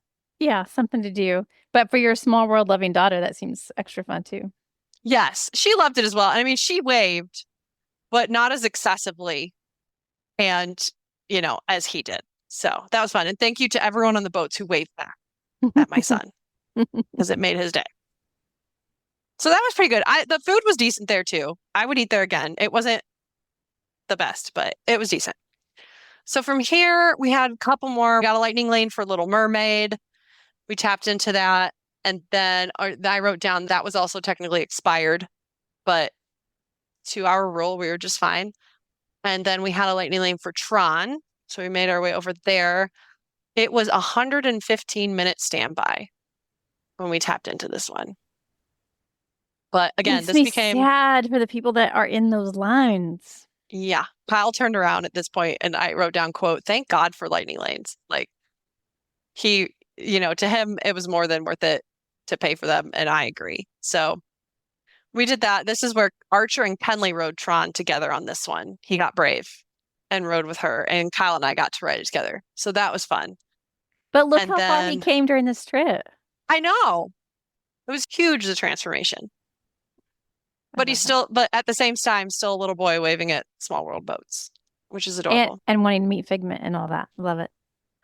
We had one more lightning lane for Buzz at 6:55. Kyle and I both got Galactic Hero because the ride kept getting stopped. And Archer was actually really mad. He was sitting next to me and it was like turned just enough that I could hit the volcano, but he could not. And so he started like turning the cart so that I couldn't get as many points as I was racking up.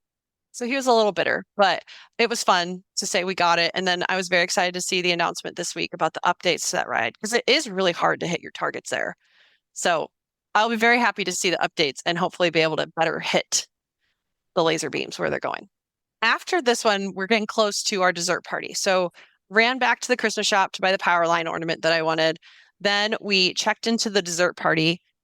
Like you said, Disney tells you to check in like an hour early, like 7:30, but it was like 7:15 and there was already I saw there was already people in the garden and there's already people checking in. So I was like, let's just go over because we had wanted to go shopping. I wanted to go look in the Emporium still at this point to double check for all the sweatshirts that I was looking for. Right. So I was like, let's all go get our wristbands and then you and the kids go get seats and then I will just go through the Emporium, get what I want and come back. And he was a little nervous. He's like, well, where do you want me to sit? And I was like, just somewhere up front so we don't have people in front of us and, just do your best. And they told us not to sit along the sidewalk because they wanted that clear for like wheelchairs or strollers. But he was like right behind the sidewalk and as far to the left as he could get. There was another family right next to us on the far left. And that mom was really smart. She brought a blanket and laid down and had her baby laying on the blanket to save for her whole party. Very smart.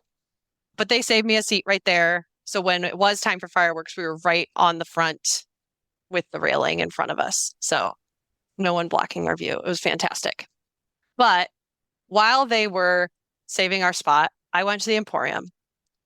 I still could not find those neon sweatshirts I was looking for in my size, or I don't think I even found those at all in the Emporium, let alone in my size. Couldn't find that rain jacket I thought I wanted. And then I had like in my mind, okay, there's a backup, like just a plain Mickey gray sweatshirt that I will get if I can't find anything. Even my backup sweatshirt did not have my size. So I'm pouting at this point. I'm like, I have been holding off all week trying to find like something and I can't find it. Well, I thought, you know what I've always wanted? I've always wanted the monorail playset. So I can't find these sweatshirts. And at some point in my look, I thought in my head, if I don't find these sweatshirts, I'm going to go buy the monorail. And Kyle and we have joked about it a lot and we have talked about it every Christmas it comes around. And I see other people putting the monorail around their Christmas tree. And I tell him we need to get one next time. And so I was like, you know what? I'm going to do it. And he's going to be shocked. Like he is not going to see this coming. So, and yes, I walked back with that big old monorail and they didn't have a bag big enough for it. So I'm just carrying it with the handle on the box. And suddenly your post in the patron Facebook group makes sense now. Yeah. And it's important to note for podcast listeners, I was completely sober at this point when I bought the monorail. Foreshadowing, but completely sober when I made the decision to buy this monorail. I definitely thought it was likely the reverse order. No. Like, got a little tipsy, bought a monorail. Nope. I think that based on what I had posted it the other night, that would be a good assumption. But I was sober when I bought the monorail. It was just, I was frustrated and I wanted to buy something. And I had always wanted one. And I will say, Kyle like laughed about it at first. He was like, how are we getting this thing home? But it all worked out. We got it home just fine. It fit in a checked bag.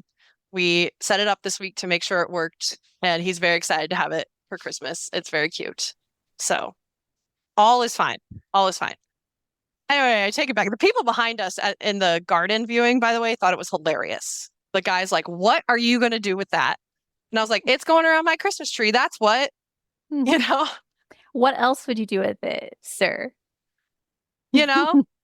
I was like, or I can just play with it. It's mine. I can do whatever I want with it. That's right.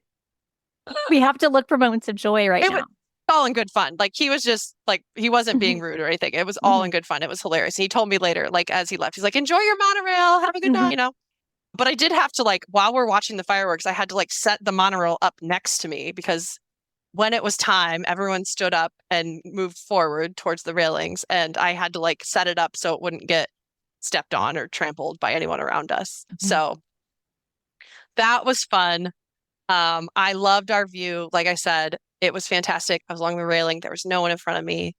Not even like there was a small light pole, but like this was probably the best view I've ever had of Happily Ever After. And it was worth it for that. I could see more projection details than I had ever seen previously. And I cried my whole way through it. It's my favorite. It was beautiful. And Tink's right there. Tink, when Tink flew, I lost it. And again, so fun watching Archer's reactions to things because he didn't remember. He didn't remember that Tink flew. And just, oh my God. And at the end of the show, I'm crying, he's crying. Like we had a moment together. I was like, he's like, "It's so pretty. I'm so happy." I was like, "Me too, buddy." Oh, Me too. What a nice way to end your trip too. Yeah. So that was really great. But it's not over. It's not over. So from here, we had the post party for the desserts. And they waited for a little bit. They had a cast member in the garden, like holding a sign saying post party with one of those flashy light things. And they waited like 5-10 minutes and then walked us over to the Tomorrowland Terrace. And everyone had to check in again when you go up. And then they take you to a table for your party. So they did that. And I would say I felt like they had a larger selection of different desserts. And so I was real excited at first, but got a good thing. But then everything just was so sugary. And I have never understood when people say something is sickly sweet, but this was sickly sweet, like too much sugar. I was just kind of done. I was over it. And I was like, you know what? I'm not going to eat my money's worth. I'm going to drink my money's worth. Double fish as you go up to get your next drink. Yeah, literally. I walked up to the bar again and I was like, "Can I take 2 of these? Like the wine glasses?" Because I decided to go get dry wine and some cheese and crackers because that was the only savory option they had was cheese and crackers. I was like, "I can't do sweet anymore. Let's go do something." And when I walked to get the wine, I was like, "Can I take 2 of these?" And the cast member was like, "Sure." And I go, "And are you going to judge me when I turn around?" And she's like, "No." So yeah, I don't think I actually drank a lot of alcohol. It was because it was all like small pours, right? Like it wasn't huge servings, but it was just a lot in a small amount of time. And haven't drank a lot. Like in the past year, I really cut out a lot of alcohol at home, so I don't have a very good tolerance. And then, I'm happy. I just watched the fireworks. I'm in a good mood. So yeah, I was not planning to leave the Magic Kingdom a little tipsy, but I did. And I had the happiest walk down Main Street I've ever had. And I can tell you how the next part went. And I quote, "I'm currently in a minivan heading back to CRB, not CBR, after our final night at Magic Kingdom. Didn't care for the desserts at the dessert party, so I decided to get my money's worth in drinks. Also, I bought a monorail. Cheers." Posted in the Patreon group. Yeah. I was like, can't wait to shop her. Yeah. I would say so we left the dessert party. Between that and the minivan, I felt like a whole lot happened too. Like we stopped because I wanted photos. We never got our like nighttime castle photos the other night. So we stopped for photos in front of the castle. That cast member was great. And then there was one like along Main Street by Casey's. There was a cast member there. Her name was Jessica. She was hilarious at this point because I'm really chatty. And I was like, she's like, "How are you guys?" And I'm like, "Great. I just came from the dessert party." I bought a monorail. Look at this. And I'm like, that's awesome. And my husband's rolling his eyes, but she's like, you know what? We should take pictures with your monorail. And I was like, I was just gonna yes, ask if you did, and that's so funny. yes. She made my night. So she's like, let's do family photos first. So we did like, your normal PhotoPass photos. And she's like, all right, grab the monorail. So we have one, like first it was like just me, like holding it very proudly out in front of myself with squinty eyes. And then I'm holding it up over my head and my family's off to the side just looking at me. Like she told them to go over and just like, okay, you guys go over there and just look at her like she's crazy. And people on Main Street are passing us this whole time, you know? So I'm sure they thought I was nuts as well. No, I just love that it's a place you can be silly like that. Yeah. And I made sure I had to take a picture of her badge because I go, can I take a picture of your badge? Because I'm not going to remember your name. But I want to give you a compliment. But I wanted to give her a cast compliment, and I did. And I did. I had also taken a picture of another PhotoPass photographer's badge. It was very blurry. All I could make out was Charlie. But so I did the compliment with like the bare minimum, trying to give Charlie a compliment as well for us. But my photo skills on my iPhone were not that great at that point. And I should add, so I'm leaving Magic Kingdom a little tipsy. It's late, and my contacts are doing the blurry thing again. So I am not seeing very well. I guess you have to take them out and just be artistine. It just made it real interesting. We got to the end of Main Street. We took photos with Roy and Minnie. And then I had another moment where I just like was taking selfies with the castle and crying. And then Archer came over and he cried more with me. Kenley's like rolling her eyes because she knows she's sad about leaving, but also mom's had some drinks. She also at one point I like took a video saying, I'm leaving the Magic Kingdom. I'm slightly intoxicated, and you hear in the background go, slightly. I can't wait. That bad. I can't wait to hear how you ended up in a minivan again. Okay, this was just circumstantial. I think whether or not I had been drinking, we'd end up in a minivan. So we walked to the bus stop. On the way, I was checking the minivans, but they all said they were like 25 or 30 minutes away just to come pick you up, right? And I was telling Kyle this, and he's like, not worth it. Let's just go ride the bus. So we get out to the bus stop for Caribbean Beach, and there was one loading as we were there, like loaded right after we walked up. And there was 2 scooters loaded onto that one, and then they let everyone else on. It filled up. There was still a line of people ahead of us. So we did not make it on the first bus. And we probably would have made it on the second bus, but there was also 2 more scooters waiting to load. So it just, those take time to get on the bus. And so I was still looking up minivans, and then Archer goes, I have to go to the bathroom. And Kyle looks at me and he's like, how long was the minivan again? And it was 20 minutes away, I think at this point, 20 or 22. And he's like, okay, book it. I'm going to take Archer to the bathroom. That gives us time. And then walk up to the minivan spot and we'll meet you there. So we do that. Boys there's like a bathroom. If you don't know, it's by the bus stop on like the far side by itself. And then we walked up to the minivan spot, which is right up close to the Magic Kingdom. And there's still like 15 minutes. And I'm sitting there and I go, I think I have to go to the bathroom. So I was like, Kenley, are you okay waiting here by yourself while I go to the bathroom? And I decided at this point I would go to the ones up by guest relations there. And I see Kyle and Archer coming back at the same time. I said, I'm going to the bathroom. I'll be right back. And he's like, okay. He's kind of thinking, I know he's thinking to himself, I hope she gets back to this minivan. I'm leaving without her if she doesn't. He didn't care. And I had to walk through security to get through these bathrooms.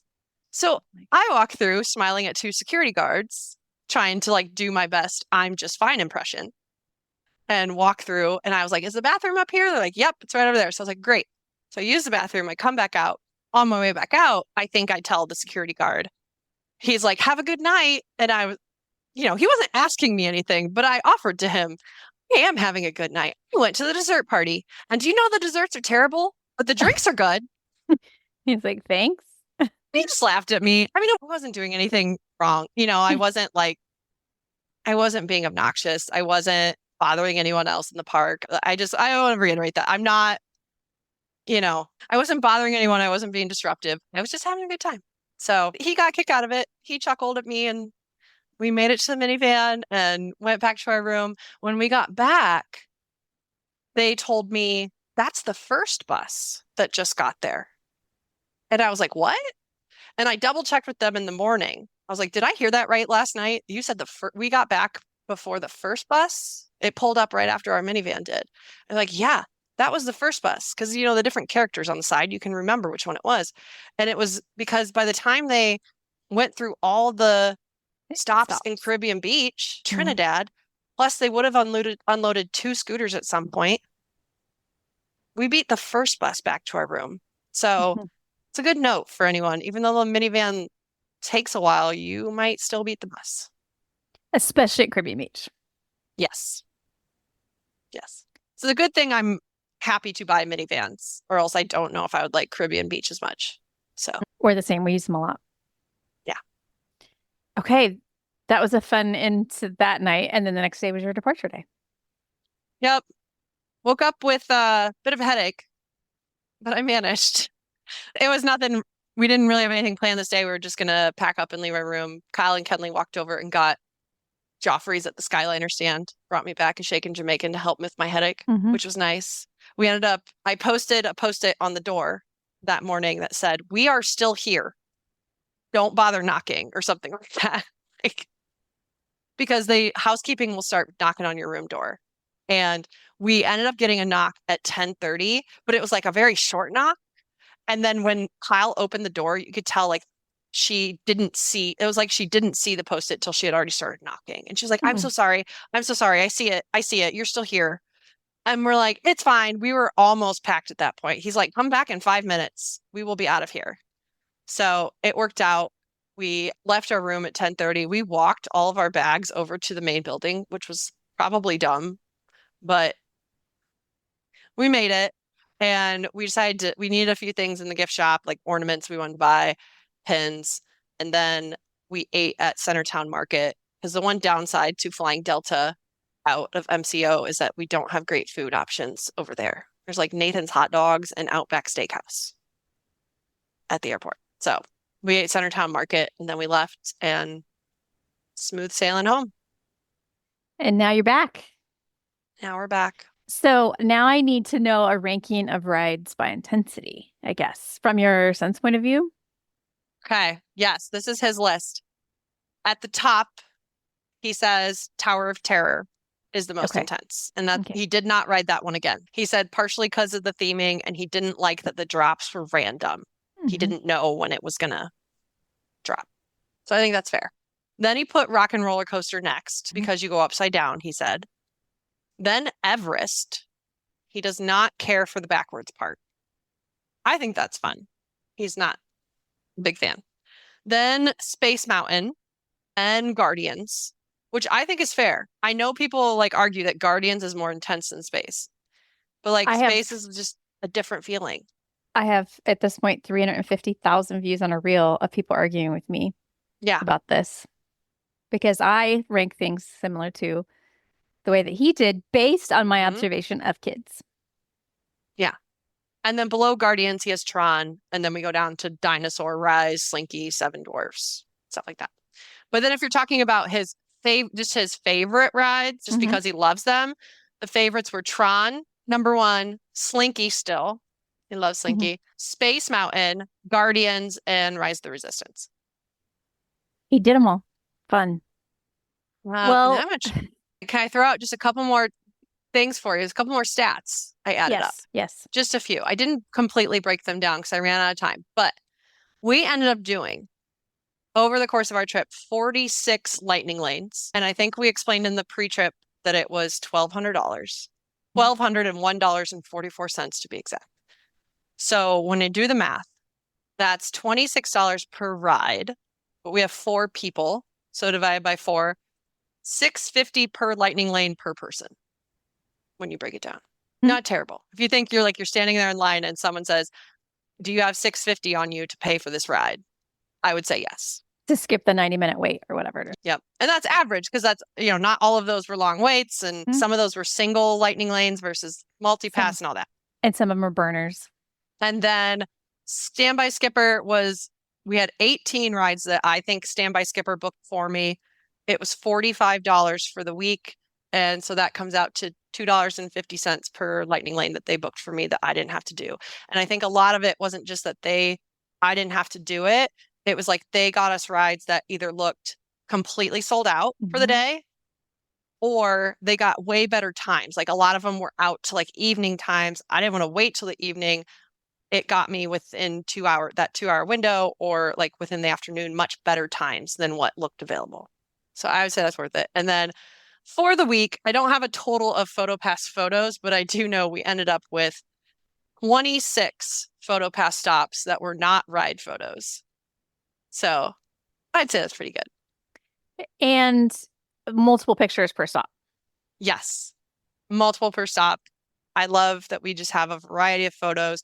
They're not all keepers. I would say, like, if you're going to get Memory Maker, not everyone's a keeper, but that is why you want to stop at more PhotoPass stops so that you have more options to choose from, more fun things. I would say too, like, do the things when the PhotoPass tell you to act scared or pretend you're doing this and you don't always know what's going on because sometimes it's a magic shot, whatever. Just do what they say, get into it. Like, just enjoy it, have fun, because they come out to be some of the best ones.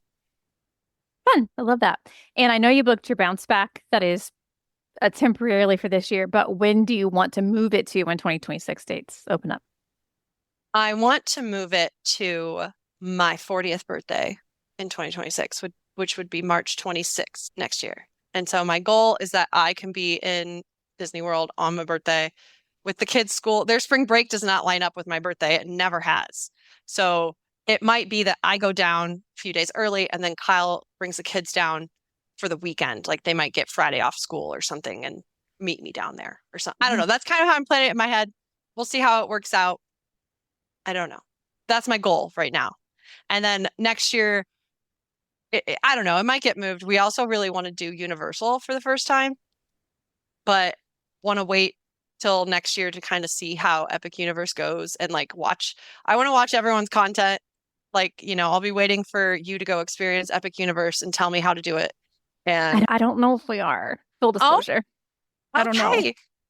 Well, we're very Disney people, and I don't want to pretend otherwise. Right. No, that's fine. You do have some content on like Universal for Disney people, which I will be using and relying on. But I think that'll give me time to figure out how things shake out with the new park and what we should do there. So, yes, that'll give you like 9 months of research or whatever. Yeah. So, okay. Well, this has been delightful. I'm glad that your trip was the one of the best ones you've ever taken, and that your kids are in a new era. Yeah. And I hope you get to take your trip next year for your birthday. Yes. Thank you so much. I hope so too. And I hope you enjoyed my conversations with Tami. She was a delight and a great way to spend a Saturday afternoon recording that post-trip recapping her Disney World vacation. As mentioned in our chats, there will be a link to her Etsy shop. I will also link to Standby Skipper if you are interested in trying that out, as well as anything else that I think of between now and the time I hit publish on this episode. But you'll find that in the show notes. That'll wrap up this episode. For more information, please do check the show notes in your podcast app or head to the website, wdwprepschool.com. Click on podcast at the top, scroll down to episode 455. Until next time, I will see you on the site.